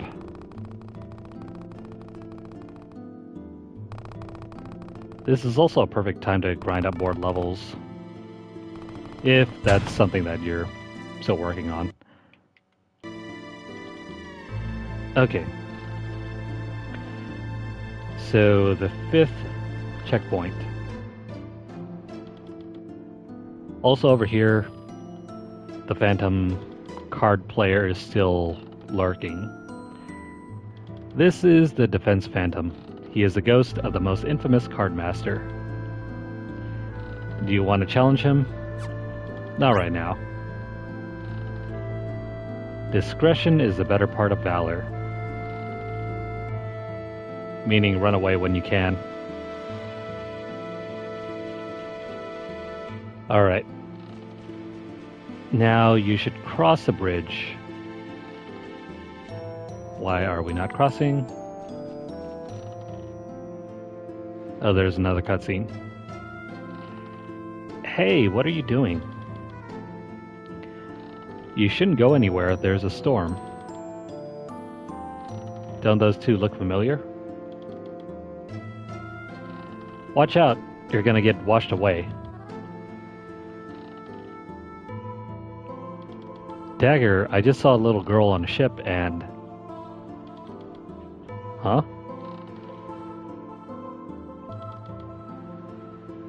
I guess it was my imagination. You saw ghosts of the past. Yeah, it had to be. What I just saw definitely isn't one of my memories. But secretly, what's going on? That was my memory. Why was Zidane able to see it? Zidane. Yeah, what's up? You didn't imagine anything. Wait, you saw it too? That means that little girl was you.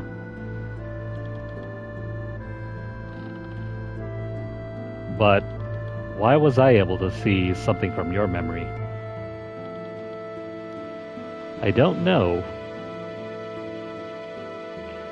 Hey, Garland, what's going on? Garland, can you hear me?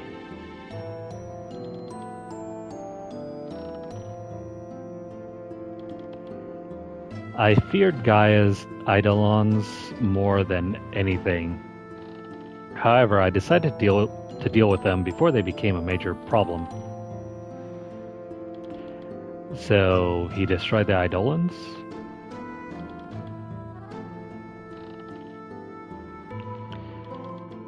Well, that's just fun. We have to head back again. That is our 6th marker.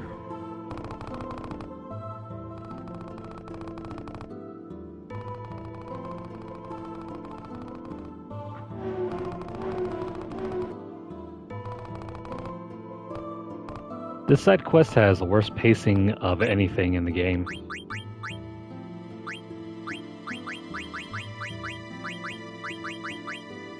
Now, if you didn't have the boosters, you would have to run back and forth manually at normal speed. Think about that for a moment.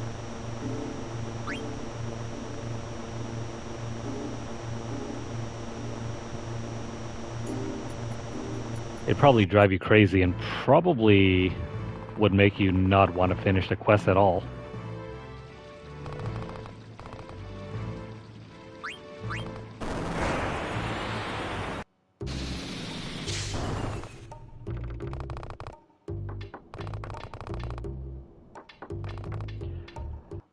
Alright, back to the hideout. Who's here now? It is Zenira.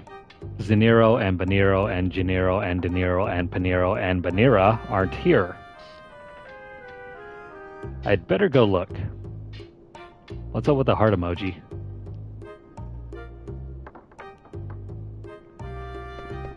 Well, to be fair, this was written before the advent of emojis, so no idea what that's all about.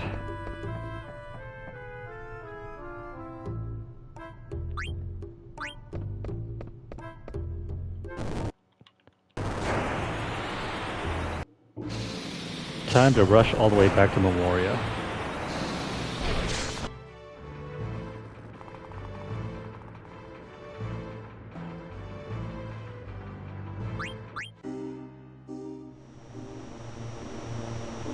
We have just 3 more checkpoints and then we can skip this forever.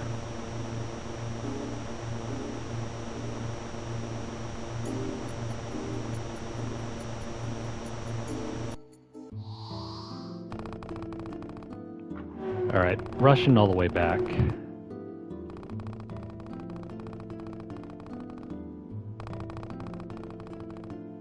I swear, we won't even get into the next boss fight for a little bit more longer.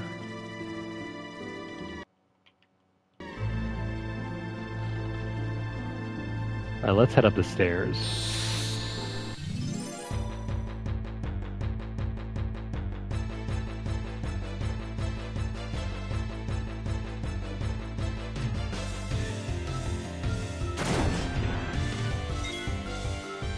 I was wondering when we get a fight.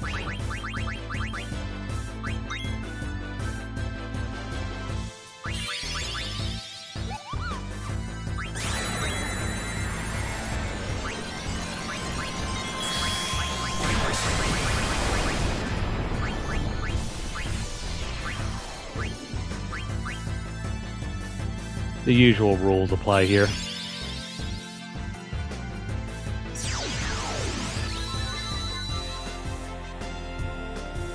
No, no, you don't.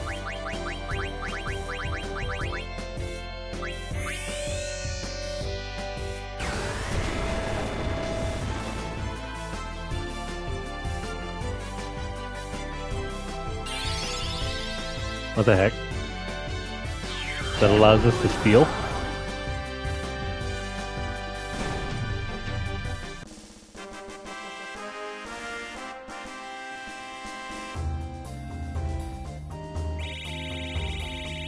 Okay, past this.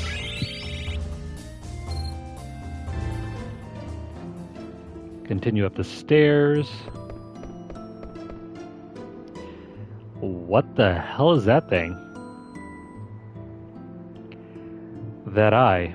It's the same eye I saw on the night of the storm at sea. Zidane, can you hear me? No, I'm just imagining things. Zidane, what you just saw was from your memory, and not Garnett's. So that scene concerning Dagger and her mother? What? I don't remember ever being in a storm at sea. You still don't understand. You will find out soon enough. What do you mean? Can other people's memories become a part of my own? Garland, wait up. Once you accept everything, the answer will appear before you.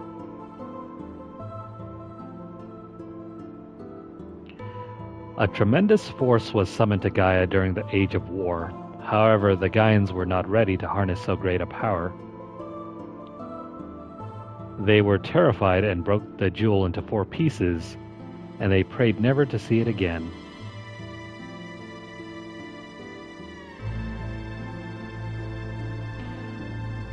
In addition to the final dungeon crawl, we get a history lesson.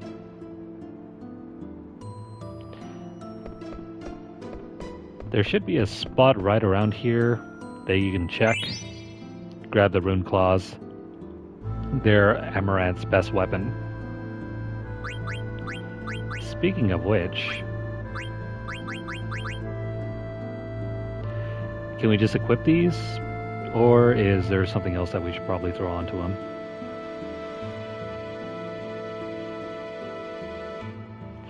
No, you can have the rune claws on. That's fine. It will also add darkness to your attacks, so try to use it whenever you need to.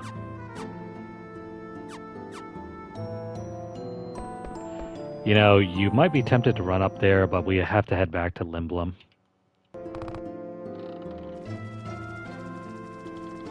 Ignore the gaping eye in the sky, and crap.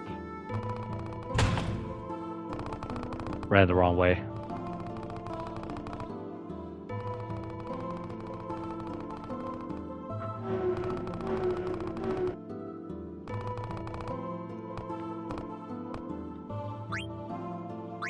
We have just 2 more checkpoints after this, so when we return next time, we won't have to do any of this. We can just shoot for the ending.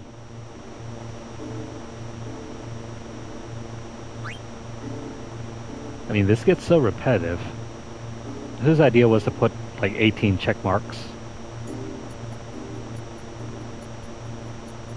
Yeah, exactly. Who could figure out how to do this side quest?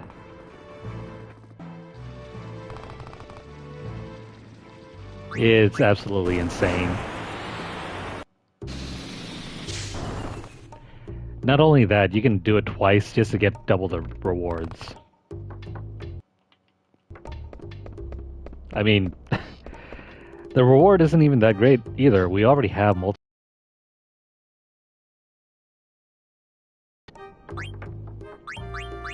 Like this thing over here. We can get 2 more of these if we complete this side quest. I'm only going to do half of it because the second half is just a repeat.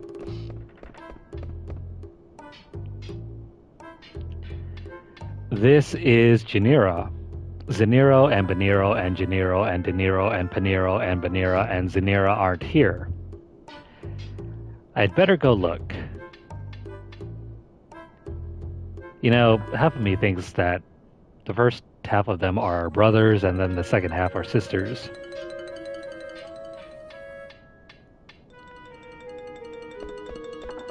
The other half are also smaller as well.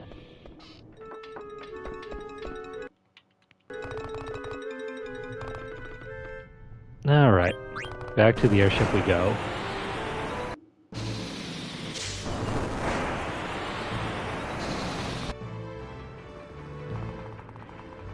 I would love to ask whoever designed this side quest just one simple question.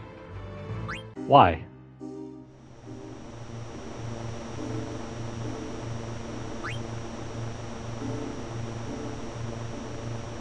I mean, literally, that's it. Just why? It's almost like an Easter egg.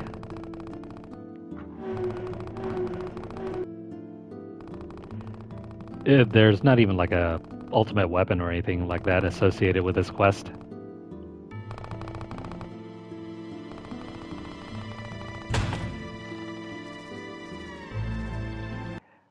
Anyway, we are back at the eye. Let's climb up.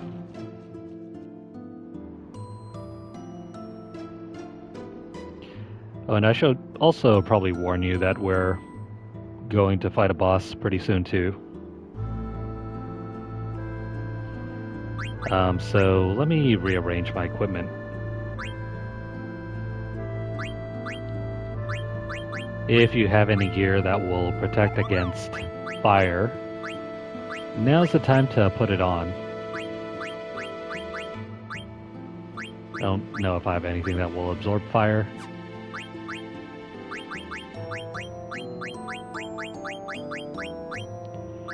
Earth for sure.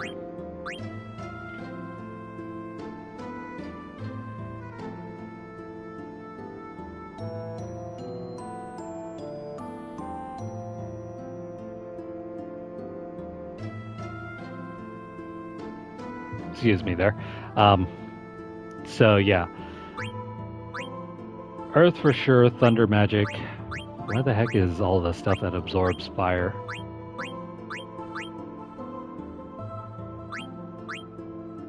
There we go. Rosetta rings. I'll just throw on a couple of those. We already get half damage on fire with this. Yeah, I guess that's about it. Make sure to toss on body temp.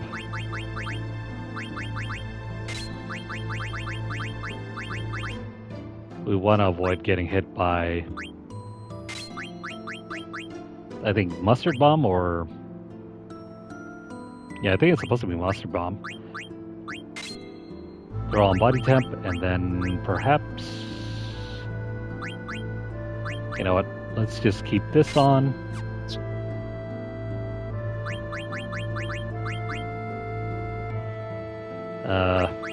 Take off Insomniac.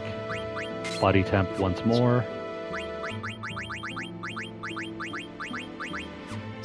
Amaranth already has body temp.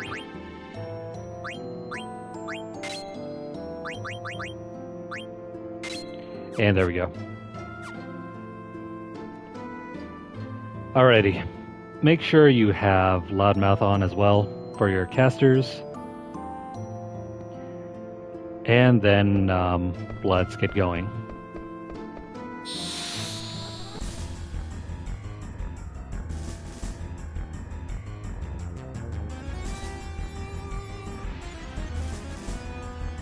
So you have defeated Malorus. For Tiamat, there is only victory. I'm going to go ahead and skip through some of this so that we can get past the stealing phase.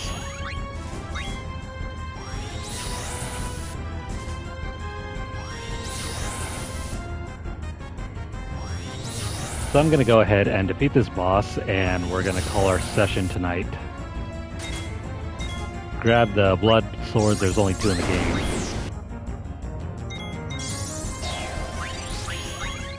Tiamat is one of the strongest bosses. Make sure you take on as many abilities that increase your HP. Steal the Grand Helm.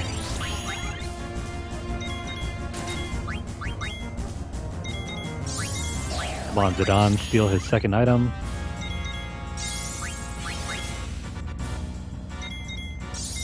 He tends to throw out silence, so that's another issue for your casters. Okay, there we go. Now we can slow down.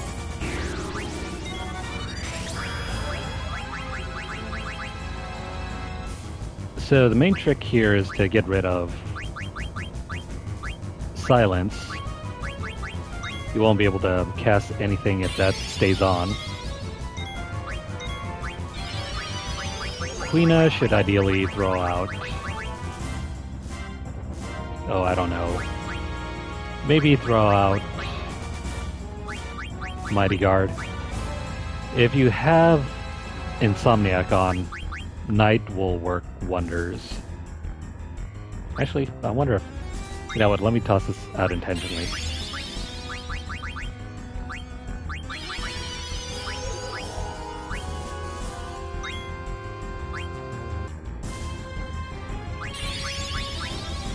If you have Aura up...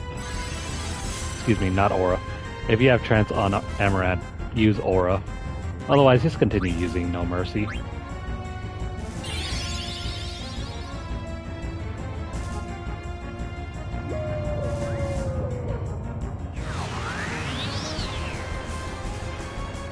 There we go.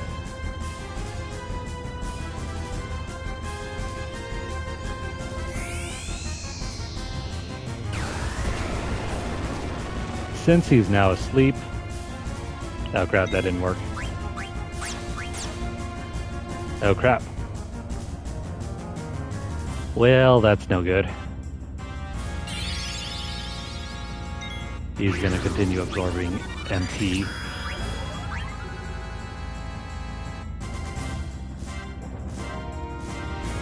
So you know what, just for that, I'm gonna throw out this.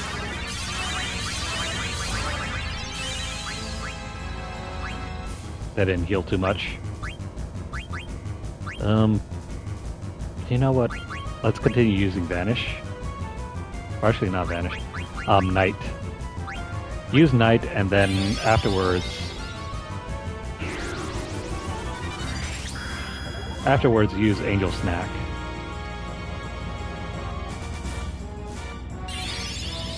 Oh great. Just when everyone woke up.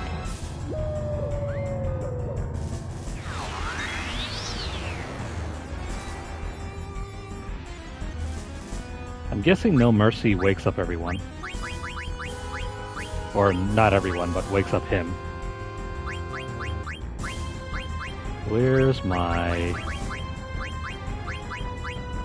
Here we go, remedies.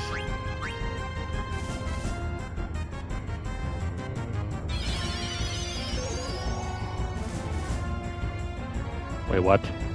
That doesn't work?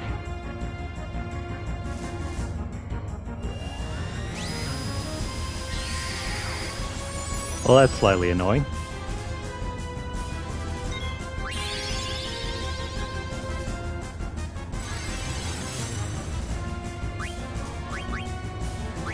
Well then, make sure to throw up auto life then, if you're afraid that he'll KO any of your characters.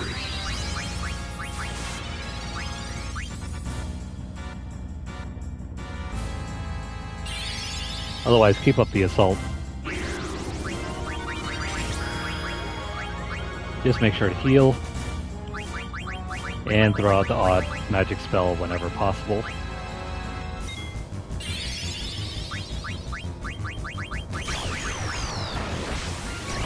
There's another workaround though that I didn't bother to equip. If you have Zidane's, I think one of his other swords, you can use his ability to automatically cast the status effect.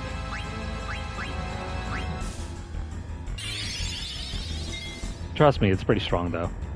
You can guarantee sleep spells on him Well, at the same time, you can use your ordinary spells on them. So stuff like Holy will not trigger sleep to go off.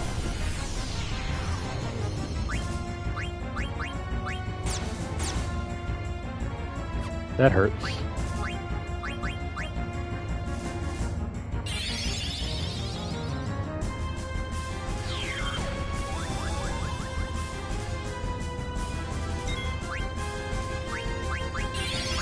We're gonna have to keep Zidane alive, while at the same time, let's keep using... Actually, no. Let me throw on Might.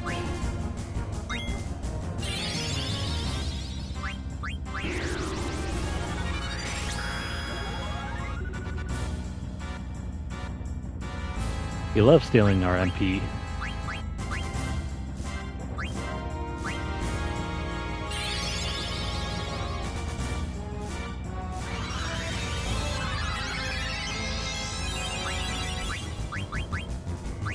Let me throw on Auto Life on Amaranth. And let's keep up the Frog Assault.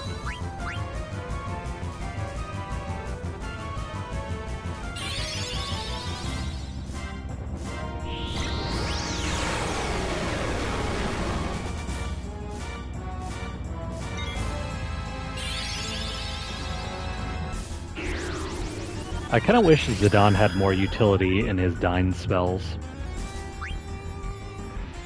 They're all attack focused. There isn't anything else that we can use it for.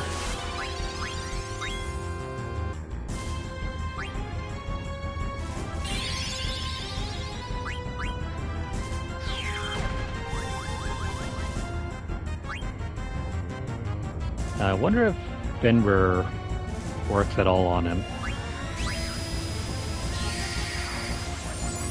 Just with flavor, we're gonna toss it out.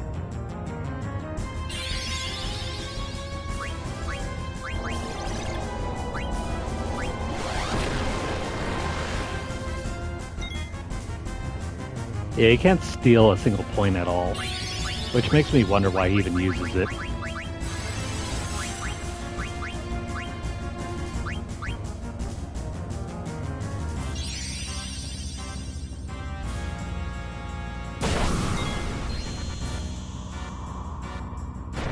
Yeah, punch him to high heaven.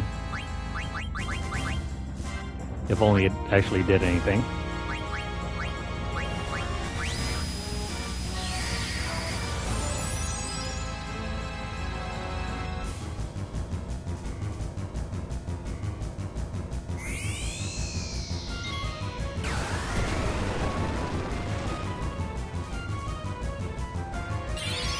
So, No Mercy to me looks like just a regular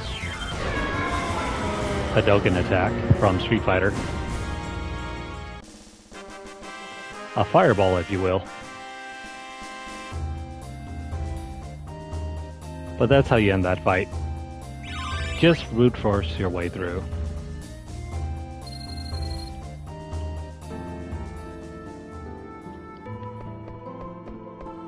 You can continue moving forward, or if you head back... I think that was another checkpoint as well. Yeah, this is the last one.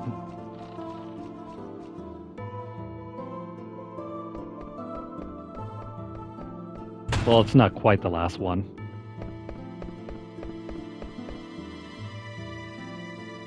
I'm gonna make a save here. Actually, you know what? Screw it. We're gonna run all the way back to Lindblom, and then after we do that, we'll make a save. That way we don't have to worry about doing anything else. And I can just end this session tonight on a good note.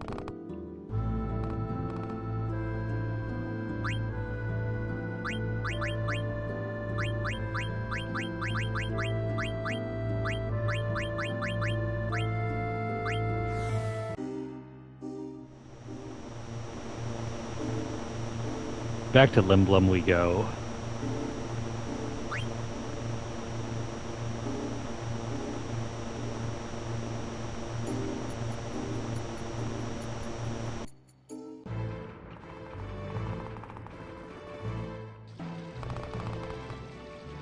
So if you made it this far, congrats, we're like halfway through the final dungeon already.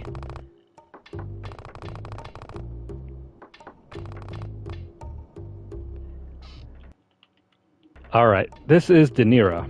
Zanero and Banero and Janero and Dinero and Panero and Banera and Zanera and Janera aren't here. That is a mouthful. Well, I better go look. And off she waddles.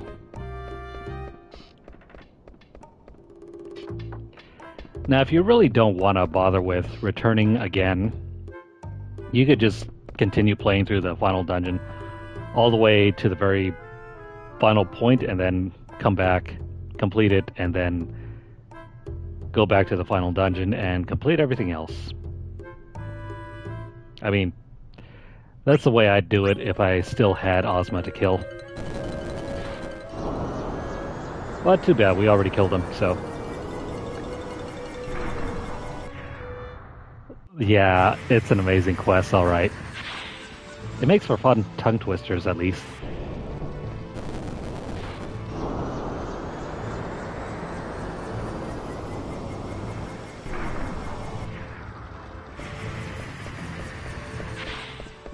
I mean, say it 10 times as fast. I wish I had the names right off the top of my head. Anywho, that's probably going to end our session for tonight. We're running up on like close to 5 hours.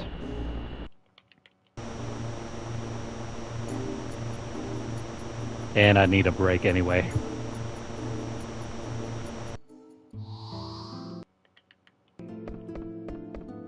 But I think we should have this complete by tomorrow night. Or tomorrow afternoon.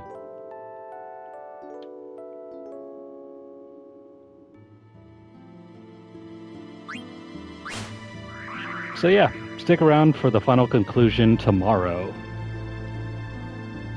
If you're currently watching this on YouTube, please like the video. If you have any comments or questions, please leave them down below. Let me know what you guys think of our gameplay so far. What do you guys think of the Nero Brothers side quest? That's probably one of the worst side quests I've found in this game thus far. It's very engaging, at least. It's making me read a lot, and making me run back and forth. That's exactly what I want in a side quest. Especially a side quest at this latest stage in the game. It's real fun. But on the other hand, we managed to do a number of things and clear up a whole bunch left in the game as well. I mean, we did do the super boss. Not without the use of boosters though, but oh well. If you follow the same general strategy I was using in the battle, I mean, you'll probably end up winning anyway. That was just so we could get through without needing to, you know, continue to take multiple turns just to heal up and replenish our MP. Otherwise, the result would have been exactly the same. We would have kept on using, what was it? Aura on everyone, auto life on everyone, using Aiko to replenish everyone's MP, and having Zidane continue to steal forever, it seems. I think if we went the other route, we probably would have taken twice as long to finish that battle. But the result and general strategy is still the same. The equipment is still right on track. Anywho, share this video out wherever you guys can, and also subscribe to our channel if you haven't done so already. If you have missed out on any of the previous play sessions in our 60-hour run, head on over to our playlist. I don't know, maybe I'll go back and try to do a quick run of this game using the speed booster and all the other boosters so that we can get the Excalibur 2 weapon. I know I did that run like years ago, but Maybe I should try it again just for, kicks and giggles. Otherwise, if you're interested in some of the other games that we play, check out our channel. We have loads more videos available for your viewing pleasure. If you're over on Twitter, follow us at twitter.com/LunarlightGames. Over there you'll find deals, discounts, as well as news stories about the gaming world, as well as the odd giveaway we run from time to time. Check out the pinned post for more information, or hit up our hashtag LunarlightVault. If you'd like to support our channel financially, you can do so by dropping a donation over at paypal.me/LunarlightGames. The link will be posted down below later. But if you're looking for other ways to support our channel, you can do so by dropping a super chat or a super thanks, join up with our membership here on YouTube, or just continue viewing our videos. That works just as well. Follow us over at twitch.tv/LunarlightGames, and also hit the notification bell across all of our platforms to get updates as soon as they're made available, or to catch them whenever we go live. That is going to be all for tonight.